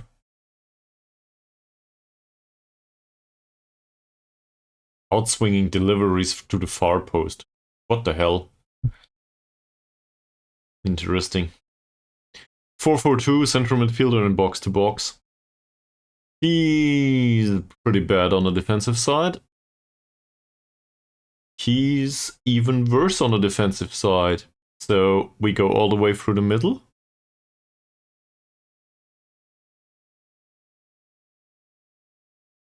He's not bad, but not exactly physically impressive. At the age of... He'll retire next season. Wow. Also, he's a shitty scout. But this is pretty impressive. At the age of 39. 40 caps, 5 goals.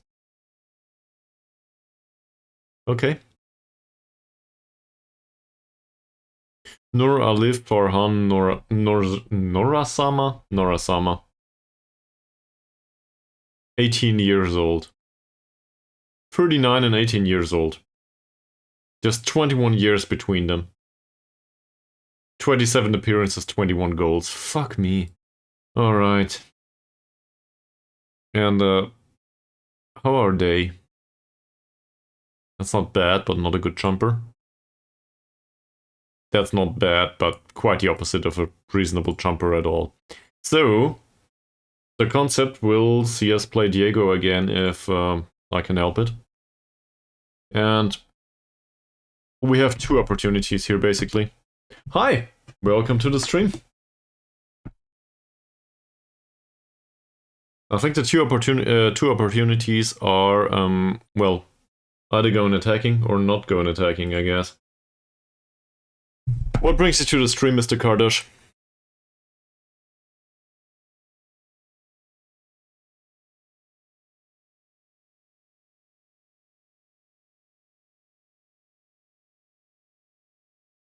They just draw two teams from the M3 League. Well, okay, that's really awfully boring.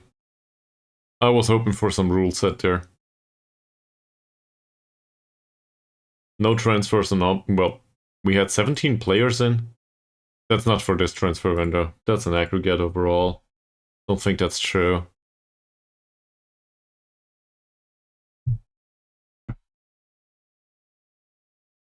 Well, the title is hilarious. Yeah, are we talking about Hobo to Hero? Well, I think that was done quite a few times, actually. I googled it once I came up with it and realized that basically half of the population of the United States had a Hobo to Hero series at some point in various games. So I guess I'm not that impressive after all. No.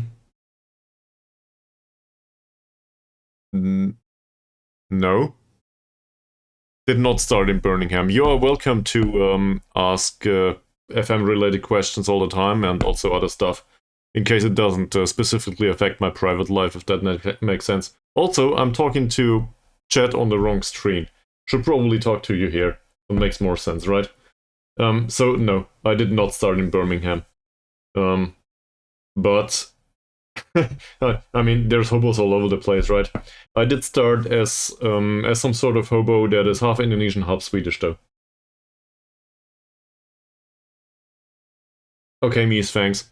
So we will not be drawn into this competition without getting promoted anytime soon. How did you come up with Birmingham, though, Mr. Kardash?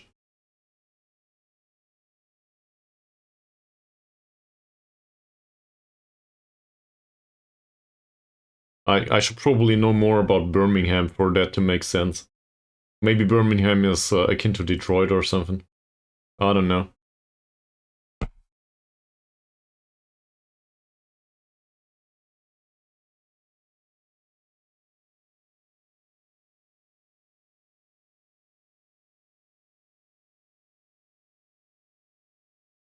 Okay, so what's the well, something else could be specified, whatever that is.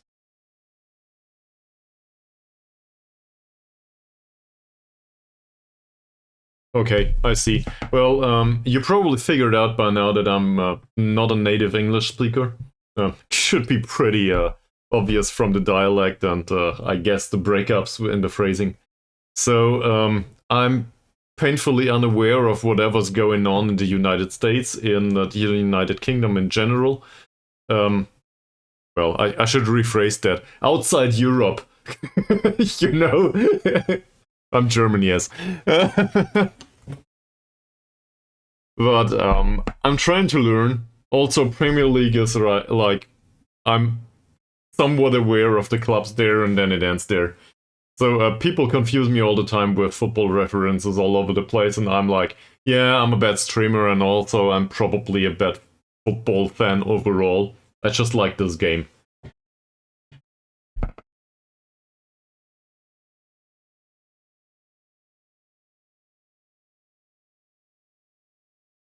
Well, in that case, Mies, first of all, thank you very much for having a look.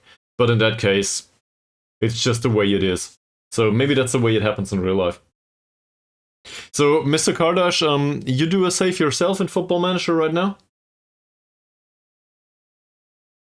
Norwegian. Oh. Well, we not to alienate you just yet, but there's a regular follower of the stream that is a Swede, that I'm very fond of.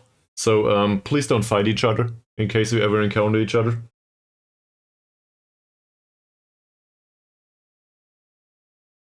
Yeah, well, I know the bad reputation of the British as tourists, I guess. Thank you very much for that.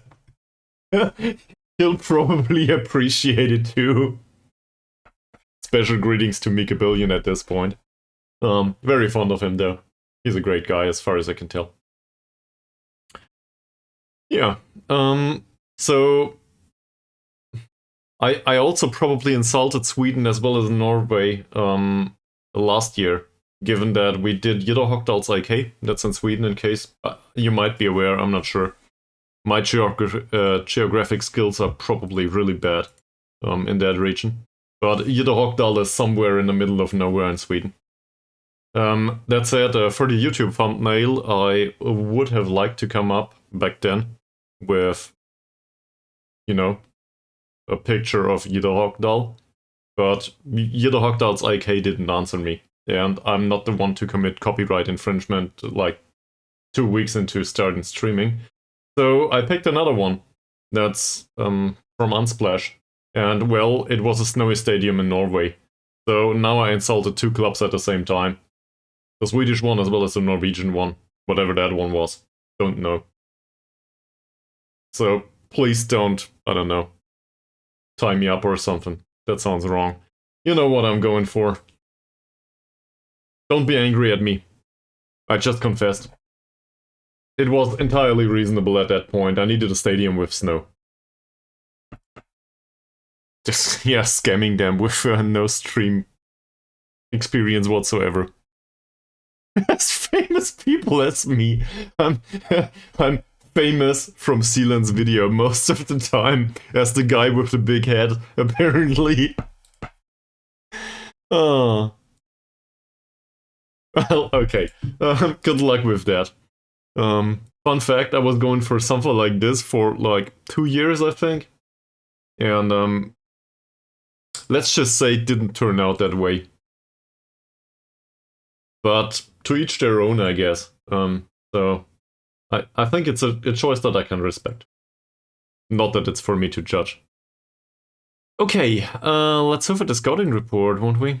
Let's have a look at the scouting report, I was willing to say. So, you didn't answer my question, though. Do you do a specific FM save right now, Mr. Kardash? Everybody on this stream suffers in some way or another. So, obviously, you have your own suffering in FM, don't you?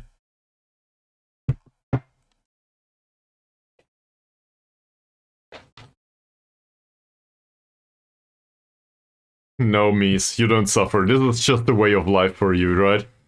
It's normal. Yeah, true. You don't play the game, you watch me playing the game and hope that I suffer more. I guess that makes sense. I see, yeah. Dynamo Dresden... Well, that's a very specific pick.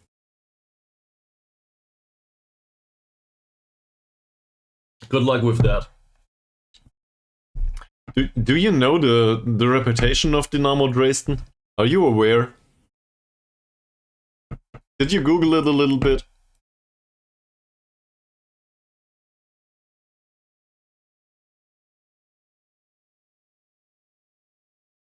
No, the kind of reputation I was going for. They have a pretty big reputation too, yeah. Like, they are well known. Not exactly for football, though, if that makes sense. They are more known for burning, well, either the stadium or the other team's fans. So, well, that's probably a bit exaggerating, but yes. It's one of these clubs where the police is all over the place. If like Dynamo Dresden they played in the second league, I think a few years ago. Hasn't been that long ago. And I lived in Würzburg back then, in Germany, who also played in the second league in that season. So Dynamo Dresden came over at some point. There was a lot of police around. And even though the fans are, like, they were carried from the train station to the stadium in buses, specifically shut off from everyone else in Würzburg, like, they started to demolish the buses straight from the get-go, from the inside. The ones in which they were carried around. So that's the impression I got from Dynamo Dresden. I hope you're proud. That said, not everyone in Dresden is that way, okay? But it's Eastern Germany, that's a very special kind of people. There's the guy from Western Germany. Yeah. Okay, I wanted to look at this. Not complain about Dynamo Dresden all the time. There's also probably some very unkind things to be said about their political allegiance, if you want to go that way. But as a streamer, I'd rather not.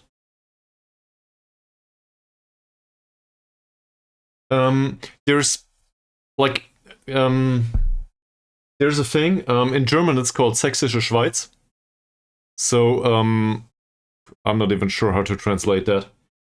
There's a pretty nice vacation region, pretty close to Dresden, alongside the river. The name escapes me right now. So in case you ever make it to Germany, going there for hiking is pretty damn good. Saxony, Switzerland. Thanks, Mies. Sometimes it just escapes me, even if it's obvious. Thank you very much. Yeah, but in case you ever come over, it's really good for hiking. I can definitely recommend that. Also, if you live in one of the hotels pretty close to the river there, like there's nobody after 8 p.m. there. They in German we say klappen die Gehsteige hoch. How do you translate that? I guess they fold together the streets or something. Like there's nobody out there other than a cat. And that's pretty impressive. Come as somebody coming from a city. So it's really a great opportunity to go on a good vacation. Dresden itself, I really do not have much of an opinion. No, I think it's true. Saxony's, well, whatever. You can probably also find it.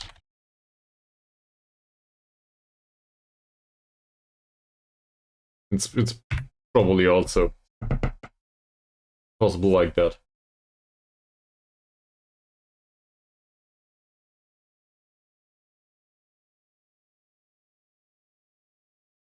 I see.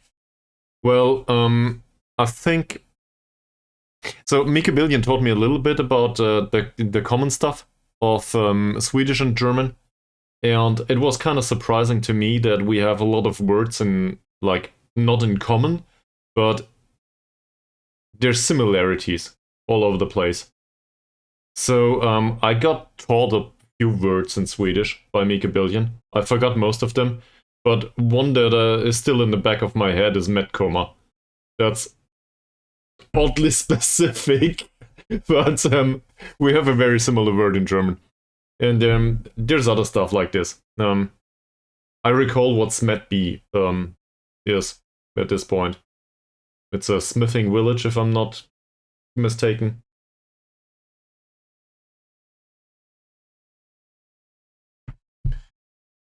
But yeah, there's also literature from Germany that is probably less politically sensitive, if I can put it that way.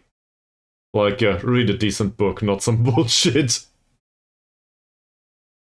Okay, defensive near post set piece first contacts are pretty bad for them. So we focus on attacking corners, and they create poor chances from set pieces. So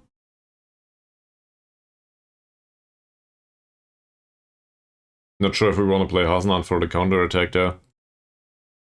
On the other hand, why not? So this means attacking corners makes sense. Defending free kicks, I'm not so sure. Transition phase, not am I sure about this. We'll go for out of possession. We concede too much anyway. So, Mr. Kardash, anything in particular that you like or dislike about streamers? So maybe I can save you some time with respect to the stream.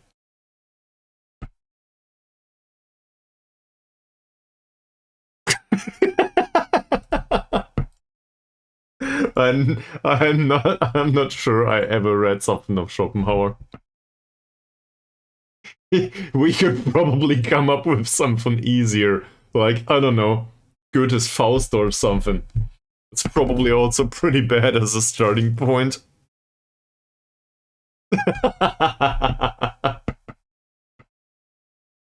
Well, I guess his political views have seen better days, given recent stuff going on to the east.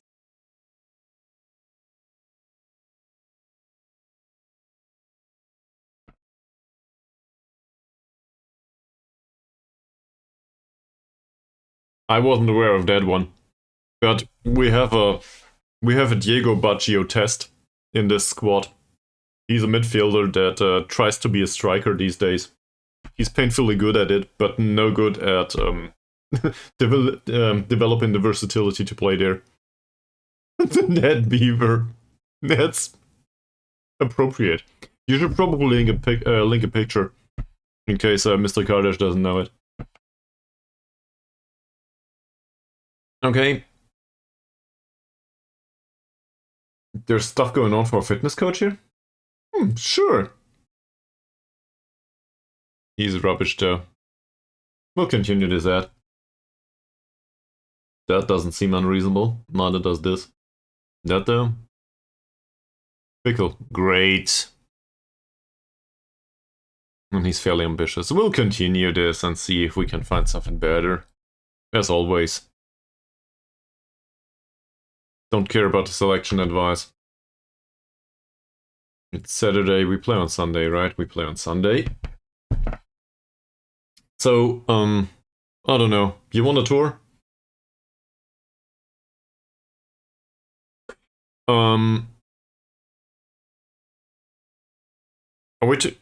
Was this the number one question that you came to ask here?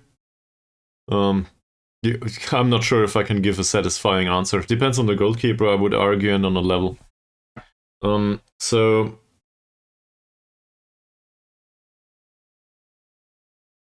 I guess I would argue it's similar as with every other player. As soon as they can, well, as soon as possible, but as late as needed, I would argue. So if you have somebody, I see. So just retain him, maybe loan him out from time to time. Depends. But playing time is important to player development in general. That's not specific to goalkeepers, right? So depending on what league you are in, but this is Dresden, right? You want to loan him out to play somewhere in League 3, if you can do that. So you might face him, but doesn't matter. At least he gets match experience. And you can loan some random ass trash in from somewhere that can do the second backup option, the third goalkeeper in your team. Because your team will probably start complaining if you do not have a third goalkeeper. At least that's my experience. Sometimes that happens. That said, he still needs playing time, but he will not get it at your club. So, now if you do this at the age of 18, that's probably a bit overdoing it. Because most of the development still comes from not match experience, but other stuff. Natural development. Yeah. Well, it's just a system of Football Manager. You get experience from being on the pitch, and you get experience from natural progression. There's also, a multiplier and some addition from the personality. I think ambition gives a plus, and it was something else that works as a multiplier. I see. Yeah. I don't think there's specific time slots for that. In general, I agree with Mies, but it depends on the natural progression of the player. And this natural progression is hard to determine at first glance. It might be impacted by natural fitness, proneness to injury, and a bunch of other stuff.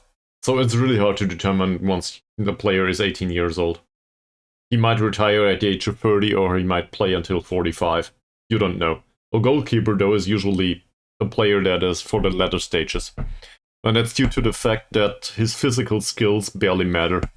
His agility does matter somewhat, and maybe his strength for the throwing, but the rest of his attributes are more or less useless.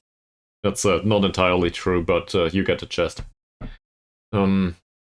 So, for a goalkeeper to develop later on is quite usual. In particular, a goalkeeper that is in physical decline might redistribute the experience that he got due to natural progression as a physical person. This might decline, and the experience might be redistributed to technicals as well as tacticals, first and foremost. So a goalkeeper gets pretty good after the age of 30, sometimes. So I guess that's complementary to an answer to your question. If as soon as he's good enough and he's consistent on top of that, or maybe even if he's fairly inconsistent, you might want to go with it. But then don't overdo it. Like, in the end, the primary goal is to have success as a club and not as the goalkeeper, right?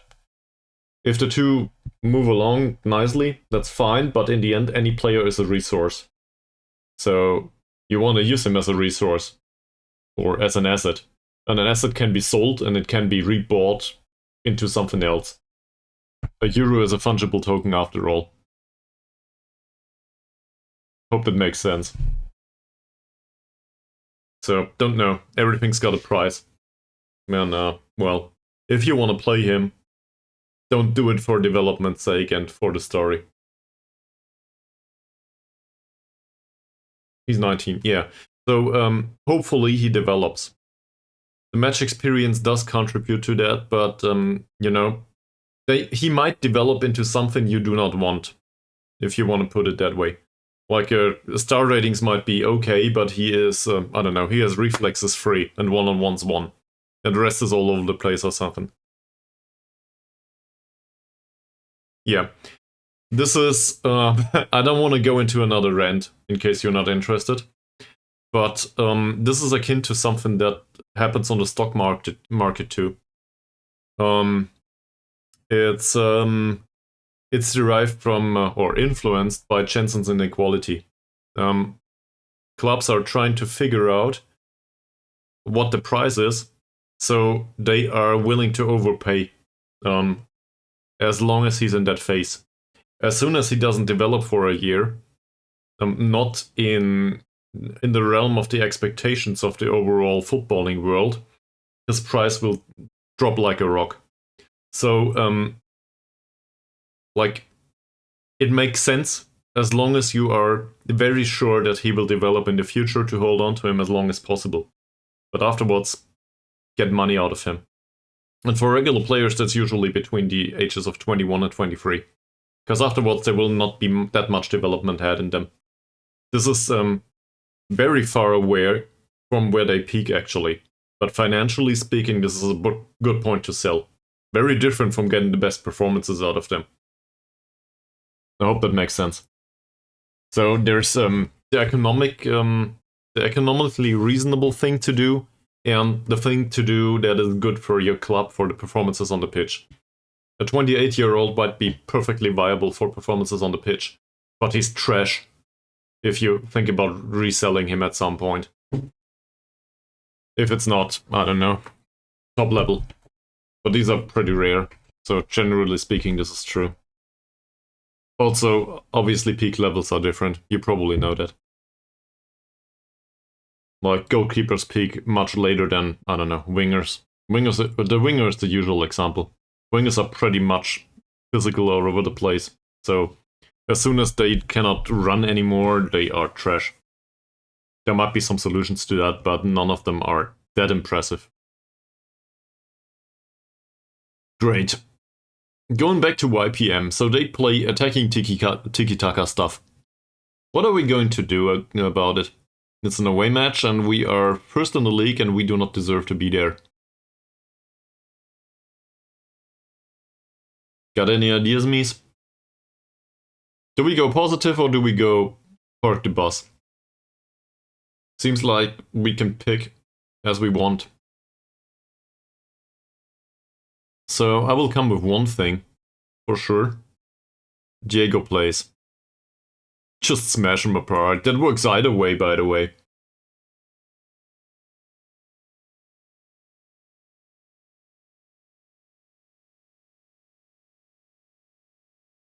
So... I'd love to. You went right into the trap, though.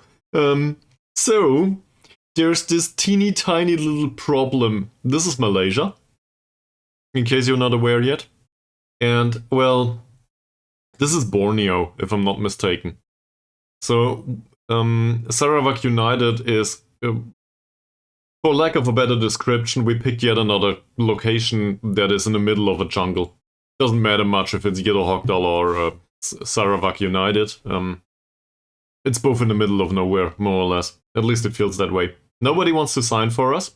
And also, a typical size of a player in this... it's here probably. In this league. Let's just have a look at the physicals for a second. So, typical jumping reach within the league is 5.67. Typical strength is not much better. It's 3.95. This is a league of dwarves. Squad planner report comparison.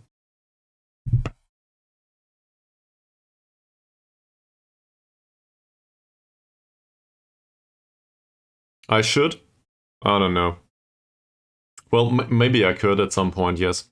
Not a bad idea, Mies, but probably, well, that's just for people that are interested in the stream, and that's probably like 5 people overall. So maybe it's 6 now with Mr. Kardash. Who knows? Would be pretty welcome. But yeah. So anyway, players here are dwarves and they are weak. At least according to Football Manager. Don't want to insult anyone, but I guess accidentally that happened. I reject the premise of this question, I think. 25.2 is... don't know, depends on your goals, depend on... I don't know. I guess quality trumps age, I would argue. A player can be pretty good at the age of 32, or he can be trash. Same with an 18-year-old. So, not sure. I would argue this is important. Have a look at the social circles and the hierarchy and stuff. Try to focus on that, not so much on age. It will sort itself out. So, I think doing too much young stuff is a risk on its own. That makes sense. Okay, we have a deep lying forward, so that means looking at them again. We do float the crosses. I'll probably set this together on the next screen, won't I? It says we should go defensive here. Well, in that case. And drop deeper. Well, in that case. We do just that. We trust Jaron Nullet as an assistant manager, don't we? What can possibly go wrong? So we drop deeper. We play a combination of Diego as well as Thomas as a shadow striker. That's pretty good. Thanks, Thomas. Well, it's too late now. Also, I'm not listening to the AI. It's Jaron Nullet. He's real. So, seen from that perspective, it's probably a good idea. We play against a 4-4-2 though, so... where the hell is Choo Choo? Here. I also want to put this out there, in case you are convinced that this is an interesting save, Mr. Kardach. We have 2 trains in the squad. One's Choo Choo, the other one is Thomas. That's derived from one being called Ashri bin Choo Choo, and the other one is, I think, Asmar bin Choo Choo or something. Asman. Pretty close. I recently learned that Ashri as well as Asman are the real names, and the other ones are derived from, like, parents or something. But Football Manager is not aware of that. So both are abbreviated to A. Choo Choo on the pitch. Highly confusing. So we renamed them, given that they obviously like to do choo-choo noises. Yep. There's that. Mazrin cannot play. Shit. So Dicky needs to play. That will not go well. Well, it might. He develops. His training rating is fine all of a sudden. Not sure what's going on there. We did play the old guy as a goalkeeper recently. Oh, that one match had a very big impact on his training rating. Not bad. What else? So, Saidil on a bench, probably. I rarely set this together here.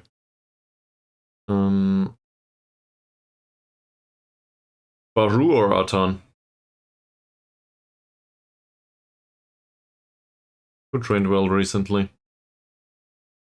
Baru's training rating is pretty impressive, 8.3. That's not too bad for our level. Also, he doesn't really care about what I say. Still, sounds legit. Atan, on the other hand, not much worse. That's okay.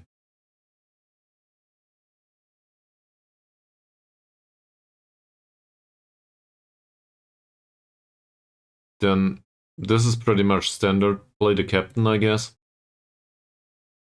There's not much reason not to play Sophie, I think. He's on a yellow card, but this is one of the harder matches of the season. So we can play Sulaiman later. Also, he trained well, so no reason to let him at home or on the bench. Which reminds me of Atan, he can probably go to the bench. So there's the defensive stuff. I fear we might need to play Carrier and Safri again. Not like we have much of a choice there. And well, Amran or Mod Hussein. So probably Mod Hussein. His vision went up. Wow, didn't expect much development of him, but yeah, okay. Not bad. Don't they always, man? At 3 points here would be pretty great. I want this club to be promoted, but it just feels like this is... What? What happened?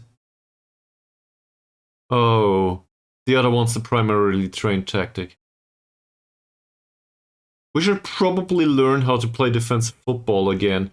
In particular on this specific defender. That's not good. Goalkeeper's already on the bench. That makes sense. Amran. Abdullah, just because we might need somebody in defensive midfield. Kilin or Sulaiman? Dear Mr. Kilin, your training rating is alright. Dear Mr. Sulaiman, yours is even better, so I guess Sulaiman it is. There's no left defender though, so we might as well bring along Kilin just because there's a spare. Don't want to bring along Saleh.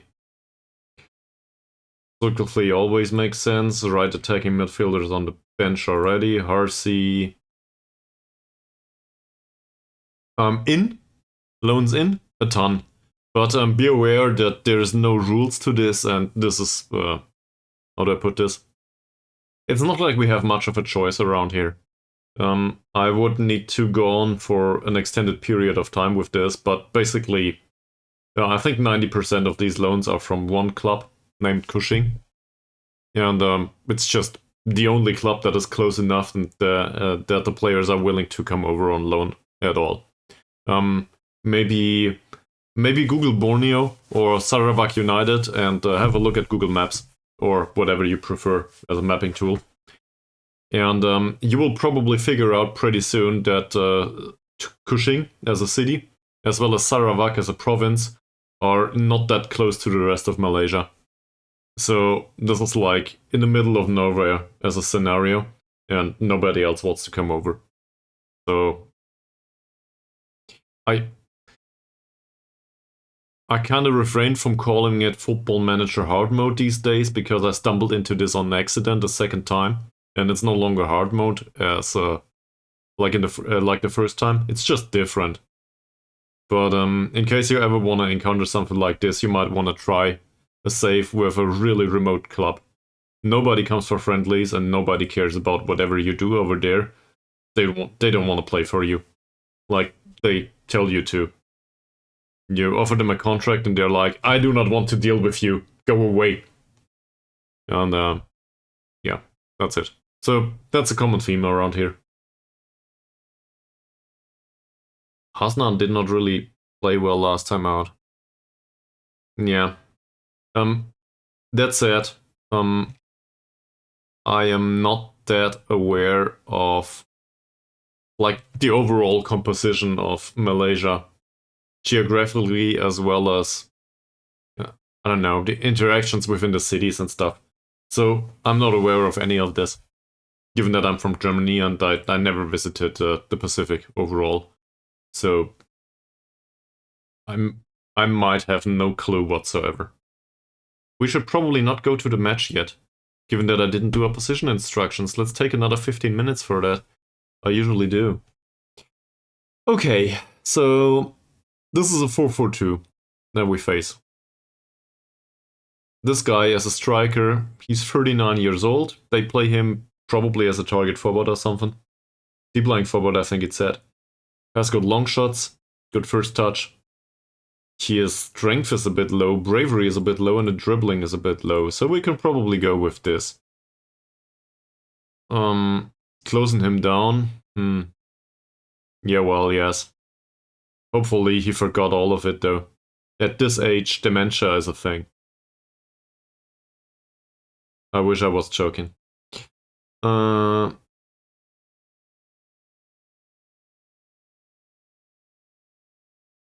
He's pretty good on the technical side. Off the ball movement is pretty decent. I think tight marking might be a thing for him, given his jumping reach of only 7. Not sure if I like it though, but I think we'll try. The problem is, tight marking him gives some space to Norasama. That's pretty dangerous. He has a good dribbler on top of being really not brave. Good first touch. Finishing is okay-ish, composure's pretty okay. Heading's good. He can't jump too. Off the ball movement's bad though. Tight marking for him would be a good idea, if not for the pace and acceleration. Not sure about that. I probably will not add any specific instructions. But this guy has horrible dribbling. That's positive. So we will take him off the pitch if we can. He also has no idea how to play a pass, so we will show him to the weaker side, which is the inside in his case. And that's about it. Tight marking, nah, not with that acceleration and pace. I will not try to pronounce this guy's name. I will say though, they should probably call an ambulance prior to the match.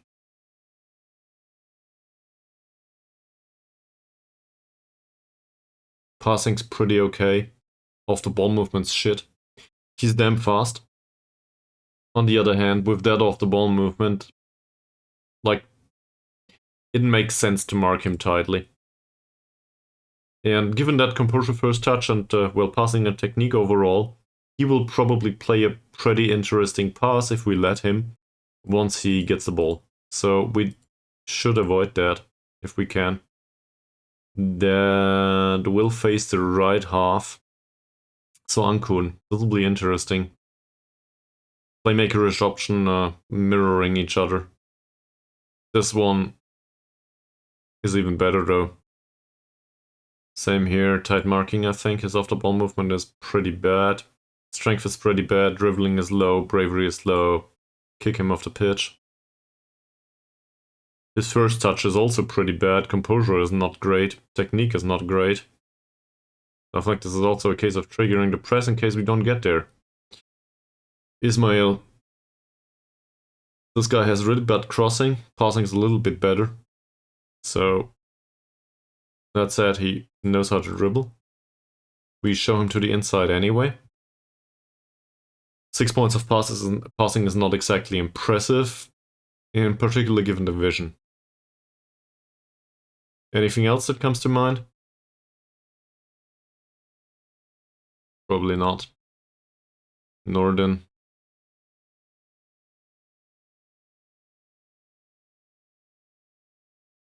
Passing's okay-ish, vision is okay-ish, crossing is pretty good. He knows how to finish for some reason. What the hell?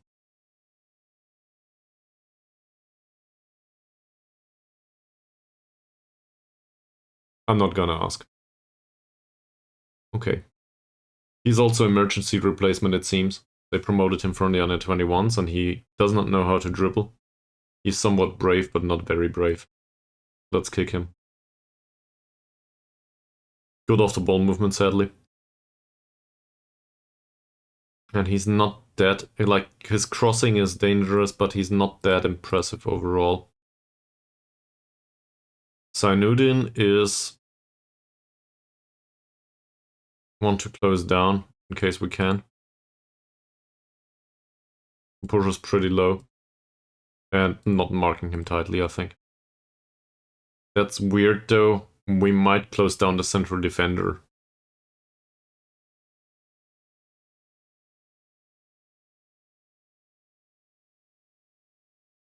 Similar argument here. Passing's pretty bad. Composure's pretty low. First touch is pretty low. I think I will take this off. Not mark them tightly. Not to disrupt the shape of the team too much.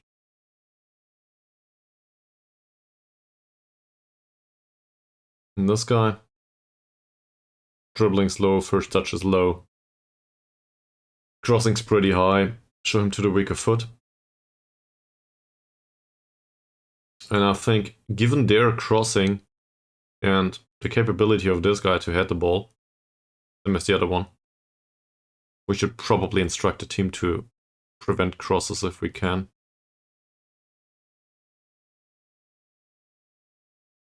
Bit of a weird thing, but maybe we stand a chance here.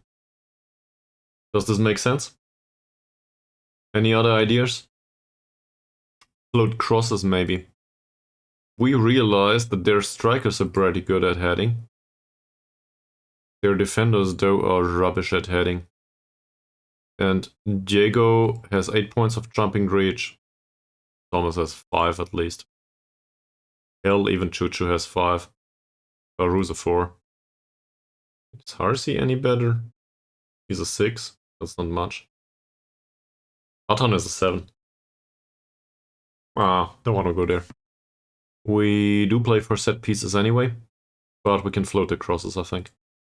Let's have a look at their wide defenders for a second. His jumping's pretty good. His isn't.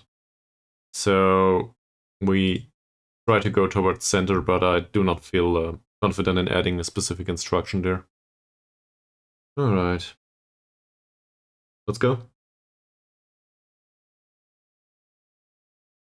Sure.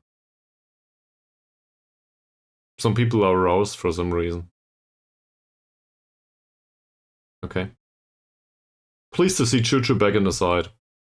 As am I.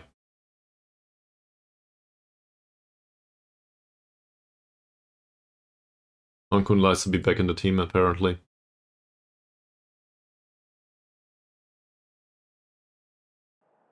We will smash them apart by not conceding. That's what I'm going for. Always press.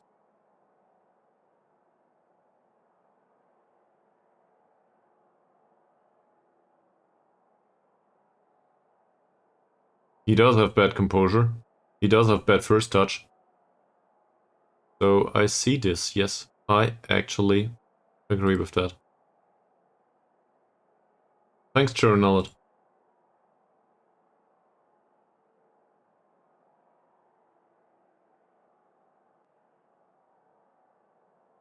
This is an away match, so I think given that we are still in first spot, we might increase pressure a little bit. Not easing it this time. I could also have gone don't let it happen with losing the lead in the table. But we'll go with the middle way. Middle road. Middle road, I think it is. That's a rather trashy stadium for Malaysian levels. I thought everybody had an all-seater here. 40k all-seater or something. This is probably an all. This is not an all-seater, never mind.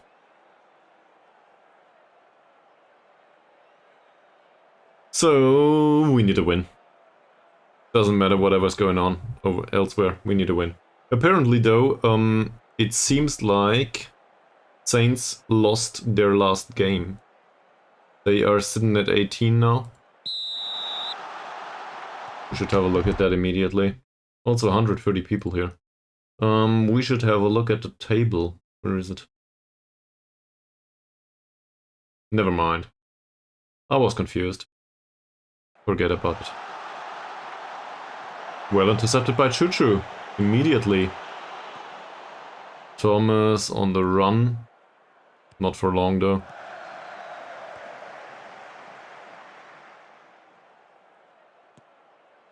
Carrier with a decent ball towards Baru. That was a good idea. If only he had a little bit better passing. Mod Hussein with a throw in. Baru. Oh, that might be a penalty. Or not. Corner kick. Well, didn't we practice corners? I think we did. If I recall correctly, we practiced corners. Tiki will take that one though. Oh. Takes the corner and... fingertip saved by the keeper. That was pretty dangerous.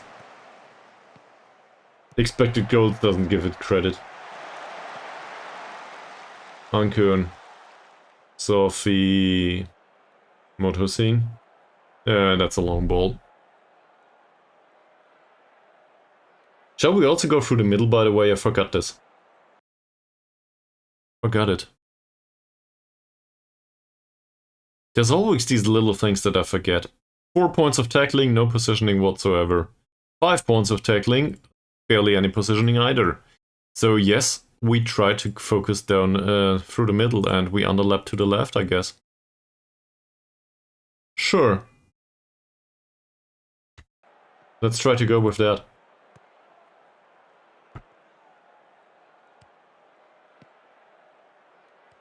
Passing so far is fine. Don't do anything stupid. That's not exactly what I expected.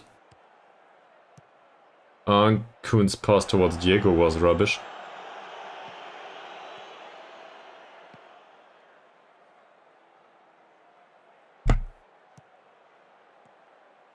We do not really seem to close him down that much.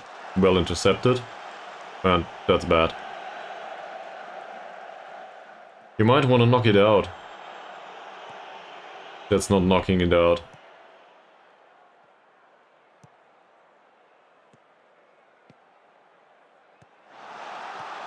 Ismail should be closed down. Oh, Dicky. We can see the corner. Not great.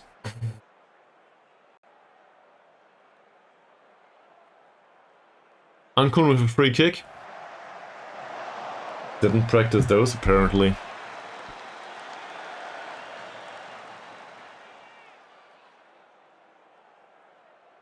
What Nor? Within the own half. That ends up with Dicky. Sophie, Ankun. Dicky again. No cross from deep just yet. He did find Choo Choo though. Second attempt at finding Choo Choo. Not a bad idea to go with that cross.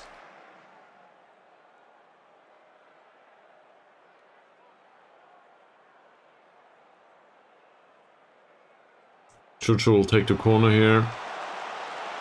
Nope, not this time.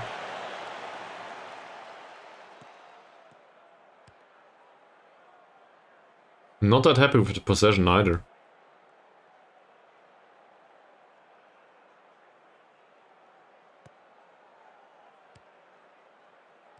Good passing combination so far. Thomas looking for Choo Choo again. He does have good off-the-ball movement, so that makes sense. Sophie. Wow.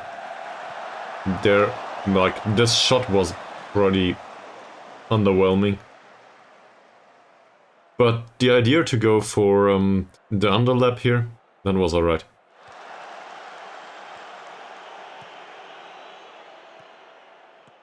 Track back, please. A little bit more. Was pretty close. Chuchu challenged him. Manuzzi. Montnor.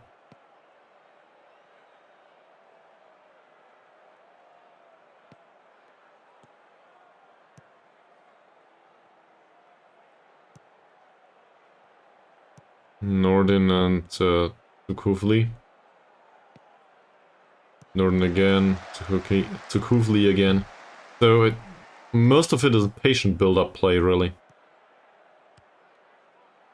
That's intercepted, or it should be intercepted by Carrier. Oh, fuck. Oh, that's on the goalkeeper. It's also on Carrier. Should have intercepted that. But the goalkeeper could have caught that one.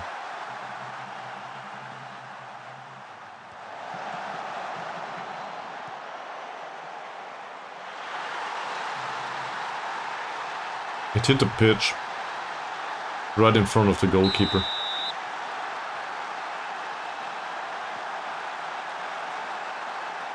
That was a really low-grade chance.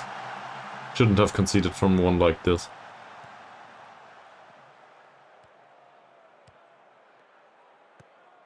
Nice build-up play by Diego. Baru with floated cross. Isn't the only player that can actually jump. Sophie, Anku, nice combination.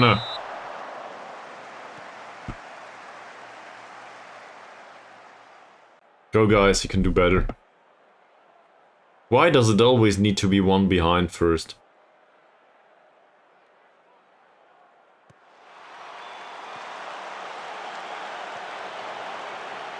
Carrier heads it out of the penalty area. Dicky. The second attempt at a cross. Diego doesn't win the jumping duel this time. They had one chance. One. So free finds Diego. Diego finds Chuchu. Chuchu finds space. Good one. Oh, come on. There was a goal scoring opportunity right in the middle. He just needed to put his foot to it.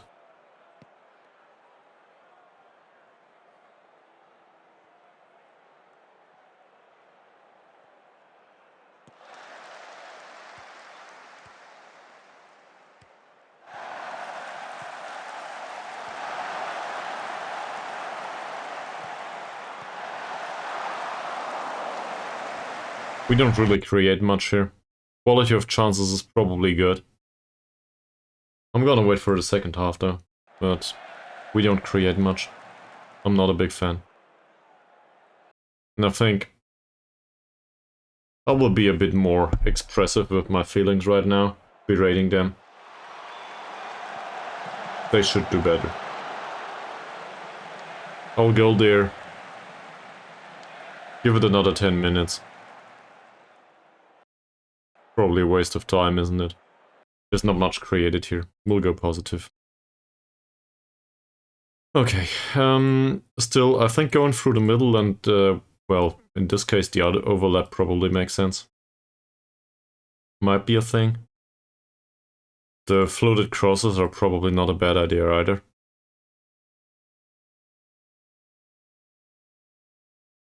And the rest will remain the same more or less, I think. Taking short kicks. We play versus a 4-4-2, so distribute to the fullbacks, please. This all is fine, and we would still stop crosses. Right? Not sure if they can get to a chance out now.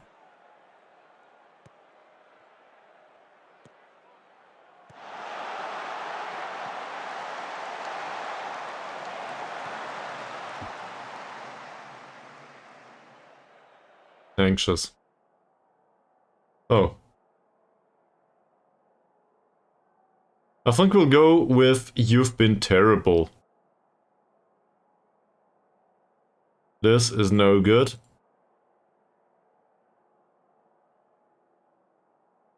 Don't want to say it's necessarily the goalkeeper only, but he certainly didn't do what's needed so far. Maybe we can turn this thing around. Once again. I really hate conceding all the time. We should probably stop trying to defend. And just go for more goals.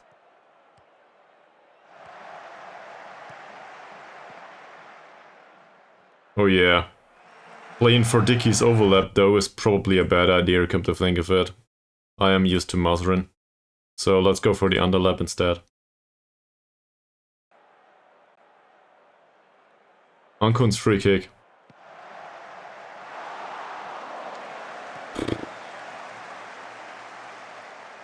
I'll demand more. Maybe that helps. Nice header. Not a bad pass either. Baru. So the quality of the chances created is somewhat fine. Magnitude could be better.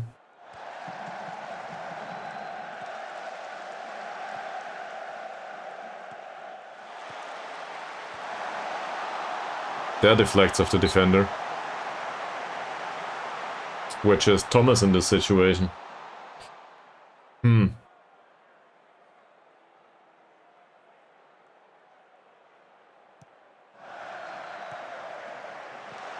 Sophie and Diego exchange passes. Diego finds Baru. Not bad. So Baru just clears the ball. There's another free kick. He was offside, okay. Aris is frustrated. Who got the yellow? Baru got the yellow, of course. He's instructed to ease off tackles anyway. Minute 55. He's on a 6.3 rating at this point. Doesn't really seem like he contributes much. Sorry. So we'll bring on Atan. And in this situation, I think he can still do the attacking stuff.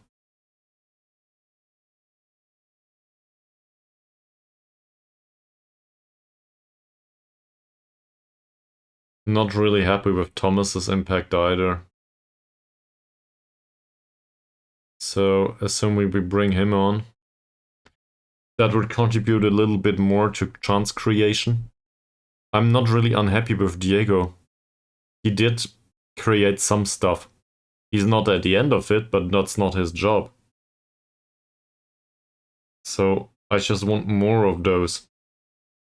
And then we will also bring out Sulaiman for Sophie. He is the better passer. And no, I'll keep him at that. So hopefully that helps a little bit.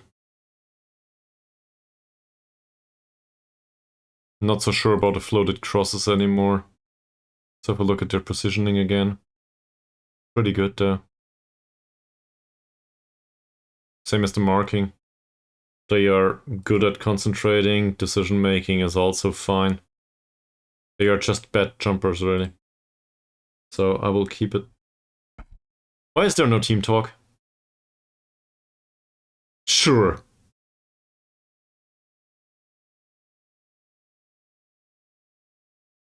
We just need 2 goals. Go and make it happen.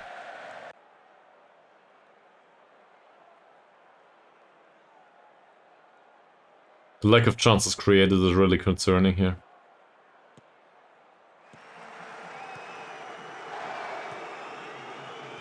That's well intercepted by Mod Hussein. Zulkifli, Carrier, Ankun, Sulaiman, decent. Chuchu with a short pass, Diego. There's barely any space created here. Atan. Atan just skips past his man. The cross was a good idea, Saidudin though. Well defended, sadly. Melaka, by the way, are devastating KL Rovers, so there's that at least. Dickey. Can we encourage him, please?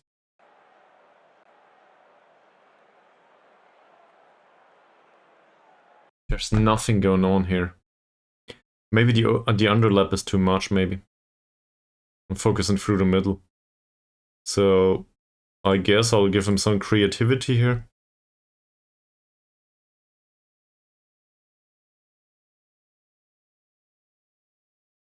Did we face counterattacks just yet? We didn't, right? I'll also go attacking.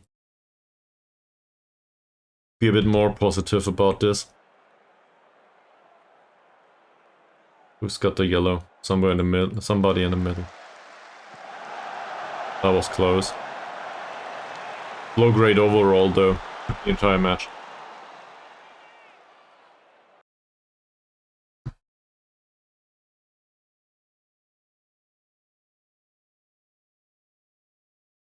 I don't think I agree.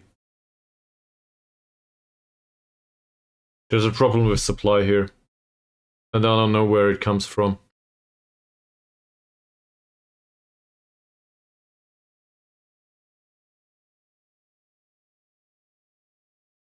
Why is there no supply forward? They're not even that good defensively. So what's going on here? He's anxious, he's motivated, he's frustrated. The ones in midfield are frustrated and anxious for some reason.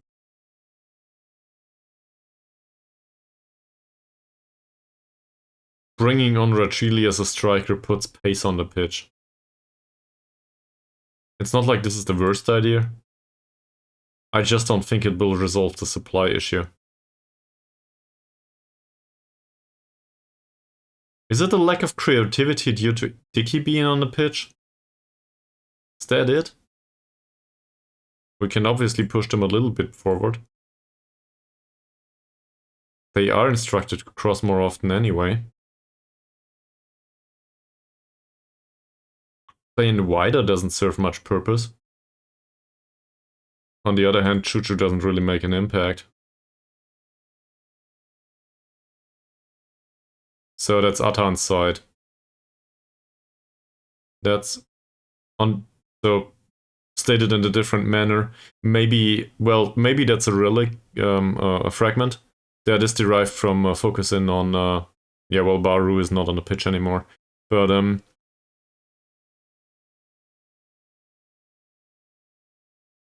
so why do they go that way? On the right is here. This guy is pretty fast, but his defending is pretty rubbish. To be expected on a winger. And Nordin's tackling is good, and overall he's not that bad either. What's with Nordo? His positioning is 4. 4 points.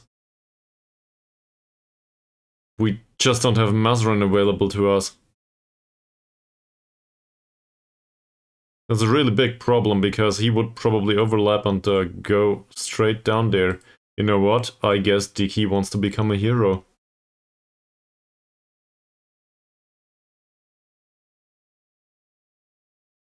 Can he take passing risks? Holy shit, no. Please don't. But we need to risk it.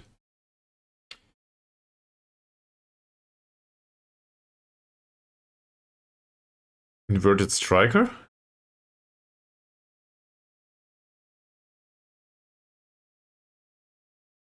Inside forward. Here.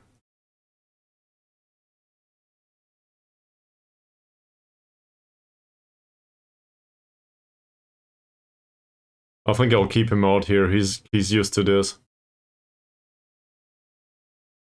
You were talking about inside forward, yeah. Well, inside forward is even more focused on the goal scoring, but why not? Going through the middle. Okay. He is better not close to the goal though, so somebody needs to be available for creative passing here. That's probably not him. Still, as a recipient of the ball, he's probably the better choice. I really don't think he's a good striker. Look at this. He has 4 points of finishing and passing. But well, I guess the argument can be made it doesn't matter much. Okay, we'll keep it like this. Well, somewhat. We'll bring on Rachili too. He barely played recently. So that's a Hail Mary. If I've ever seen any. Shoot more often? Yeah, probably. On the other hand, yeah, whatever. Shoot more often and he's off tackles, please.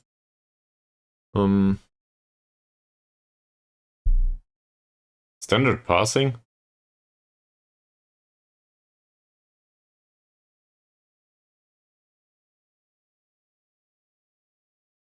He barely knows how to touch the ball. Nah. If he needs to pass the ball further than that, he's incapable of it.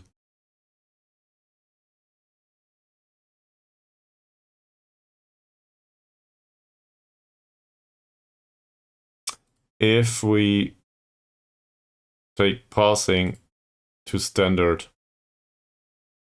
they are competent only with it. I don't think I want to do that, sorry. Don't think that's appropriate. They just don't, they are not good at this.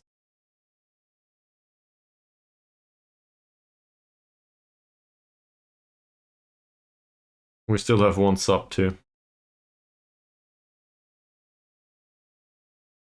Mod Hussein hasn't been great, and we are trying to increase supply. So maybe Amran has one of his matches. I will not bring Harsi this match. Doesn't make sense.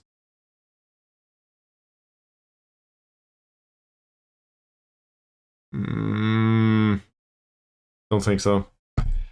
So in my experience, at least, familiarity has a lot of influence throughout the entire season. In a single match, I guess it comes down to single situations, and people are prone to rolling the dice on these.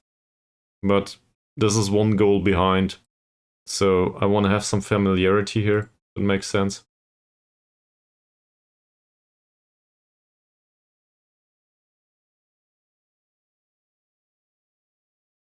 Yep. But I do not think this is a bad tactic. I really don't. I think this is a fair result in the end.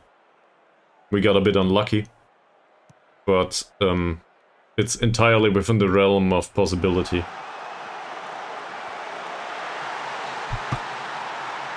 As is this. This went down Dickie's lane. Which is missing Mazran, really. Also a reasonable central defender. Just look at this. Long ball towards Ismail. Dickie doesn't close him down, despite being instructed to do that.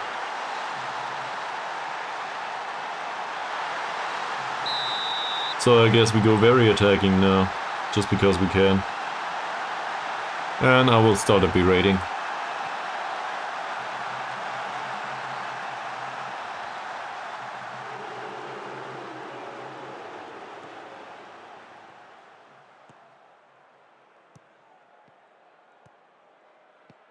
So everybody loses the ball all the time.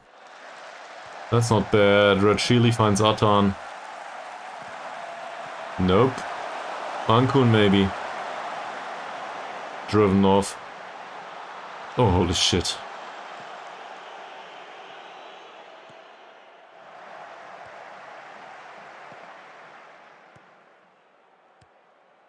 Good job, Safri. Pains me to say this, but good job.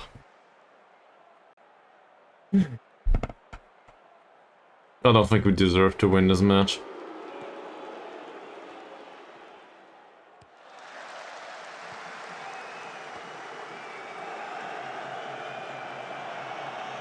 And this goalkeeper, I was hoping for more, but apparently I was wrong about that.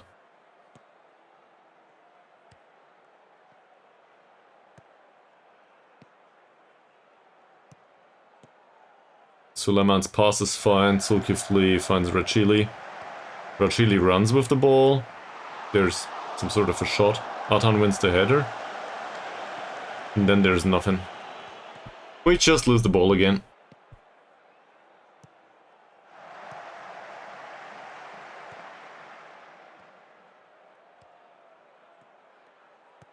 Well done, Chuchu.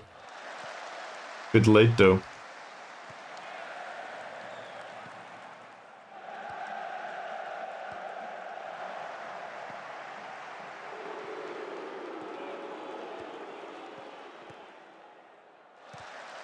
This is a pretty wide turf,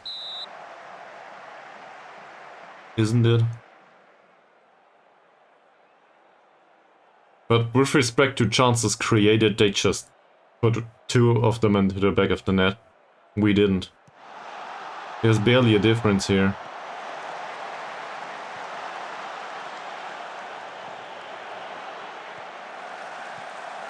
Now we can argue about, well, if you had a real striker on the pitch. Guess that's true. Yeah, our chance creation was really shitty too. Like, we are used to having double-digit chances. We don't here. And I don't know why. 49% possession, yeah, that's a bit lower than what we're used to too. But this can't all be derived from Mazrin missing.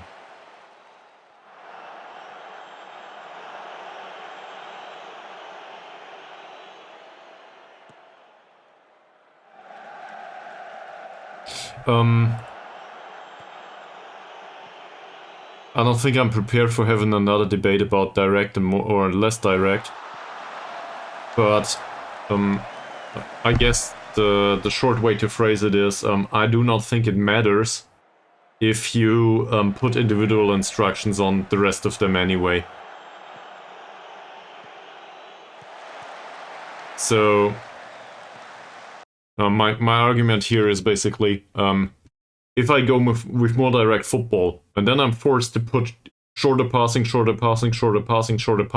on 9 of 11 players because they are unable to play a pass for more than 3 meters, in the end it doesn't make a difference. I might as well go with shorter passing and instruct the ones that are able to play a longer pass to play more direct passes. So that's my argument basically. Yeah, well, but otherwise they waste their possession all the time. And I do not want them to knock off long balls that go nowhere. And people like look at this. More direct passing on people like Carrier and Safri, that's just... We might as well give the ball to the opposition. So they need to have shorter passing, and this is all throughout the squad. With the exception of the defensive midfield, maybe. And some of the attacking midfielders, I guess. Yeah, well. Basically, it's Zulkifli.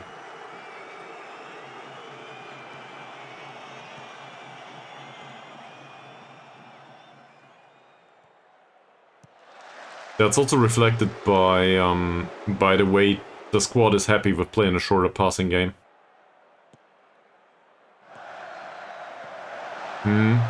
That is a good argument. Also, this is a really bad cross, and it's probably derived from the fact that, no, we do not float crosses anymore. Doesn't matter though. We should play low crosses given who's on the pitch.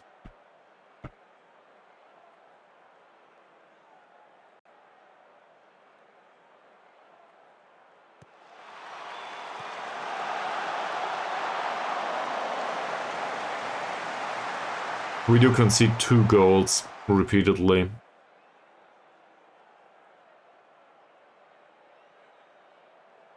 I think the issue is on the receiving end. The receiving end that's just a reflection of that we lost any and all defenders that were remotely capable of doing this. We had a bit of luck here and there, but overall the defensive performance is rubbish. Just look at these ratings. Okay, that's derived from the goals conceded, but also this expected goals rating is too high for them.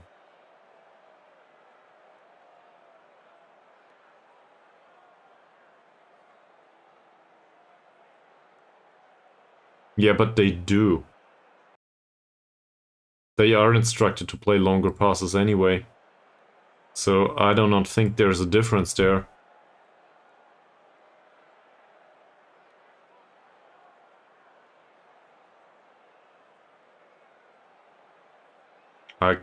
I guess the argument could be that the ones up front... Well, so more direct usually implies there's a longer ball forward and then there's short, sharp passing in the forwards.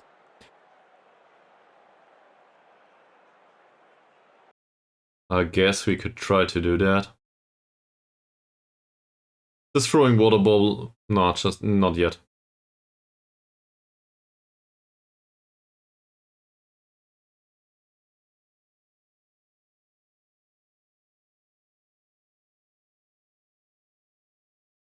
Well, he's demotivated.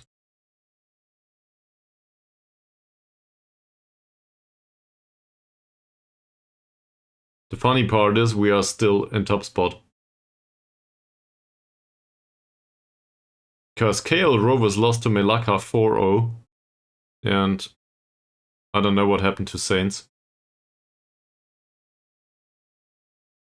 So we got kind of lucky. Next up is Immigration though. Yeah. These could have been big points and we didn't get them.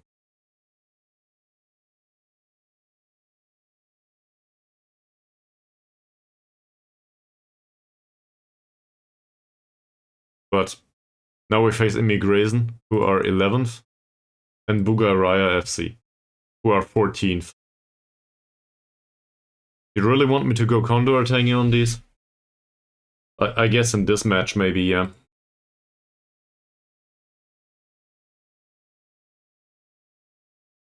That's fine.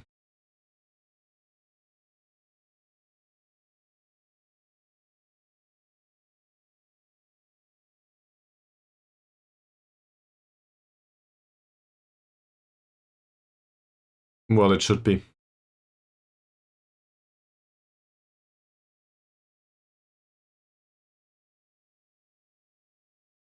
Let's have a look at this.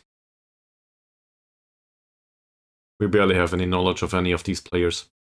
Why the hell? We've been playing them for a season now. And we still have no idea about them. It seems like the scouts forget all they know about them once they did some scouting on them at some point. That's so annoying. We even bought the better scouting package. I could buy the really big one, it wouldn't make a difference. Also,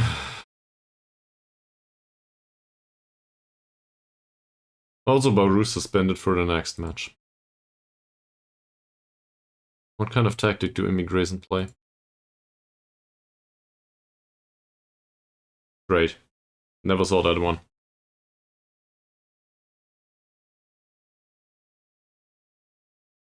Yeah, sure, but we will get one anyway. For Bulgaria.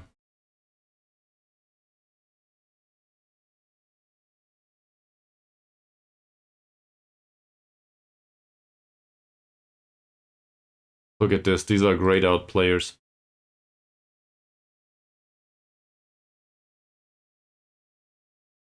They don't even have a whole squad. Yeah. By the way, welcome back, Journalot. I didn't even notice that you were around. I did not read the nick. Sorry, man. This is kind of concerning. So we could try to do the shift to more direct passing. We do have an option to go more direct up front. It's not like I'm impressed by him, but that could work. For Malaysian level, this could work, right?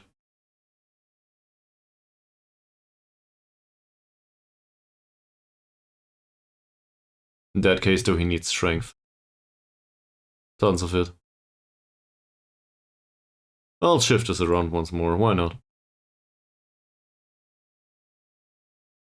True. I'm not sure if we pay you at all. We just blame you. Let's have a look at this.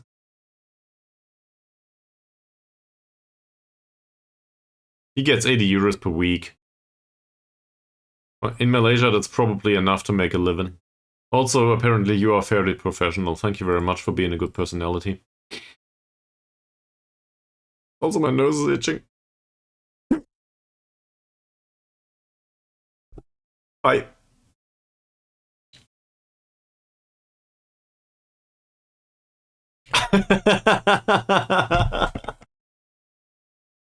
I love you too, Mies. Thank you very much. Oh, okay.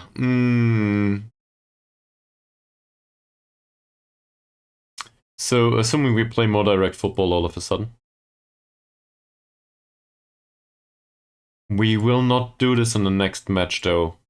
The next match is a home match. Plain immigration.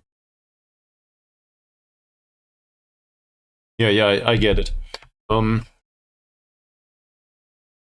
So I put an emphasis on this tactic for the next match. Absolutely.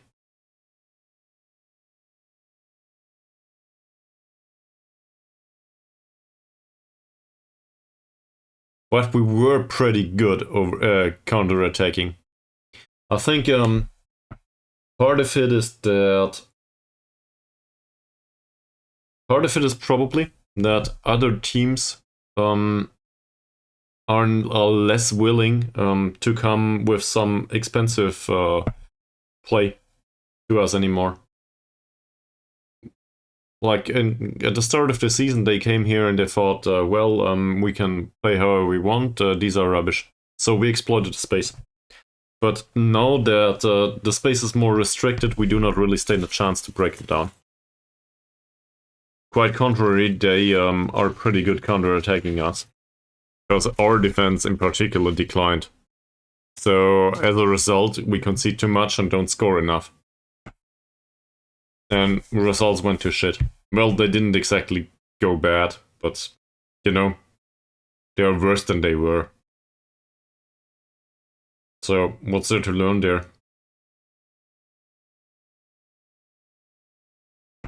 As you said, 8 matches.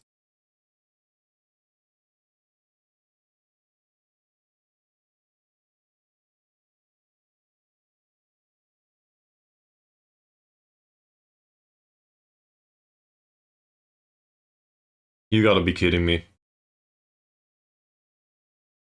You gotta be kidding me. Oh, that's a 26-year-old.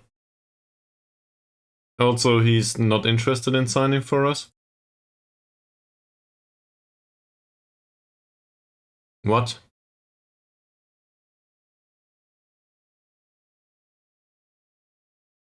Why?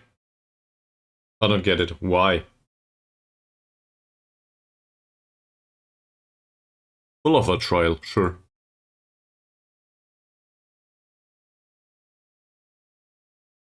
Yeah, I recall that one.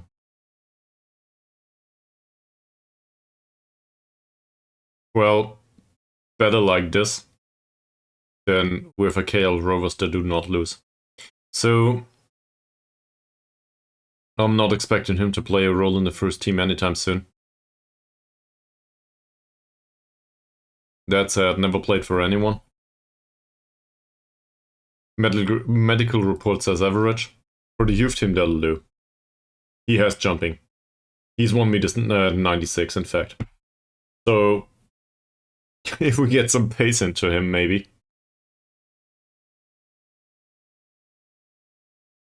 Mentals could be worse. I think that's a signing for us. I might not be impressed, but it's a signing for us. Should have signed him prior to the closing of the transfer window though, but whatever. Now we'll get him as a youngster. And we will not pay him. Yeah, go away. You do not get money. We need to pay Cheronalot, we can't afford you. So let's take that off. It's a whole whopping 36 players. So...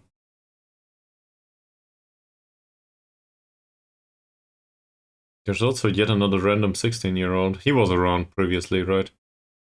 Probably, yes.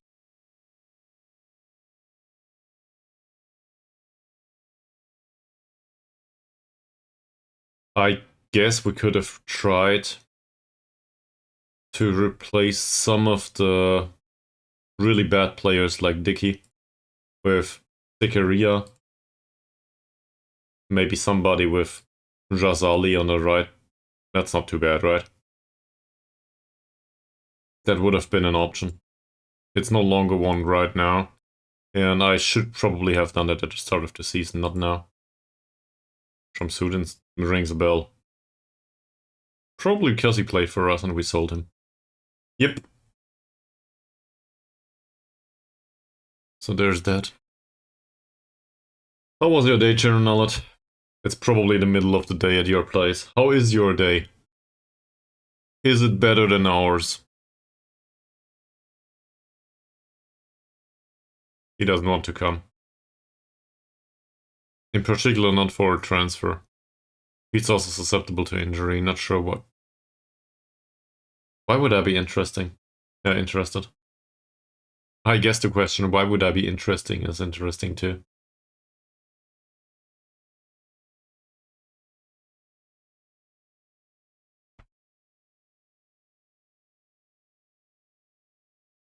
Alright. I hope it was tolerable. Reportedly, there are people out there that very much enjoy their job. So, I hope you're one of them.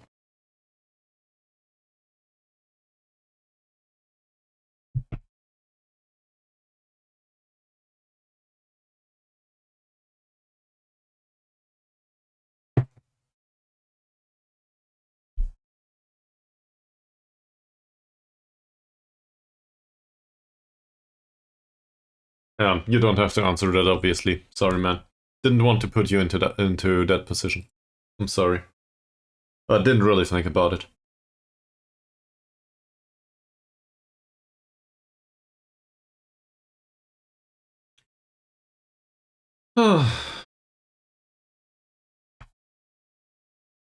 Maybe my brain's just dead at this point. I don't think it's worth offering him a contract. Well, thank you very much, Mr. Amran, but I do think differently. He did develop a little bit. He lost his flair. That doesn't matter. He trains better than what we have so far.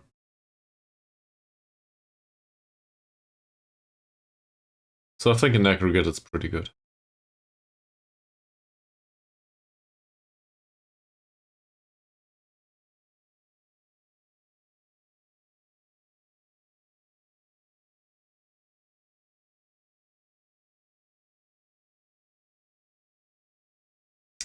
Immigration.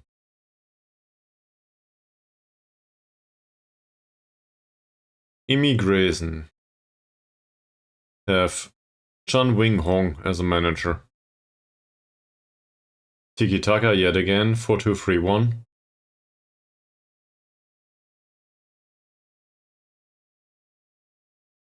We know that Sharudin is hurt. This guy apparently is on some sort of a short list. Yeah, released player as well. We can probably knock him off. The entire premise of the released players shortlist was that anyone there would be willing to sign for us at some point. That didn't happen. And it probably won't anytime soon. So, Usually there's this problem of figuring out players that might be remotely cheap and might be good quality. In our case, it's more like, is there anyone willing to come at all? So, kind of the inverse. He's injured and he will retire. Okay. So he won't play. There's a bunch of loanees in here. They'll probably make it to remain on the league. There's no use looking at this, other than realizing they play attacking mentality. So we'll try to do something similar, but without Baru and without Han, it seems.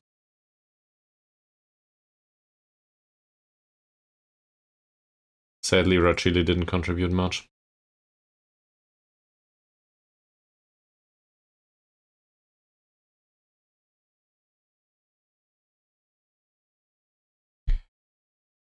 There's a scouting report. Alright. No recommendations from the youth teams just yet. And this?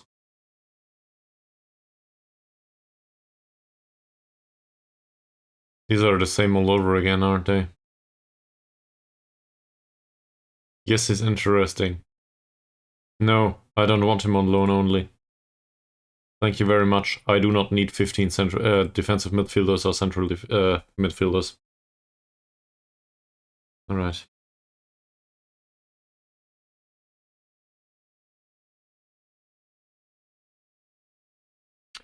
We determined, I think it was this stream, maybe yesterday.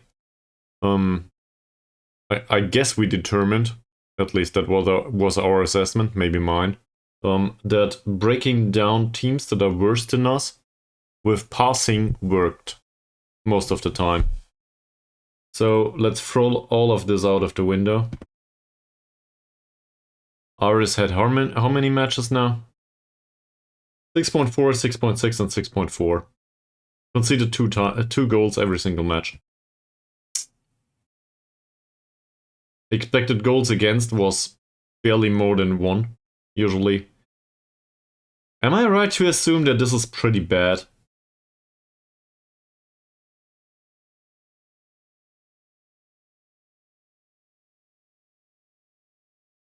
Expected goals prevented per 90 minutes is 0.17. Holy fuck. You can probably go into retirement, man. Thank you very much for contributing. We will go back to Sideal. At least he trains well for the time being. Who knows, if we play him for another 200 matches, he might even lose his lack of consistency. Alright. I'm pretty fond of Mazrin overall.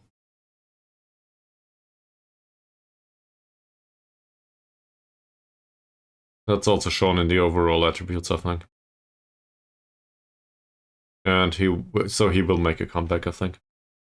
With the rest, we did have a scouting report, right?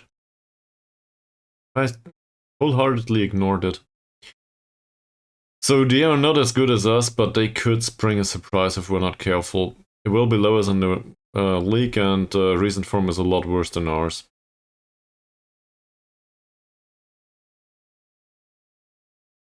Our left attacking side would be facing Ahmad, which is a central defender. He's also a pretty good central defender, but as a right back, I have my doubts. He's a bit slow. Being a bit slow is not that easy in that position. This guy is pretty fast.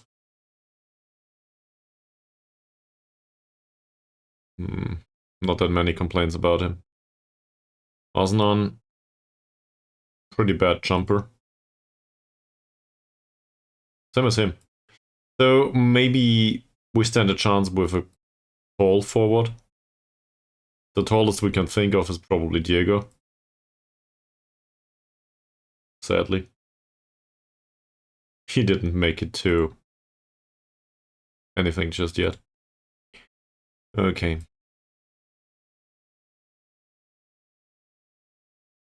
In the 4-4-2, and this is not a 4-4-2, in this kind of setup, we do face Zampri as a pretty creative player. That said, he's... like, his pace is 9, but overall his physicals are pretty bad. He's also pretty small, so keeping him away from goal is probably a good idea. Otherwise, he will just pull off whatever he can. That might even tell us that we need to ease off tackles overall, because, well, this is dangerous as a set-piece taker and so on. So, yeah.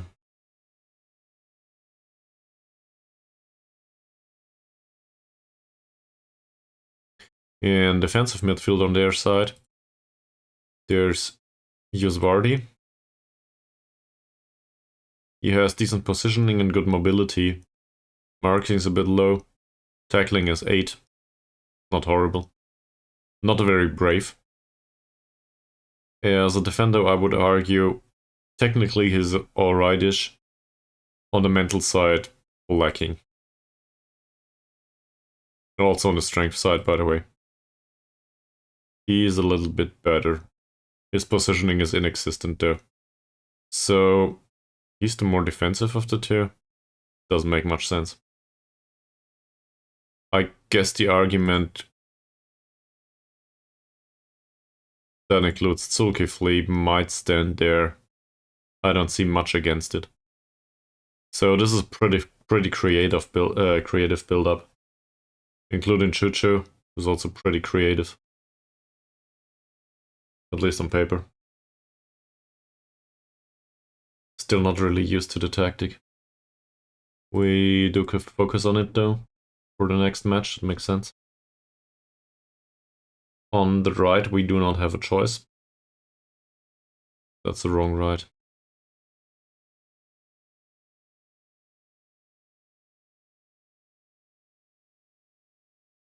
Okay. I also feel like we should probably play somebody else than Safri and Carrier. But then again, we might as well warn them about their form.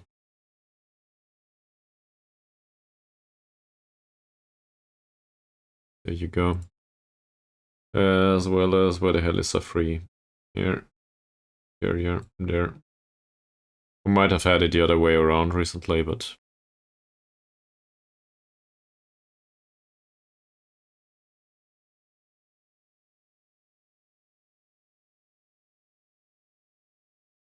they do try to improve. It's just... it feels like leading player for League 4 sides is probably all they can get. They might become a little bit better throughout the remainder of their career, but this ends at M3 for them. I do not see them getting promoted all of a sudden and being reasonable defenders up there. That said, something just crossed my mind. If, and it's a big if we get promoted, we would be able to sign foreign players all of a sudden. So the entire scope of the scouting changes. Malaysia is not the end of the world anymore if we get promoted. That makes a ton of a difference.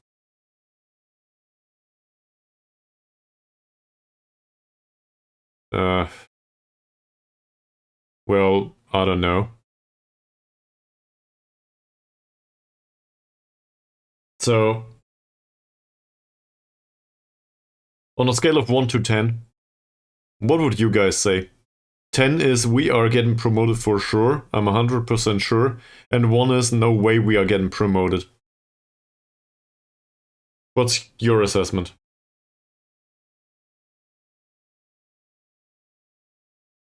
Thank you very much for ignoring my scale.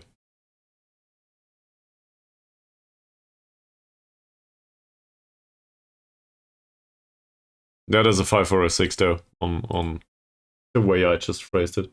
Yeah, it's alright, me, so I was just trying to be a bit funny. It's okay. It's not that much of a delay. Yeah, short-term knowledge, sure. I'll show you. If this stops. Well, once this stops. As you can hear, I'm a bit depressed by the results. Not like I'm really depressed. We're still in first spot. This though. Yeah, well, I hope you can see it. I might use the big one. Still, there should be a big one somewhere. Where's the table here? I don't know. So this is as big as I can get right now. 9.5. You are a confident guy.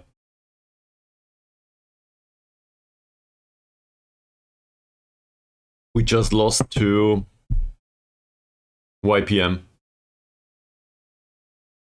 We're still 5th.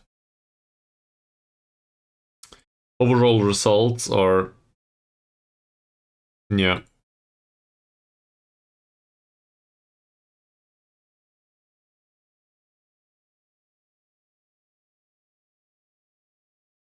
What's GD? I'm confused.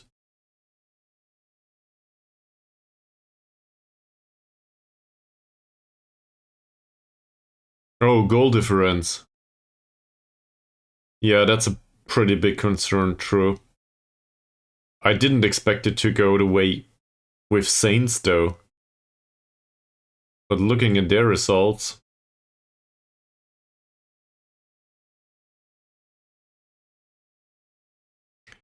they will be forced to play the Piala Malaysia first round and the first leg and second leg, though. So...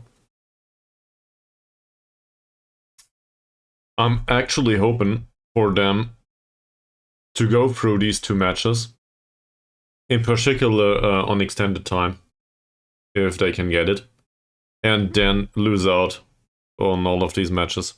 Well, Melaka, Sembilan, and YPM.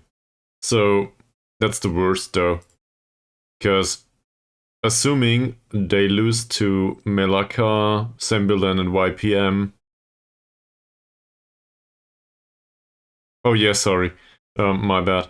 Can't really... well, I guess I can scroll it like this. You can see it now. So these two matches have passed.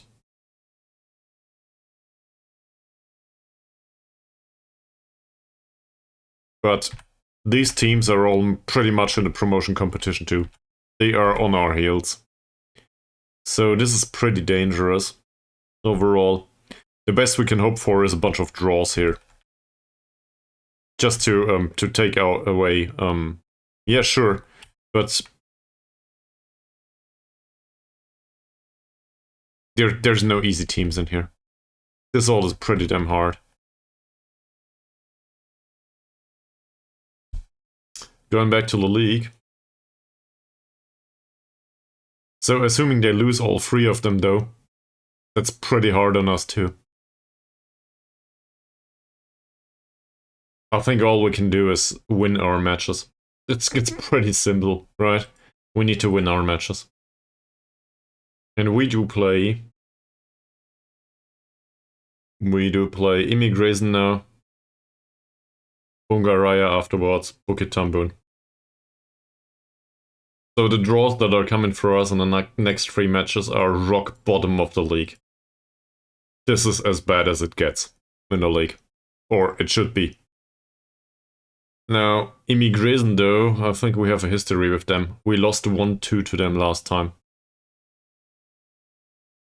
No, there's no reason to calculate here. As much as I love the confidence of Charanullet and you're 50-50, I'm more in the 40% territory now, maybe 35. I'm thinking form isn't exactly impressive. That said, there were... how do I put this? Our tactics seems a bit spotty. Some of it might be derived from playing the other goalkeeper, which was a bad choice, maybe.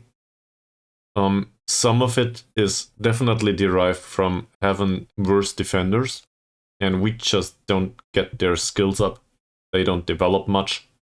Nobody does. The creativity is lackluster recently. I'm not sure what's to blame there, but it definitely is not the fact that there's no striker up front. It's more... It probably has to do with the quality of the teams we faced. There's also, if you look at this, we lost to PIB. That was a random freak accident, I would argue. We really didn't deserve to lose this. This match, that went pretty well, same as Perlis. I'm not sure, one of the two, I think we did not really deserve to win that high. I think it was the match against Naga that we got lucky. I'm not sure. The one against Man Jung, that was the one with the very attacking at the last 20 minutes, right? That was the one that we turned around. And we barely salvaged the draw. And I think the one against Melaka, that was the one that actually we stood a chance to win with a very similar approach. Now, to be fair, Manjung as well as Malacca were not that easy. But we also conceded a lot. Or given the chances provided to them, we conceded a ton. If I'm not mistaken. And we threw out Saikil or whatever his name is. So the primary goalkeeper after this match. Because we conceded too much. Sadly, didn't change a thing. We conceded 2 goals a match. And really, conceding 2 goals a match, you don't stand a chance. You do not stand a chance not getting relegated, and neither do you stand a chance getting promoted, as long as you concede 2 goals a match. It's a freak accident that we did not bleed more points. So, I guess the argument should go, we need to shut up shop there. We need to find out how to get away from the conceding that much. With this quality in defense, though, hard. So what do? We cannot focus on defensive positioning anymore? That's not a thing. This overall training is done. I guess we can slap in a defensive session here, but it will not change much.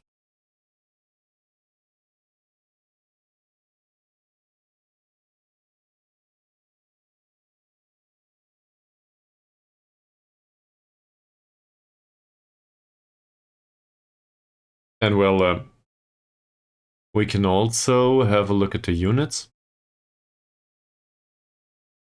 This contains a ton of players that could also be considered to be attacking players. These are all attacking players that make sense. Ipar, Sibaru, Rachili, Hasnan, Thomas, and Chuchu. So, actually the defensive midfielders are in the defensive unit anyway.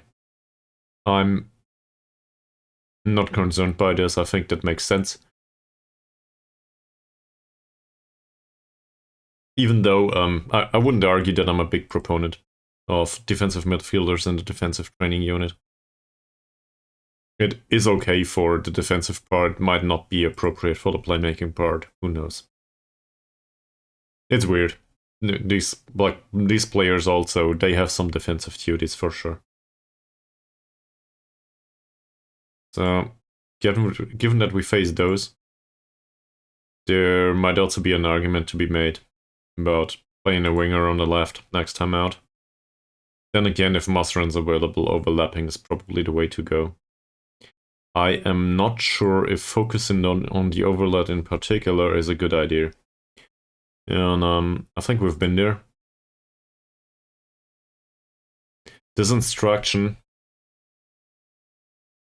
it instructs the players on the left to hold on to the ball and look for an overlapping player in support. Hold on to the ball implies taking out pace. And that's the same with the underlap. So I pretty much gave this instruction all the time. I think last installment of Football Manager and probably 10 years ago already. I do not think it's a good idea. Like, it might be a good idea if you play some sort of wide target forward out there and somebody might overlap in some kind of situation where you can definitely hold on to the ball and the marauding guy is much faster and there's nobody on the inside. But it's a very specific case that profits from this kind of really restricted approach. So maybe more creativity is the way to go here. We'll leave it open. Maybe I overdid it with the instructions. That's really just guessing.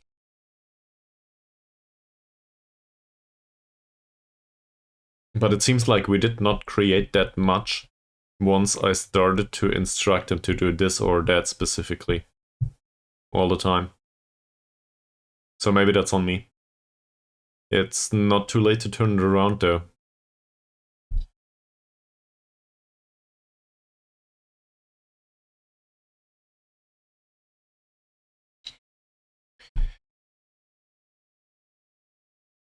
Performance analyst, sure we want one.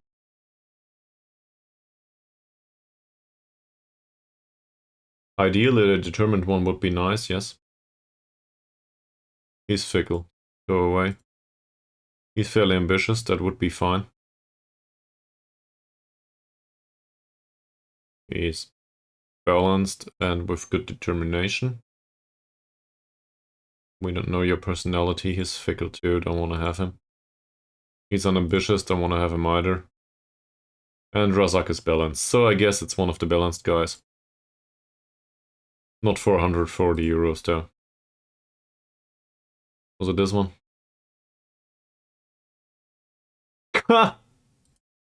No.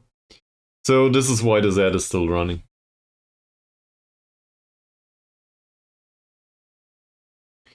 We could maybe use a second performance analyst though. So assuming we get the rest of the big wages out of the squad, that or the board finally agree to give us the option to, you know, give reasonable contracts to everyone.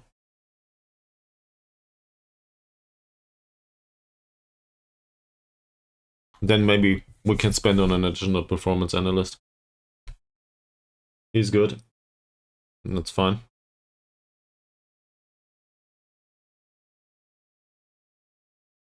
Last for short, you say. Well, don't really agree on that.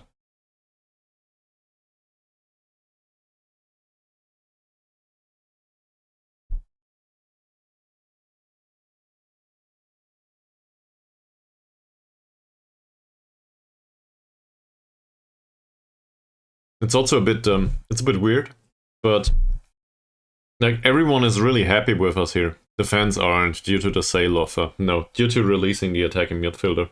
Forgot about his name. But most of the challenges we see right now are my own or our own. We want this club to get promoted all of a sudden.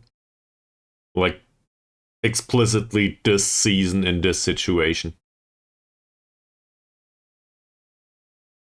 If this were to be some sort of random one-player save that I would do by myself, there is a big chance that I would probably dig deeper into this or that. But on the other hand, I would probably also watch some Critical Role along the way and disregard like 50% of whatever I imagine I see. And I would end up in 3rd or 4th place and would be really excited by this as a result. Because it's pretty damn good. We are still expected to get relegated. And all of the... In German it is relativieren.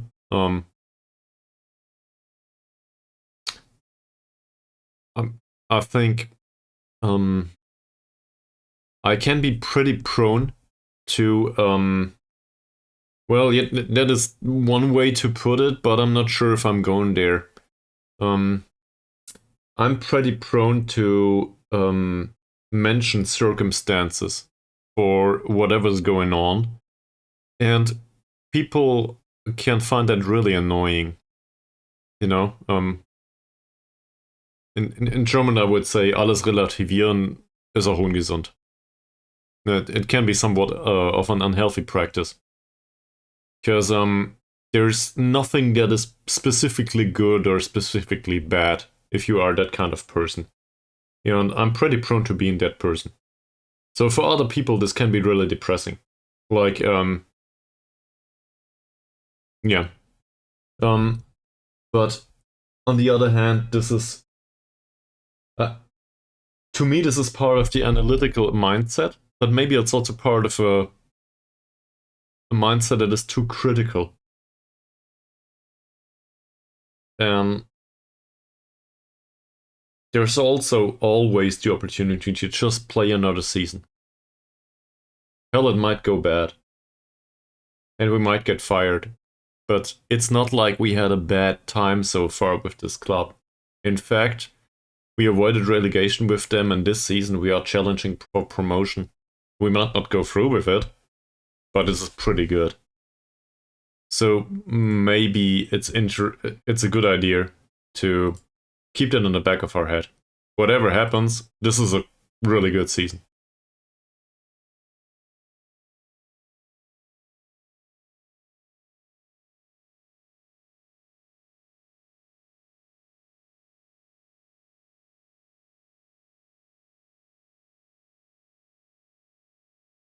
Hmm.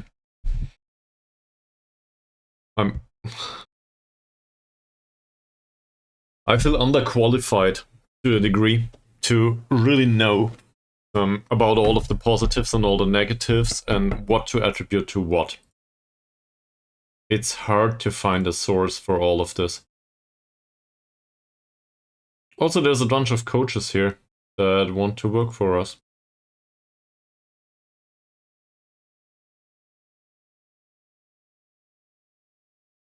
Holy fuck! Do you see this? This is pretty impressive. That's 36 points in mental attributes. He's a realist.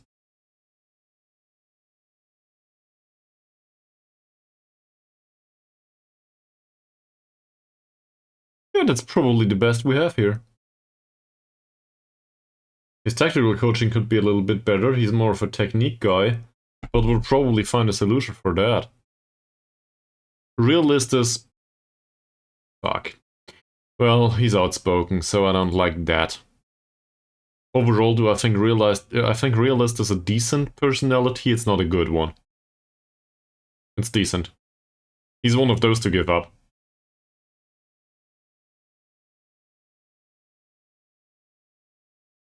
It is pretty great though, isn't it? So we can do technical attacking or defending on him. Or might as well do possession technical or something. Problem with this is we do have technical coaches that are alright with it. Or not. That's tactical.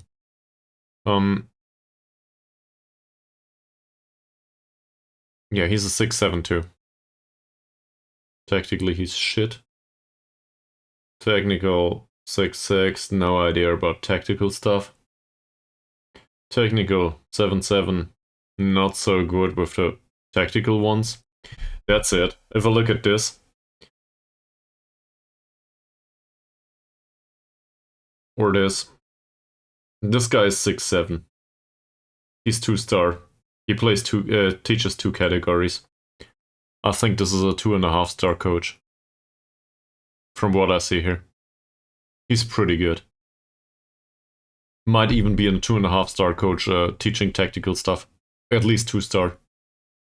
We might get to 3 with technical attacking if he develops a little bit.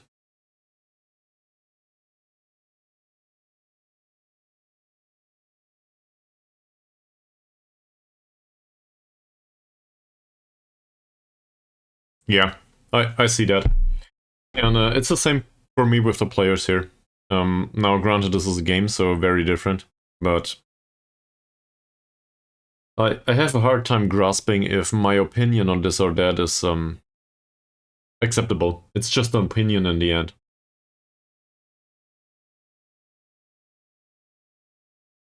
I'm not sure if relativate is a word, though, in English, by the way. I have no idea. I guess I need to ask Google Translate. I want to trust you on this, but, you know.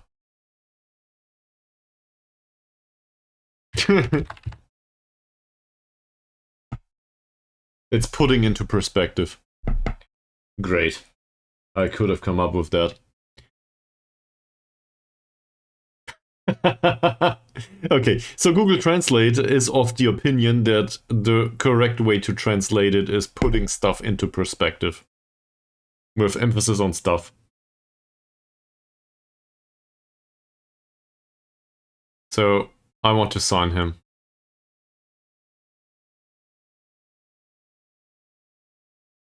You sure you're not related to some big mouth over in the United States?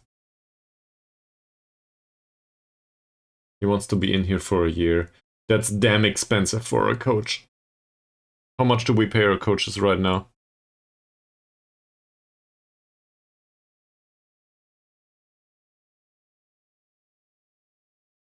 $80, $75, $80, $110 for the performance analyst. Thank you very much. I needed that. Not.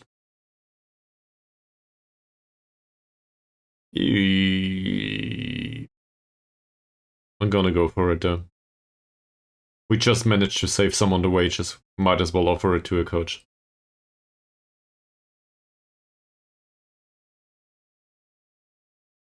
Sure. Gonna leave that out though. And we'll start with 120 maybe. He is outspoken and media friendly. So his patience probably wears thin pretty soon.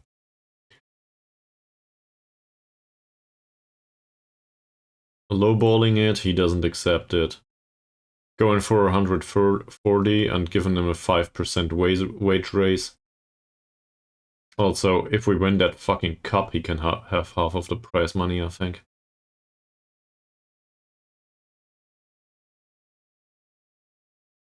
You can have 10%. And we'll do 160.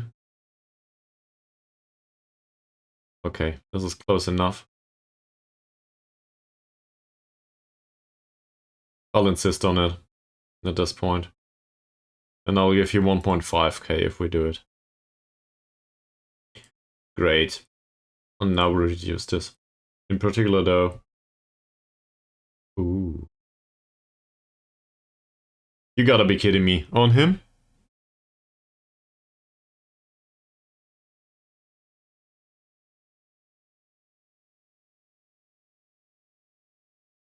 Well, he's not signed for us just yet. Here we go. Did I misspell him? Arthur Schopenhauer.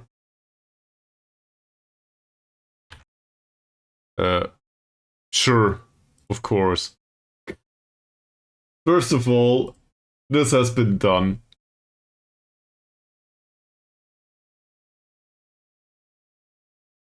You probably have enough channel points for all of this.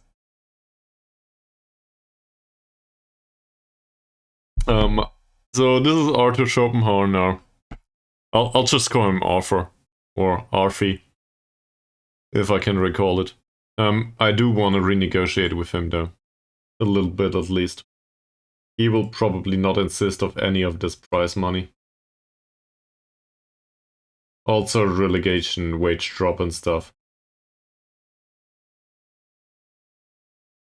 Well, feel free to do so. Like, I don't mind. I really don't. I think this is just fair. Given the amount of time you spend on this stream, this is entirely fair. That's what I made it for.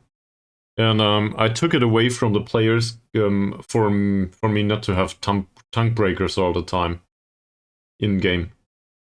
That's something that I learned pretty early on with Mr. Cake Grenade. It was just too long to pronounce in the matches. So I thought to myself, this is not a good idea. It's not like I... Not a diss on the follower that gave that name back then. But I think in general, on the staff names, it makes much more sense. Yeah. Okay, I see. Let's have a relegation wage drop too, of 5% maybe. 10? 15? I will go all the way to 50 with this. It doesn't matter much, but he might not care. Because this cannot trigger, right? Trying to think of it. It cannot trigger. It cannot trigger this season, and next season it doesn't matter because his contract runs out. So this is why he's okay with a 50% clause. Cool. Your choice, man. Your choice. Maybe Cherenollet has an idea too. He might have a similar amount of channel points, so feel free to open the debate there. You are entitled to do whatever you want with your channel points.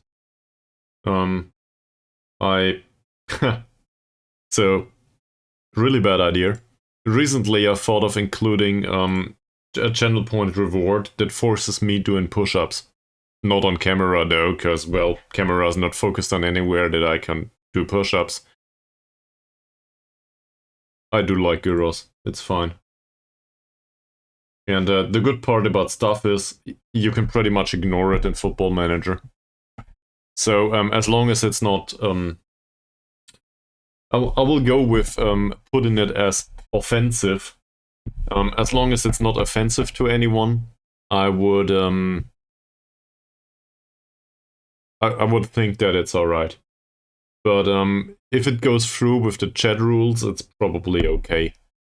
But I don't know. I do not expect any of you two to be that kind of person. But imagine somebody coming in and coming up with something for the channel points that includes some Nazi bullshit or something, as an extreme example. Or maybe something that is very hateful of I don't know, maybe women or I don't know, people with specific sexual preferences or something. That wouldn't be okay for me. Like, I don't want to have hate speech on the staff names, but otherwise it's alright. It can be as absurd as it wants to be. So we can have a bunch of philosophers in there, sure. And we can make it another theme with the next club. Don't care. In fact, it's pretty funny to me. That said, in philosophy, I'm like rock bottom knowledge. So I will probably not be aware of like 90% of the inside jokes that can be made of philosophers. But why not?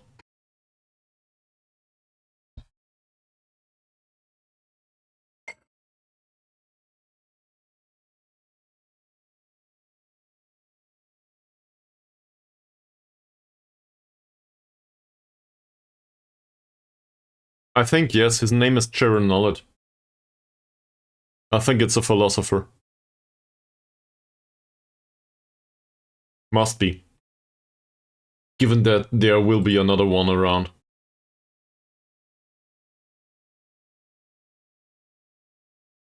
Sure. Not doing that. Sahar. Oh, he's spirited at least. Yeah, why not? Let's try to sign another physio. Cool, so we get rid of this. We have the slot. Let's make it 90. Maybe 100.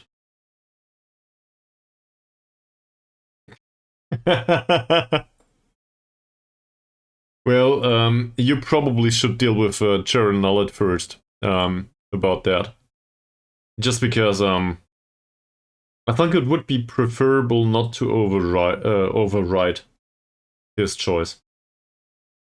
Also, to be perfectly honest, the assistant manager is pretty trashy, skill-wise.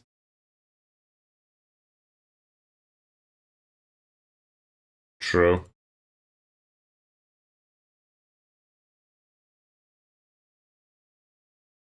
We can also rename the journalists, I think.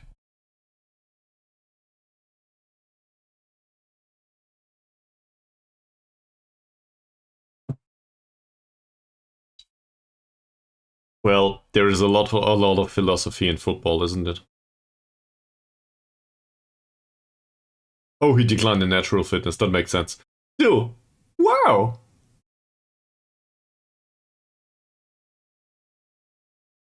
if he continues to decline in natural fitness to maybe 10 points, he might just be a reasonable choice, actually.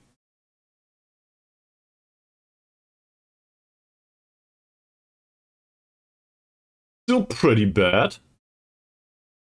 But in comparison to Mod Hussein, where he is... That's the wrong one. Where is he? Am I confused?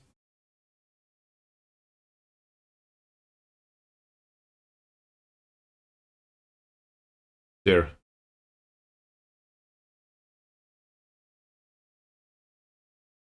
I've seen worse. I think it was much smaller last time. What's the older one? Amran?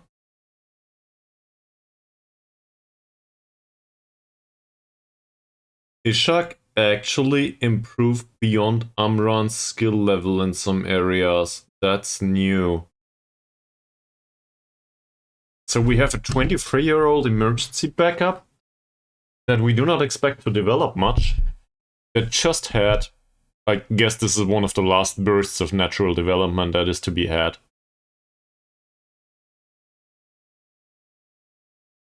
He also is a very consistent performer. And I'm not gonna play him anytime soon. But Amran's gonna retire. That is an option for the next season, I think. It's a lackluster option for next season, but he just promoted himself into being some sort of an option. Look at that positioning, that's not too bad. That's probably like 0.2 points everywhere only. Not like this is fantastic.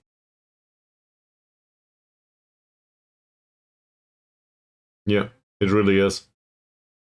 That said, it puts him over the threshold in a bunch of those. Look at it. Crossing didn't really improve much. That's 0.4 points in some of them. That's not bad. So, do we want to play Ishak all of a sudden? I mean, we need an Ishak in the squad, don't we? We always do.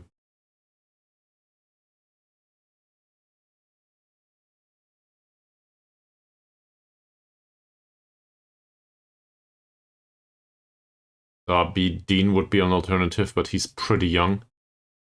And there was somebody else. There's Amran.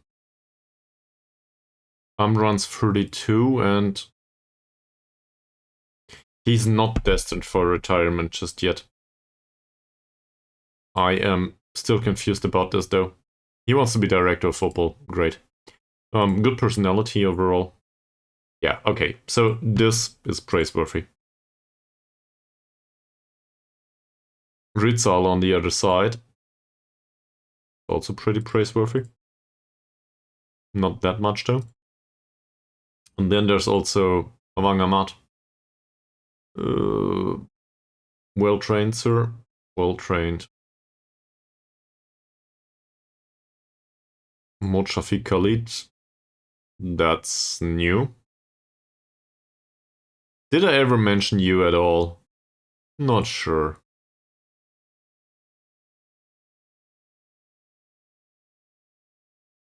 He increases long throw.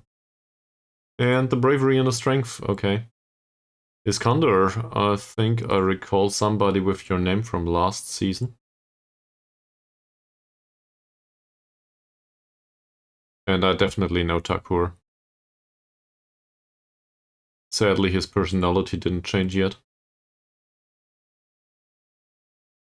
Which reminds me, we should probably have a look at mentoring. This is pretty lackluster these days. We are going for some sort of determination, but that's about it. I was really hoping for Dicky to have more of an influence on the squad, but that's not gonna happen anytime soon. The moment we get one senior, fairly professional player into this squad will probably be a really big one for us, if we can keep him. Okay. You need to come up with another philosopher, and I need to do a bathroom break. It's been... Twitch forgot the time since the last ad break. That's how long I didn't do an ad break, so I hope you can endure the next one. Feel free to, mute it or something. BRB.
Fun fact.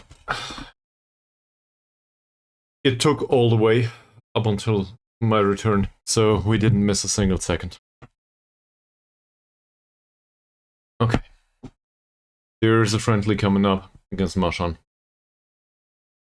That's not to be considered for our players, I think. We don't care. Or do we?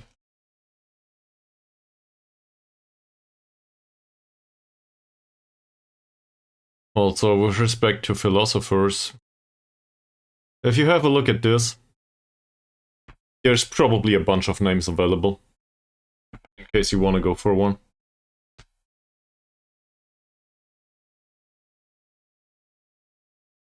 But as you said, you want to go for a newer one. So,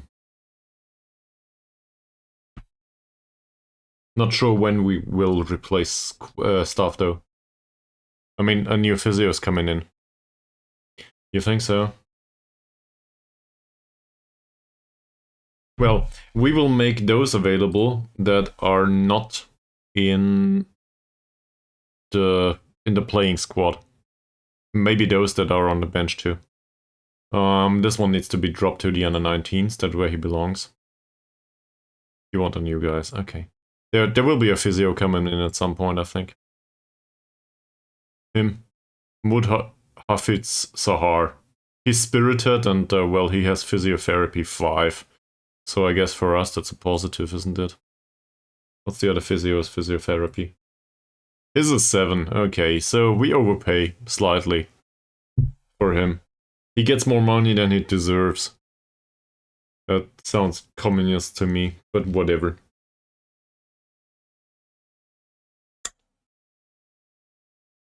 Where do we go with this? Ankun still is captain, so usually I would expect him to play. He's also in decline. Still a leading player though. His vision improved a little bit. Can we criticize the development? Oh yes, we can. That's pretty bad. So, I want to go there.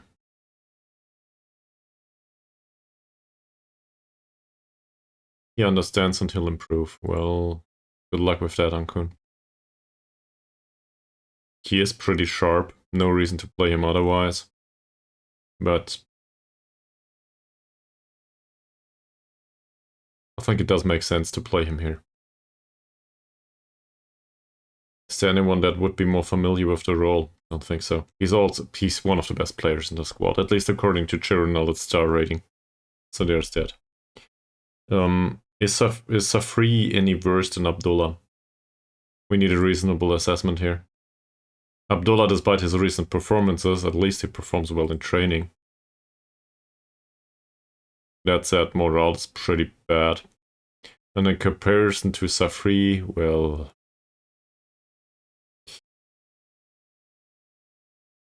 Oh. Did you realize this?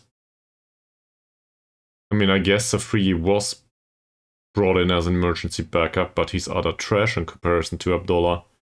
He's a better defender and a good jumper, but Abdullah is fast.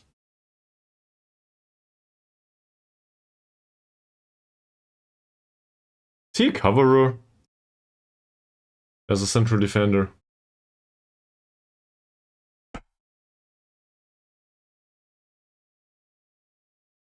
I guess he's no good in his core role. He also has 11 points of passing?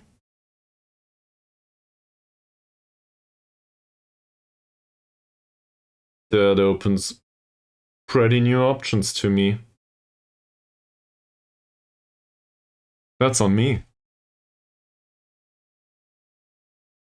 So, if we were to use Abdullah here, first of all, he would be slightly better there.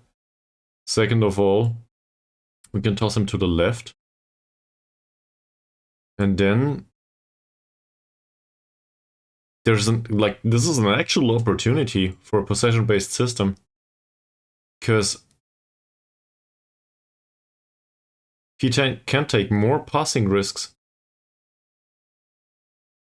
And even go with more direct passing.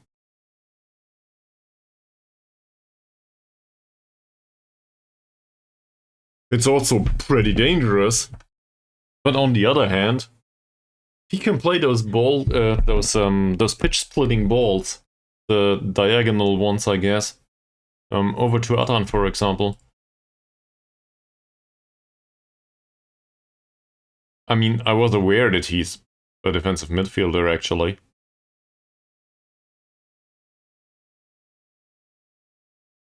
As a playmaker, he probably won't serve. Yep, true. So, the only problem is his morale, really. That's pretty bad. And, well, also his form. His form needs improvement. I think I discussed that with him, though. Maybe not recently. Let's talk about this again. Glad you understand. Get it going. He's also... I think he's not interested in a permanent deal, sadly. Just as everyone else. But, that would be an opportunity. That kind of skill set is rare on a central defender around here. Just due to the technicals. So there's that. Baldwin in midfielder. Well, I always thought Sophie was pretty much box standard. It's not like he developed much, though. Look at that. We played him as a Baldwin midfielder, if I can find it. That's all. Half a year of development on Sophie. So he's at the pinnacle of whatever he was able to accomplish. That's not necessarily bad. He got us here. There's also Suleiman available. Suleiman played less. He still made 14 appearances though. 7.9 training rating. Let's have a look at the progress. Well, shit. There's barely any. So, maybe my wrong assumption is that there isn't any progress to be had on any of those at all. Next time, though, we will face somebody that is technically gifted and with good off-the-ball movement, but somewhat lackluster mobility. So what we can do is put somebody on his heels that has acceptable marking, maybe? Acceptable tackling? That's the wrong player. Tackling on him is pretty good. Marking on him is worse, but he's definitely able to cope for it with pace and acceleration, I think. The alternative is Suleiman.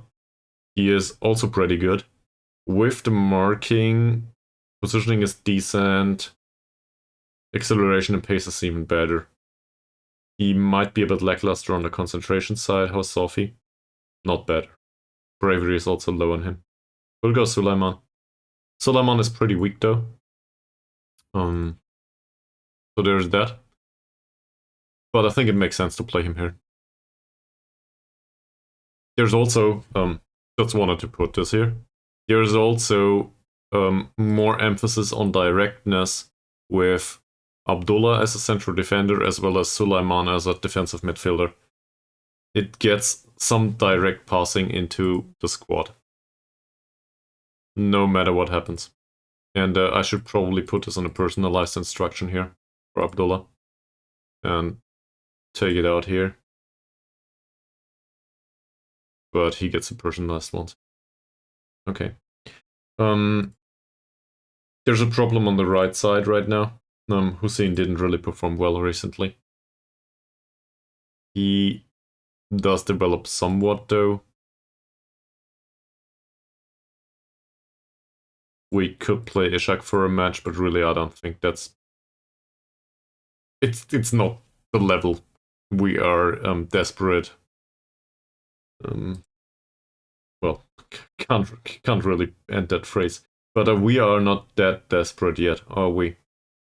So we can play him again. Amran had this one match where he scored. 10 appearances, 1 goal. Does enjoy big matches. This is a small one though.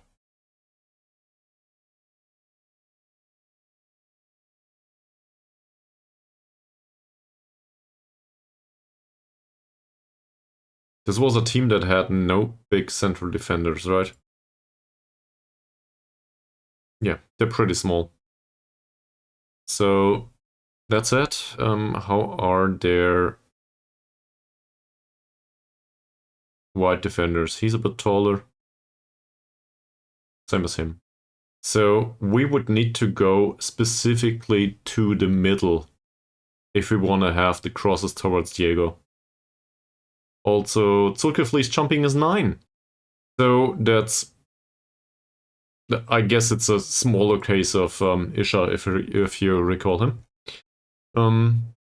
So we have a 2-man strike partnership that would work in the target forward area here for the next match. At least that's what I'm going for. And the bunch of these here, they can all made available for the next match, right? So all of these can play for 45 minutes in the under 21s. Was it under 21s or was it under 19s? Where was it? It's under 19s. So we'll make all of them available. Well, the 2 goalkeepers need to be available for 90 minutes. And these 2 will be made available. Well, not 2. This bunch will be available for next match for 45 minutes. Baru can't play anyway. And I didn't really determine whom to put on the bench just yet.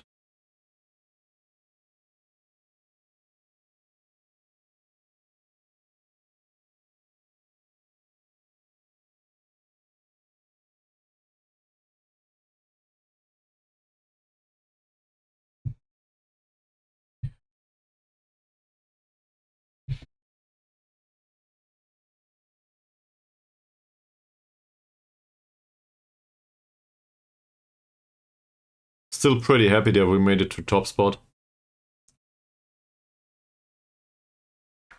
Even though this was definitely not expected.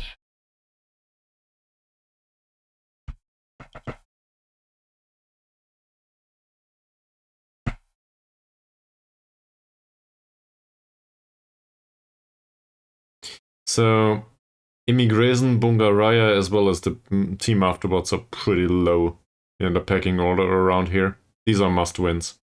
If we want to get promoted, we must win all of these. Given the recent form, this is pretty doubtful though. But maybe this is exactly what we need. Teams that we can dominate on the technical level. Maybe that's also where it makes sense to play Abdullah, given his technical superiority to pretty much everyone in the league. In central defense, that is. We might even emphasize playing out of defense in these circumstances. He's pretty good at it. Yeah, that does make sense, right? Pass it out from the back, do not clear it long. In this kind of setup, with his passing, that's a reasonable assumption. For the rest of them, maybe not. For him though, sure. In general, where do I want to distribute though? We'll need to wait and see. Depends on their position, really. So, let's have a look at the fixtures. Bungaraya play Bukit Tambun. Great. And KL Rovers and Sembilan hopefully take points away from each other. That said, for now, a victory of Sembilan would probably be better for us. Naga and Manyung, that's not of any concern. This is Saints and Melaka. This is a match that needs to be a draw. Otherwise, we're fucked. Yeah. This needs to go down as a draw. And obviously we need a win against Immigration. There's no way around it. Alright, tactical meeting. It says we should go cautious. I do not agree.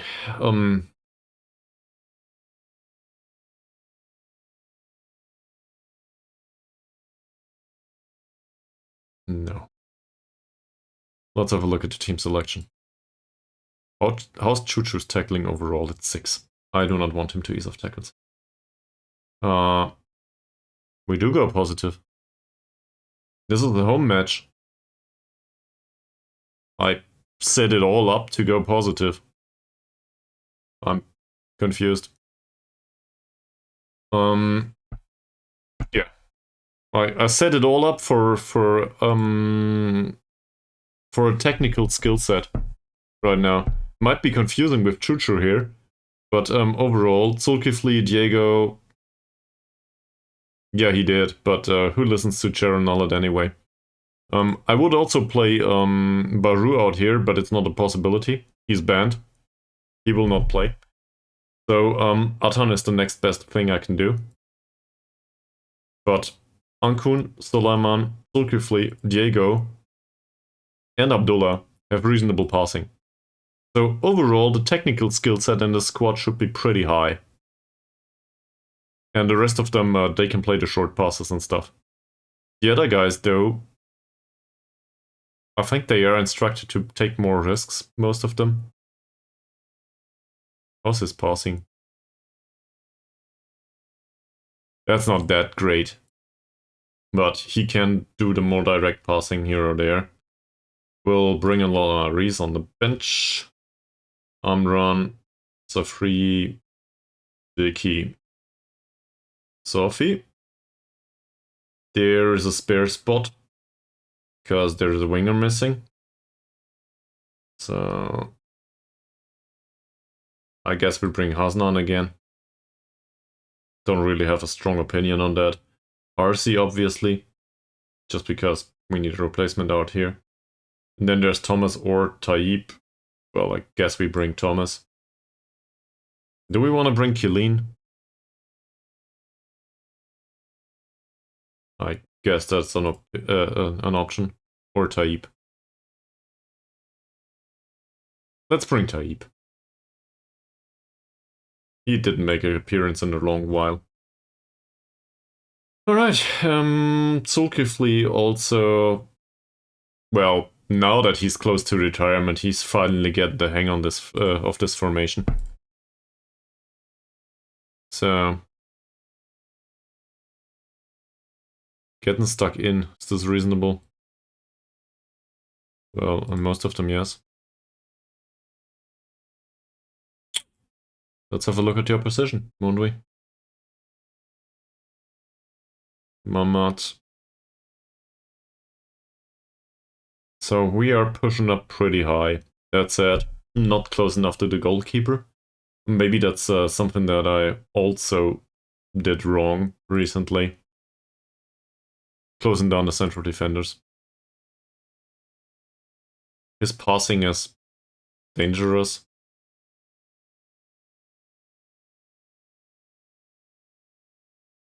Dribbling's low, but that's about it.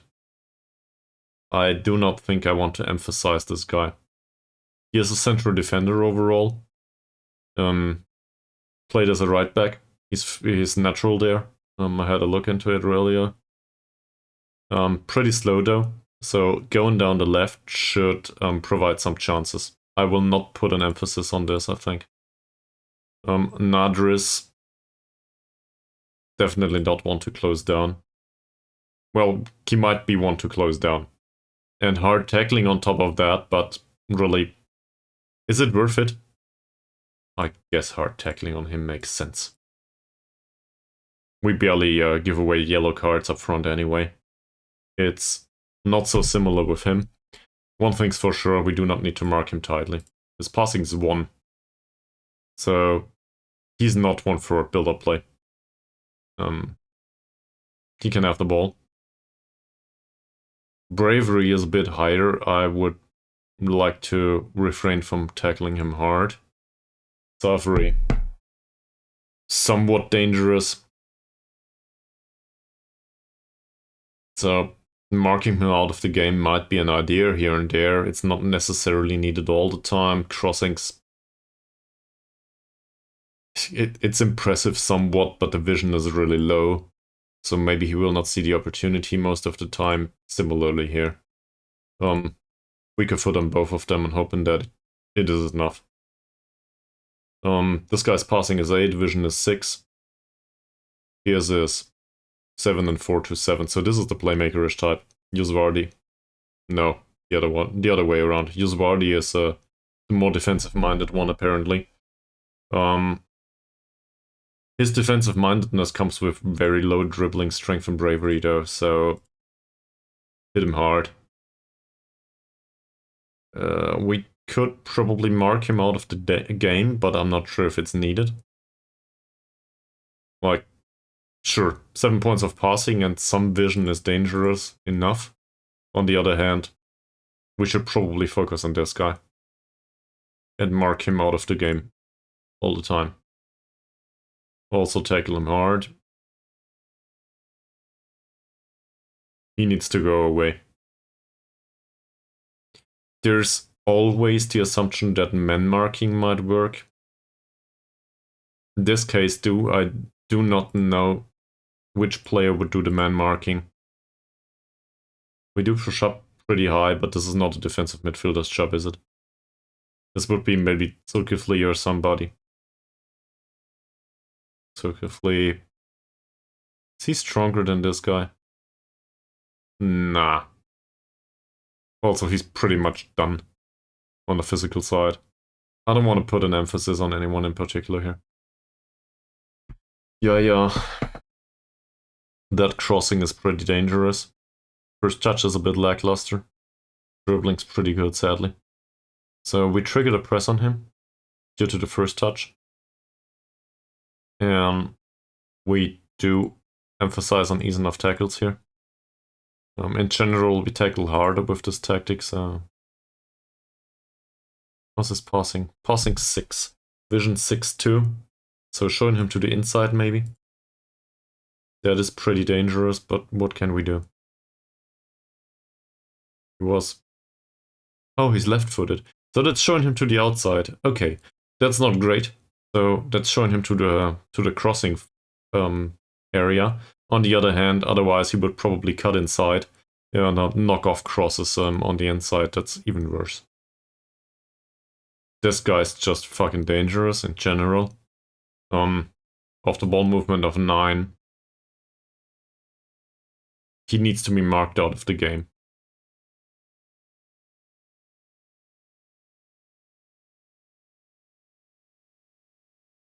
But also, we will really have a hard time coping with him. The best thing I can think of is his physicals are really bad. Still, technically speaking, we are required to ease off tackles against him. In particular, given that we go with hard tackles. Nazir, I have no idea. That rhymes, so it must be true. No strength and jumping reach. But he's probably pretty fast, with a good finish. That is a striker and not a winger. So maybe showing him to the outside, so we show him to the left foot, right?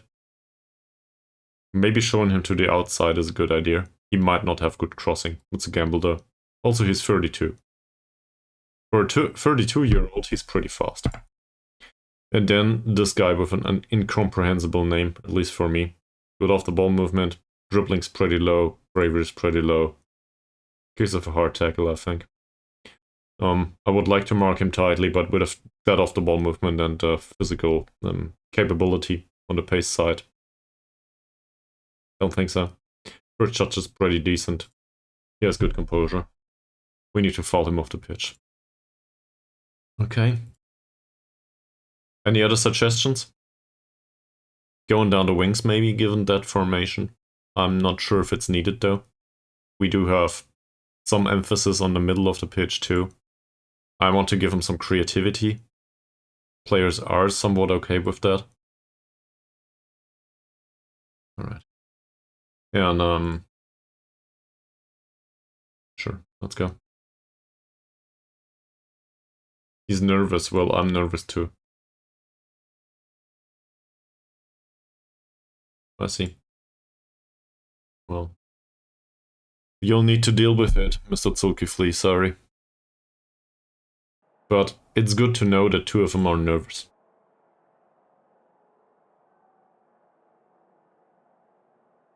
We'll still go with the marked improvement. No, we'll go with revenge. A little happier, okay. And now we will be calm about it and cautious. And give him some slight encouragement. It is a home match. There is a bunch of pressure here. Where is it? Clasping the hands together. That worked for some of them. Also, Saidil is back into squad, so I expect another 6.2 rating by him. We need to make up for the goals conceded by goal scoring. 6 changes to the starting 11. Well, holy shit. They had 2 draws recently and lost everything else prior to that. So there has been a marked improvement for them. But overall, this is a match we must win.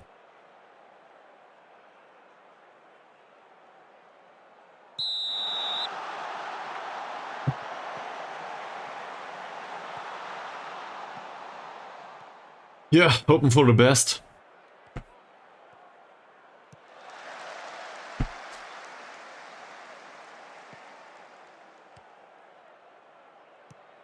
I hope this is not a case of dying in beauty though.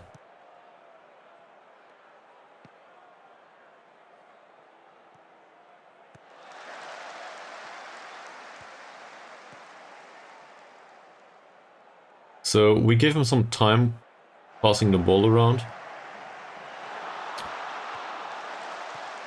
Not much happened from it.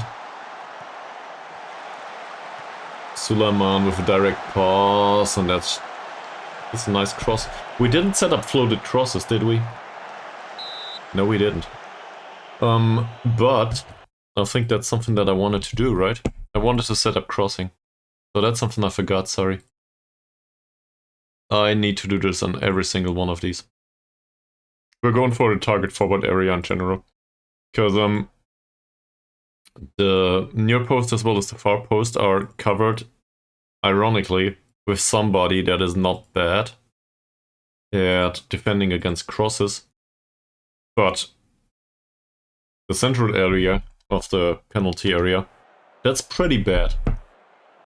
They have 3 points of jumping reach and 5 points of jumping reach, I think. And we have an attacking midfielder as well as Diego that are much better there.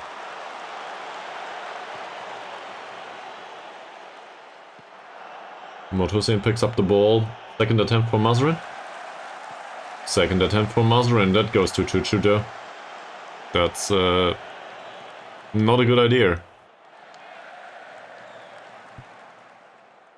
There we committed the first foul. Ankun with a free kick. Ah, nice one. Low grade chance, but still. Something.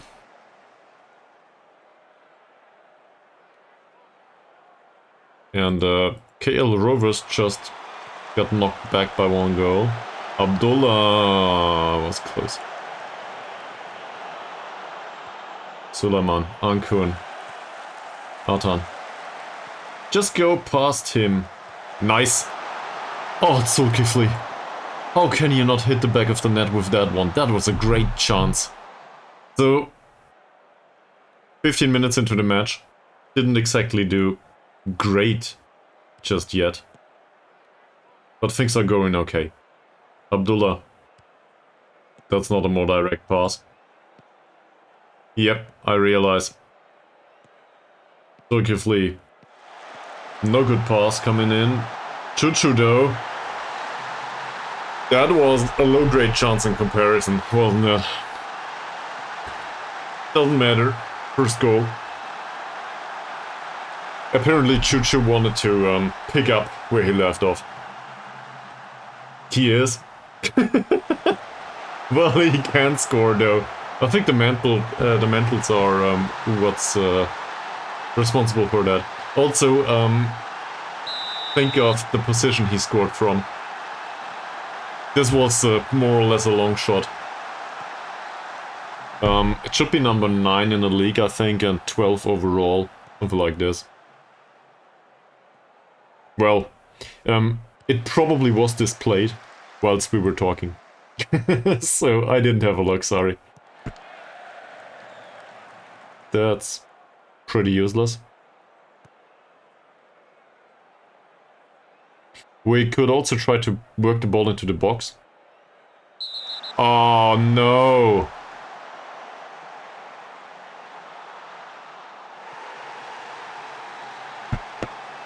Of course this had to happen.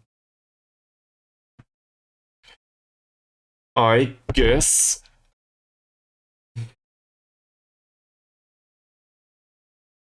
How do we deal with this?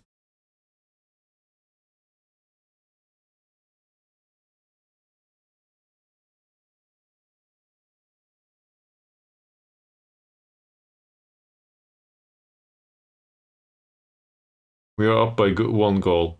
We can still waste time for most of the match, try to retain possession. Keep the more technically minded players on the pitch. We put Ankun over here, maybe? Zulkifli in the back.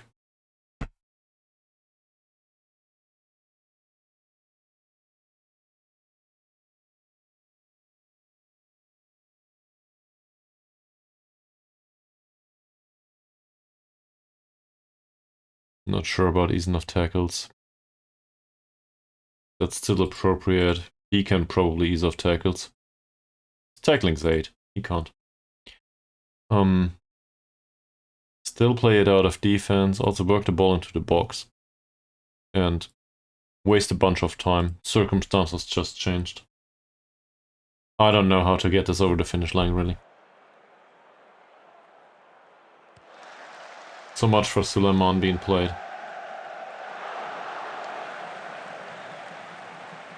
Being sent off after 19 minutes. Mazrin with a corner. That doesn't work. Choo-choo. Mazrin. That didn't go well.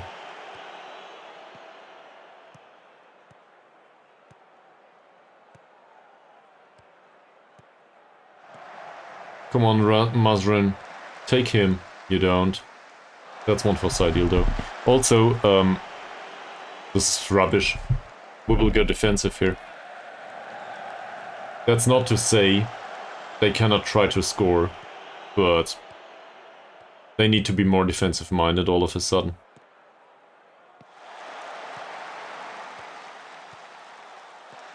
Well done back here, yeah. Important challenge it was.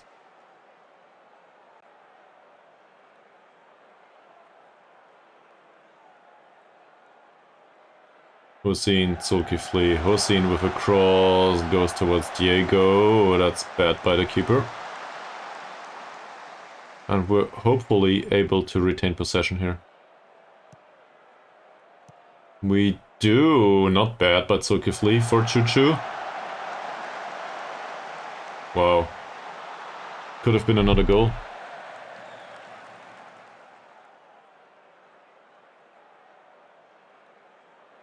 Apparently nothing came from that corner.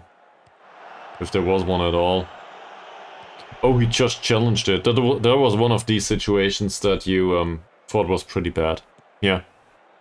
So, he obstructed the play. No.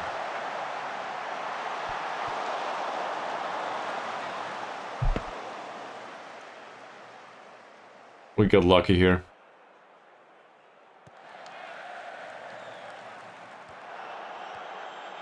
Diego, decent pass for Atan. Go forward with it.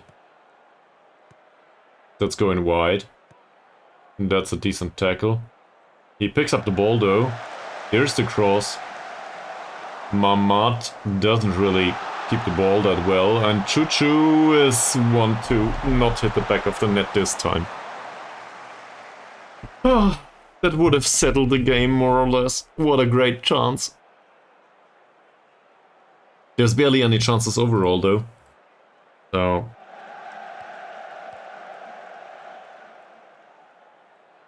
could be worse. This praising territory just yet. I will demand more. That worked for Modhusin at least. The rest doesn't seem to care.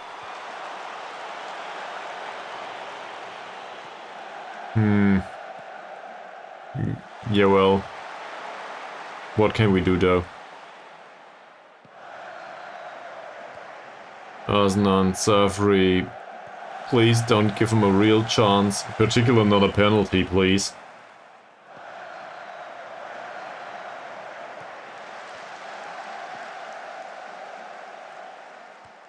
Osnan, Van Nardus.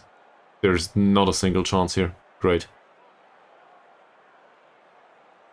Now we just need to make it through second half.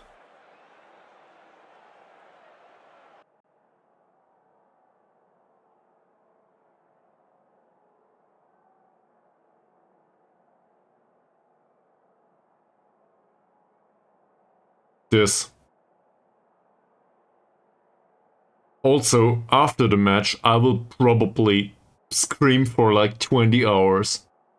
Straight into Suleiman's face. And everybody else can go home. Whatever the result is, but he will stay, and I will scream.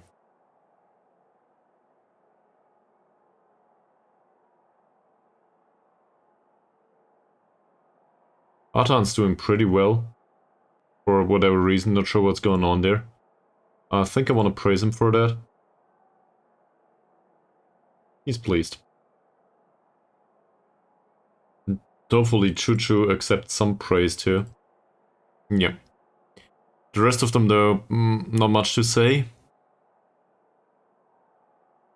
Let's go. Maybe I should have put more of an emphasis on an improved performance of all of them.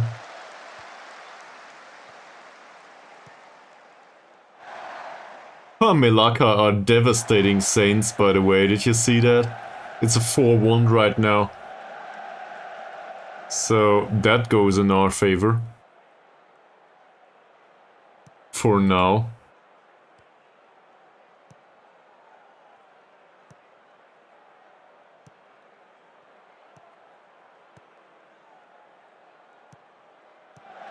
Nice tackle by Abdullah. Thank you very much for not hitting that. They had good chances now. Atan's hurt. Oh, come on. We don't even have Baru around, so now we need to play Chuchu. Yeah, he's done. First substitute, Harsey comes on for Atan. He goes over here.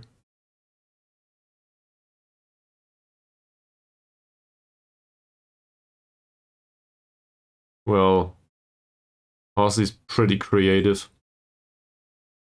He can probably take more passing risks, still going for a target forward. It's not like we have a choice there. Ease enough tackles because we do not know what to do otherwise.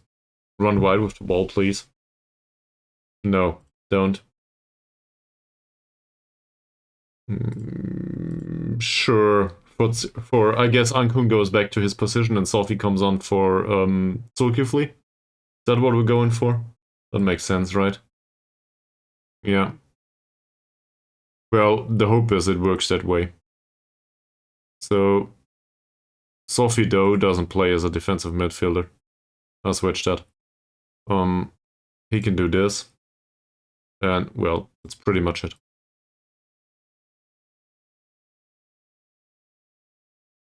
This is also pretty damn dangerous. We'll knock him back to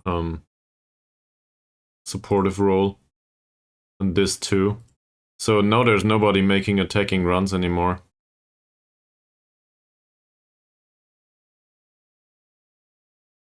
Thomas.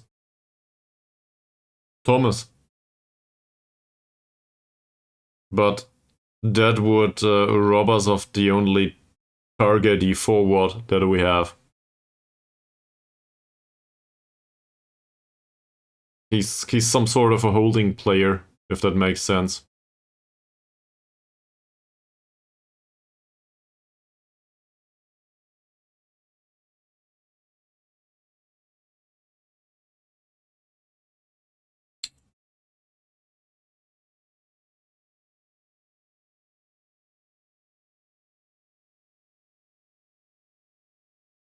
I'm just hoping we get this over the finish line. No. Well done. It's a corner.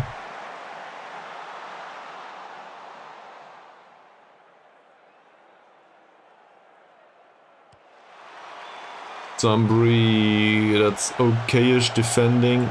Is this offside? It's offside. Good.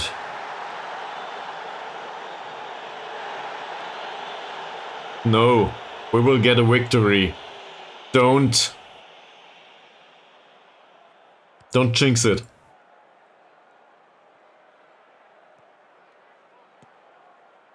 Good pass. Ankun, better pass. Diego is there in midfield.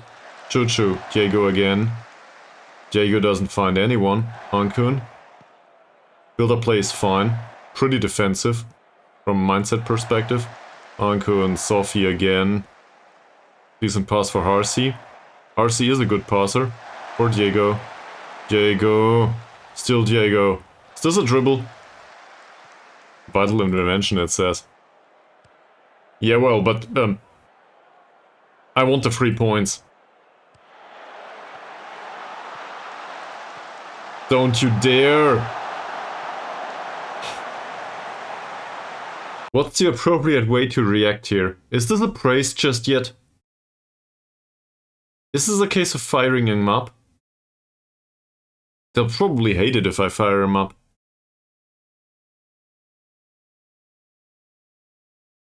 We'll go focus. It might go horribly wrong.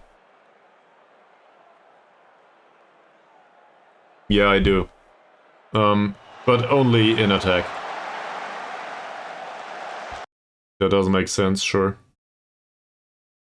On the other hand, they have no idea. We do play for set pieces. Always. Dribbling less is probably a good idea around here. Less opportunity to lose the ball.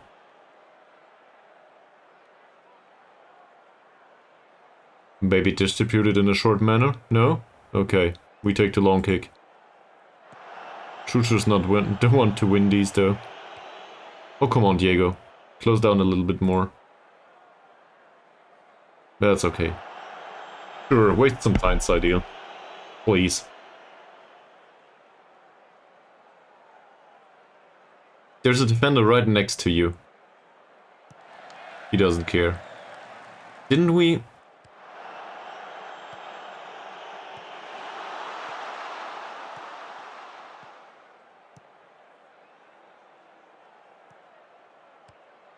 Osman.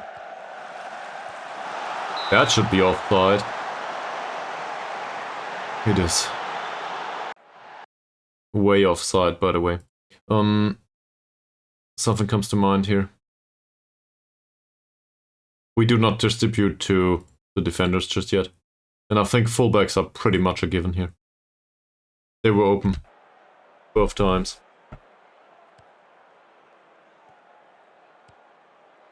Ankun's pass for Harsi is fine. Mazrin, still on support duty, by the way. That is an interesting idea, but not one that was fruitful. Was pretty close for Harsi himself, though. Offside. Great. Apparently some of them are putting more of an emphasis on defending here. Hussein Harsi wins the ball. That's a corner. Not bad. Probably not a big chance to score, but there's two players in the bag, it seems.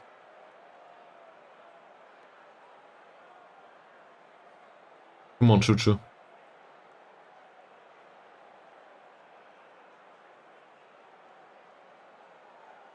You'll get things done, won't you? Or not. 68 minutes. Still hanging on by a thread. By this one goal. We had the opportunity to score a second. Chuchu had, in fact. Ankun, Mod Hussein, Chuchu again. Nice combination. And nothing. Sophie. Mazrin. Sophie again. Ankun. Woo! That is entirely undeserved.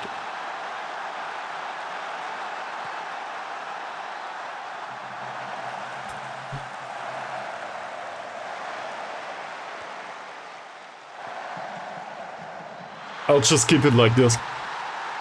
It's highly unlikely that they will score 2 goals, given that we have a defensive mindset right now.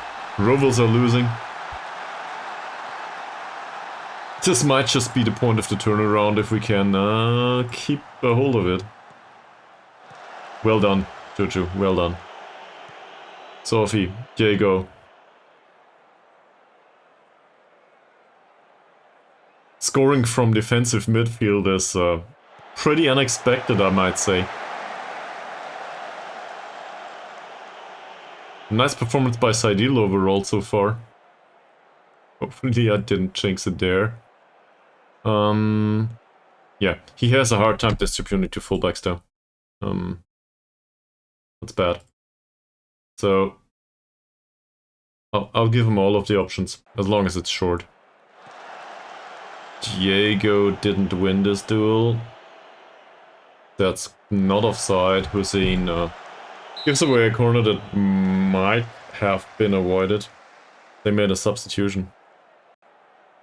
Okay, gotta have a look at that. But first of all, let's have a look at the corner.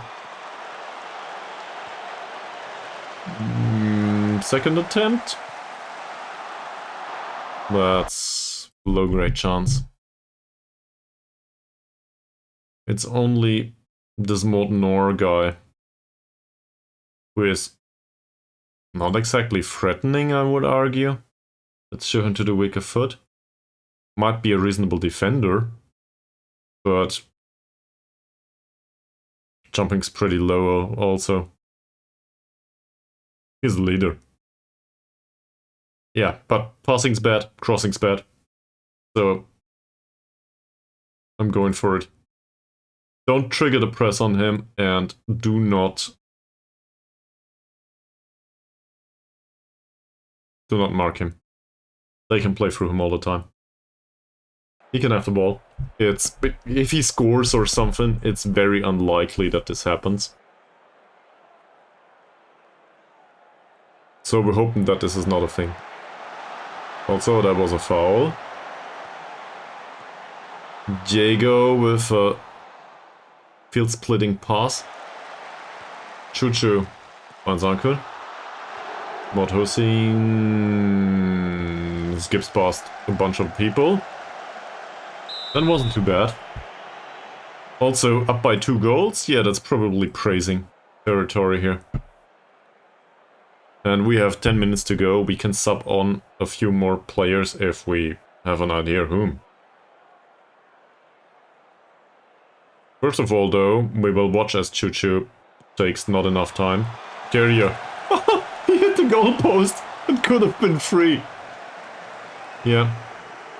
True, that's probably offside, isn't it? They make another substitution. Okay. We have a look at their sub first. So that's this guy. Now, by the way, this sorted itself all of a sudden.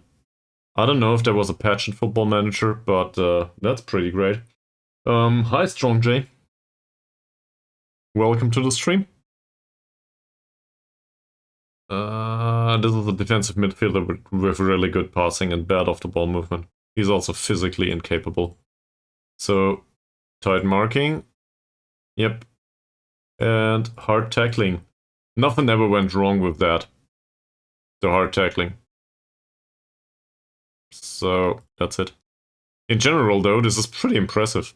As a playmaker type, that's one to have in the team. Alright. Who's available? Well, goalkeeper will not be substituted. Mod Hussein might be an option. Abdullah's performance is pretty lackluster too.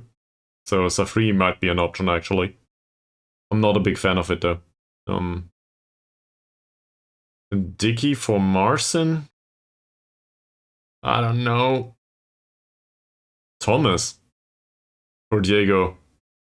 Knocking him back a notch.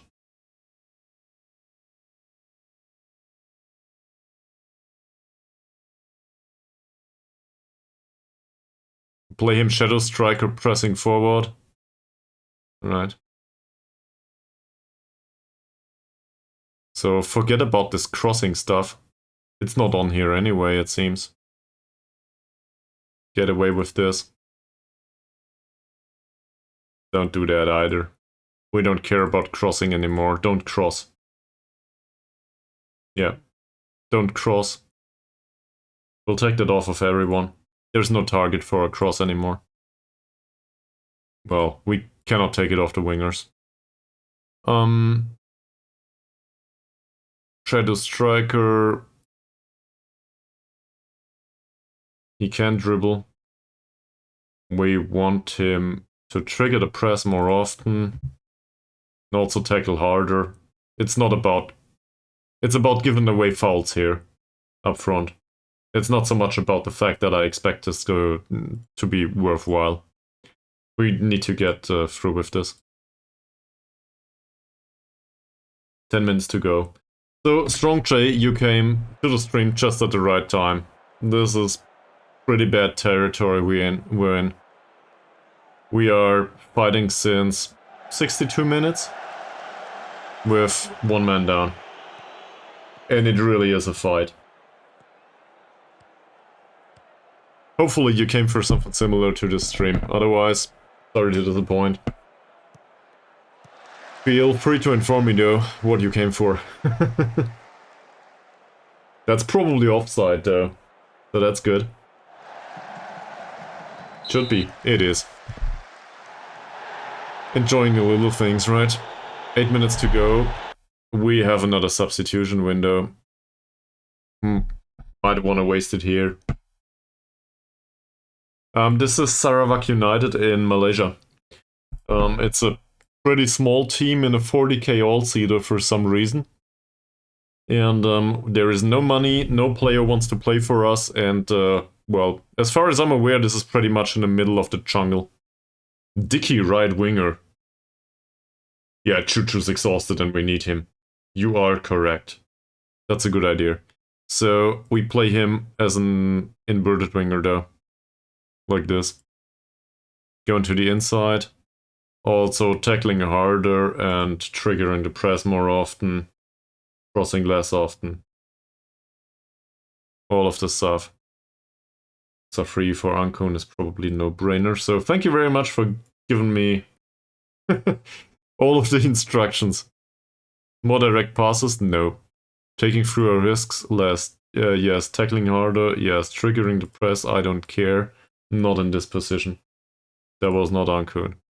Oh, it's a free for Ankun. You sure about that? Yeah, that does make sense. So we bring him on. We switch these two though. Abdullah has a good pass. Sophie doesn't. So I will disregard that. We'll do it this way. Abdullah though. And he can tackle harder on top of that. Don't care. There will not be another send-off. Not in the last 5 minutes. Get this thing over with. And afterwards I will scream at whoever it was that was sent off, Sulaiman. I will scream at Sulaiman for 20 minutes straight. Off stream probably though. But still. What a fucking asshole. Such an important match and he gets sent off after 20 minutes. Yeah, well, it is. Also, this is pretty much at the end of the stream. Not sure if I will wrap it up immediately afterwards, but it was a pretty stressful one overall. We are fighting for promotion. Hey, yet another member for the fan club. Are you quite Thank sure you. it's not a self-help group? We are fighting for promotion with a team that is destined to be relegated. Don't you tell me this is onside. It isn't. These substitutes don't matter anymore. We will get through with this. But yes, it is a very stressful game. And nice tackle by Safri. We lost some of the... Yeah, I would have loved so hard. Dicky is definitely onside this time though. No striker available, sadly. Where was I? For your information, Strong J. Oh, please don't. Oh, fucking hell! It doesn't matter anymore, still. That's so annoying.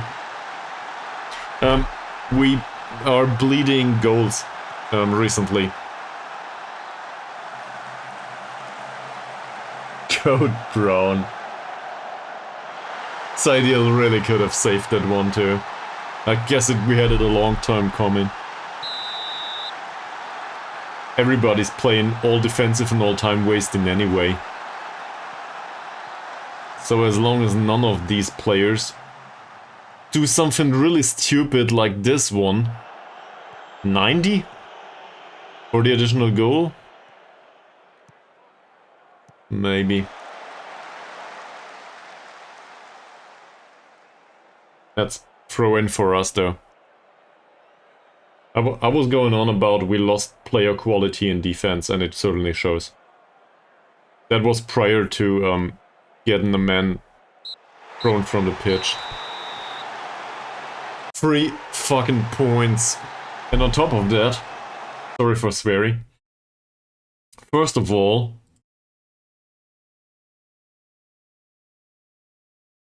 this is fantastic. Second of all, as you just put it, Mies, KL Rovers just lost 2-5.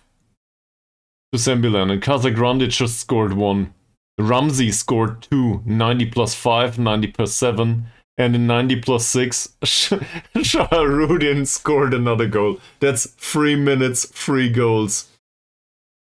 Bunga Raya lost against Tamboon. This is bad. YPM winning against Kelatan. This is no good. Pearl is 1, don't care. Saints lost 1-5 to Melaka. What the hell?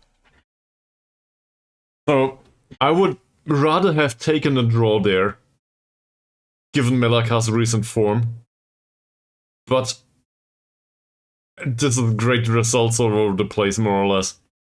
In particular, our own, though. And this also knocks down Saints' goal difference quite a lot.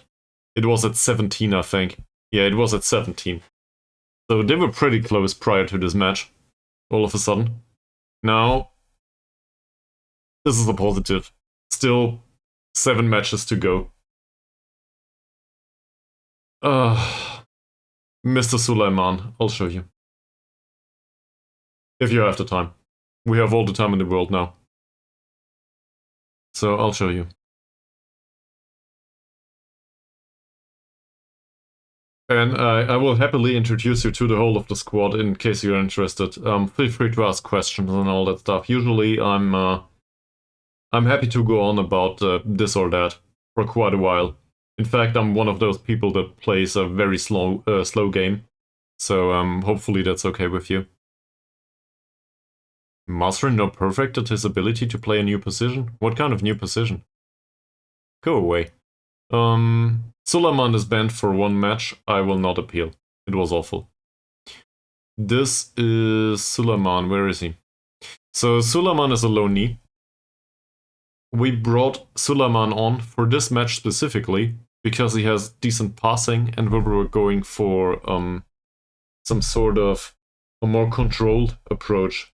That worked for about 19 minutes until he decided to do a 2-footed tackle. And, well, that might have been the way to cope with his really bad strength for, I don't know.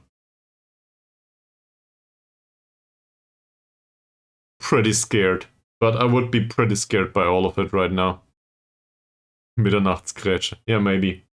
In case you want to share, Strong J, where are you from? Because you stumbled upon 2 Germans that, well, let's just say my English at least is a bit lackluster. We also have no idea about whatever happens in Malaysia in real life. So,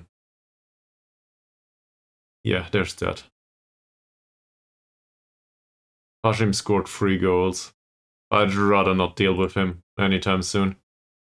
Or the whole of Melaka. From England, okay. So, you are very welcome to correct my speech on top of that in case you feel inclined to do so.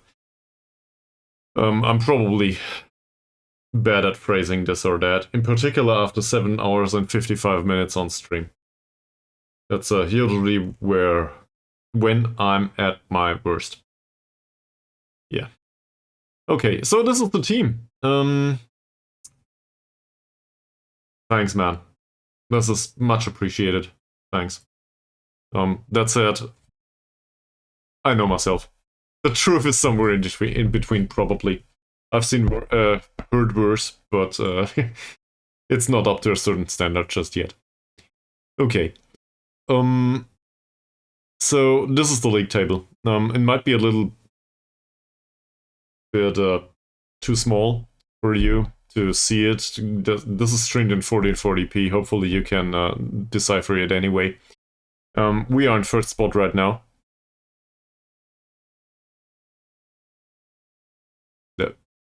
What? What are you going on about, Mies? You're confusing me.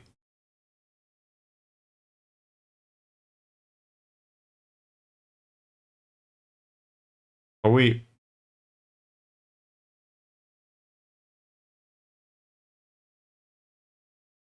What the hell? That's the 18-year-old, yes. Yeah. True.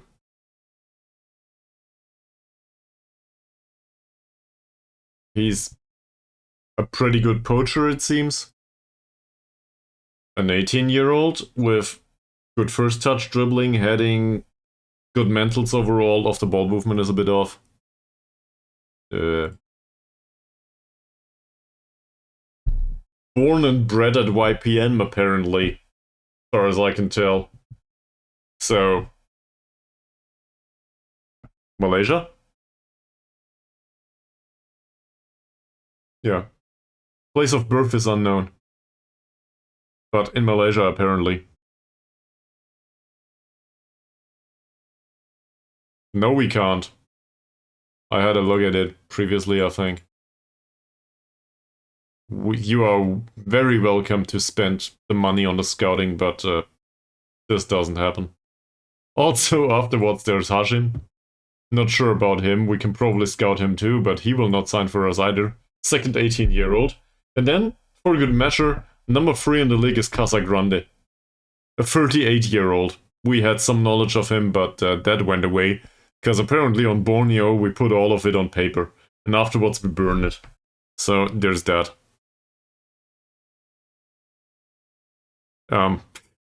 Thanks. I will just show you one thing. Strong J. So thank you very much for I appreciate the comment. That's it.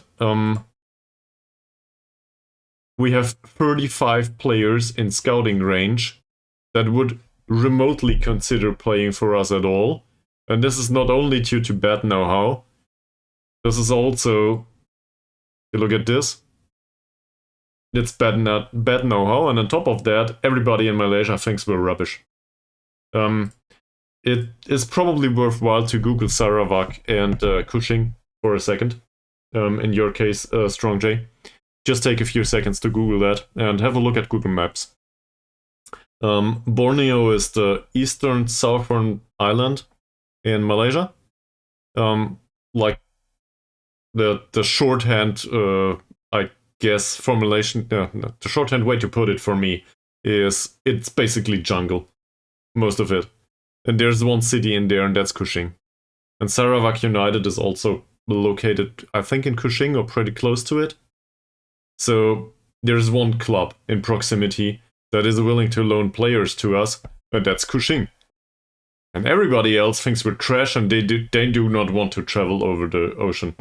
They are like, fuck off. Also, we cannot sign players from foreign nations, so there's that. So even if we have a good idea about a player that would be quality, forget about it. This is rock bottom. And we're definitely owning it. So whatever player recommendations you have at the top of your head will probably not help much. But I hope I explained it in a...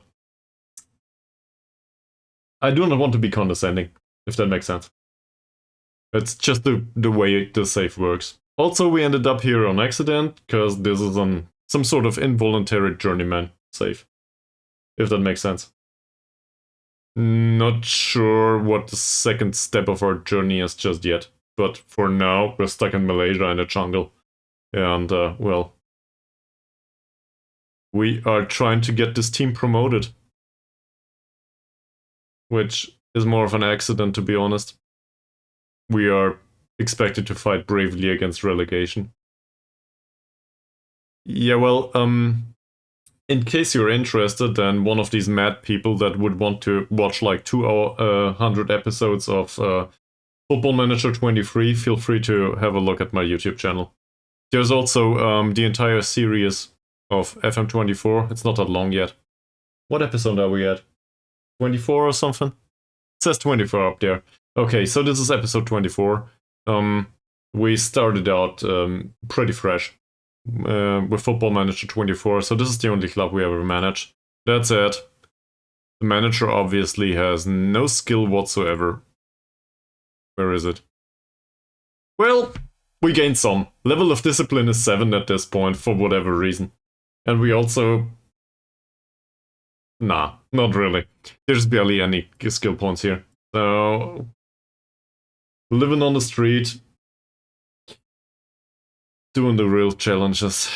That question comes up a lot. I usually answer I support good management, but that's hard to quantify. So for somebody from England, is there a like the opposite of Manchester United and Manchester City probably? Is there something around England, like notoriously underdogs? No big money, no sponsorship income, no oil money coming in, but pretty good management and defying the odds all the time. That's probably something that I would support. In Germany, that's something like Heidenheim, for example. They made it all the way from 4th league to 1st league without any major sponsors. So that's pretty damn impressive. And in case that helps, I'm born and raised in Stuttgart. So from that perspective, I certainly appreciate... I don't know, man. Like, I'm vaguely familiar with English football at all. But yeah, so given that I was born and raised in Stuttgart, some familiarity with them comes along. The name, but not much else. It's not like I cannot really emphasize with supporting the club because I don't know about the club, if that makes sense. So I don't have an opinion on it because why would I? I also this is a weird thing, but I somewhat support SC Freiburg. This is kind of confusing, given that I was born and raised in Stuttgart. But so this is local rival in Baden-Württemberg. But Freiburg are just outstanding from a coaching as well as management perspective, given the circumstances of the club. It's pretty damn impressive what they pull off every single season in Germany. That just has to be appreciated, I think. But that's more or less, I think it's the same for pretty much all of Germany. It goes so far as most of Germany has probably forgiven Christian Streich for his Swabian dialect. He's borderline incomprehensible most of the time to most of Germany. But he's just so good as a coach. And I think he's in Freiburg for more than 10 years now. I would probably need to look this up. It might be even more. So that's pretty impressive to me. Yeah. Also, so let's have a look at the results of today's stream. I think we played Manyong City today, Melaka, Sembilan. We didn't play Manyong City today, did we? I think we started with Melaka. Christian Streich? Well, in that case, you are lucky. I think somebody from Berlin might have bigger problems there with that. We did defeat Sembilan. That was... wow. Then we got devastated by YPM. And, well, that match against Immigration was... we could have won it by 5 goals probably, if not for the player send-off. Yeah, I think so too.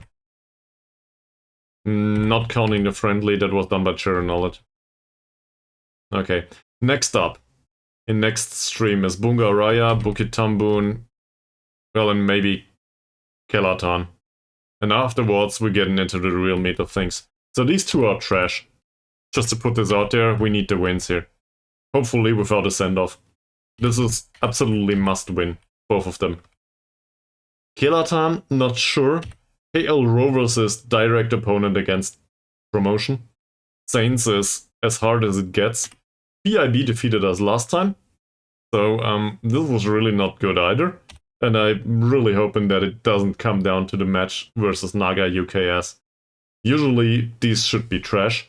And we defeated them last time. That said, I don't want to determine promotion at the last day.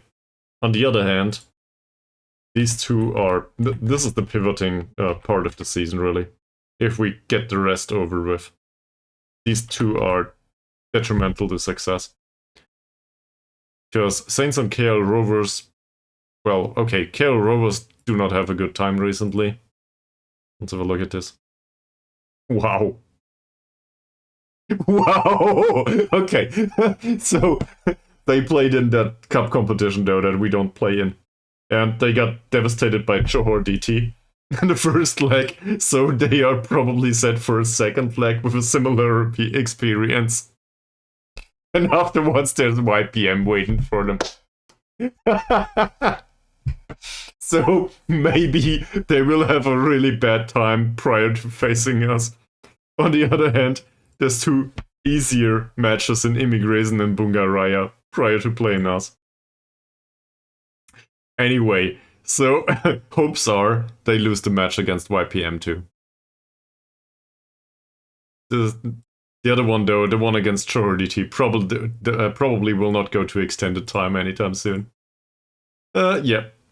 So hopes are we leave them behind us. Saints, though, that's pretty damn hard. They managed to lose against Kedah too. So this probably helped losing against Melaka. Hopefully they can repeat that. Playing Sembilan and YPN, that might just go bad for them too. Everybody plays Immigration and Bungaraya. Alright. 8 hours and 8 minutes. That's probably enough for today, isn't it?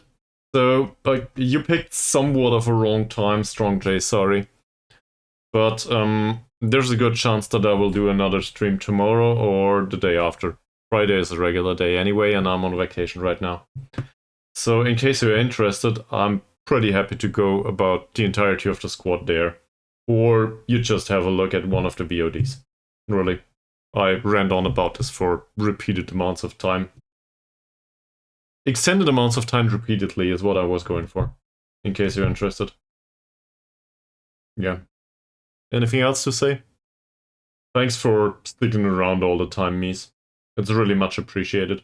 And thanks for suffering with me. Have a good night, you two. And I will see you hopefully tomorrow, if I find some sleep tonight. Bye.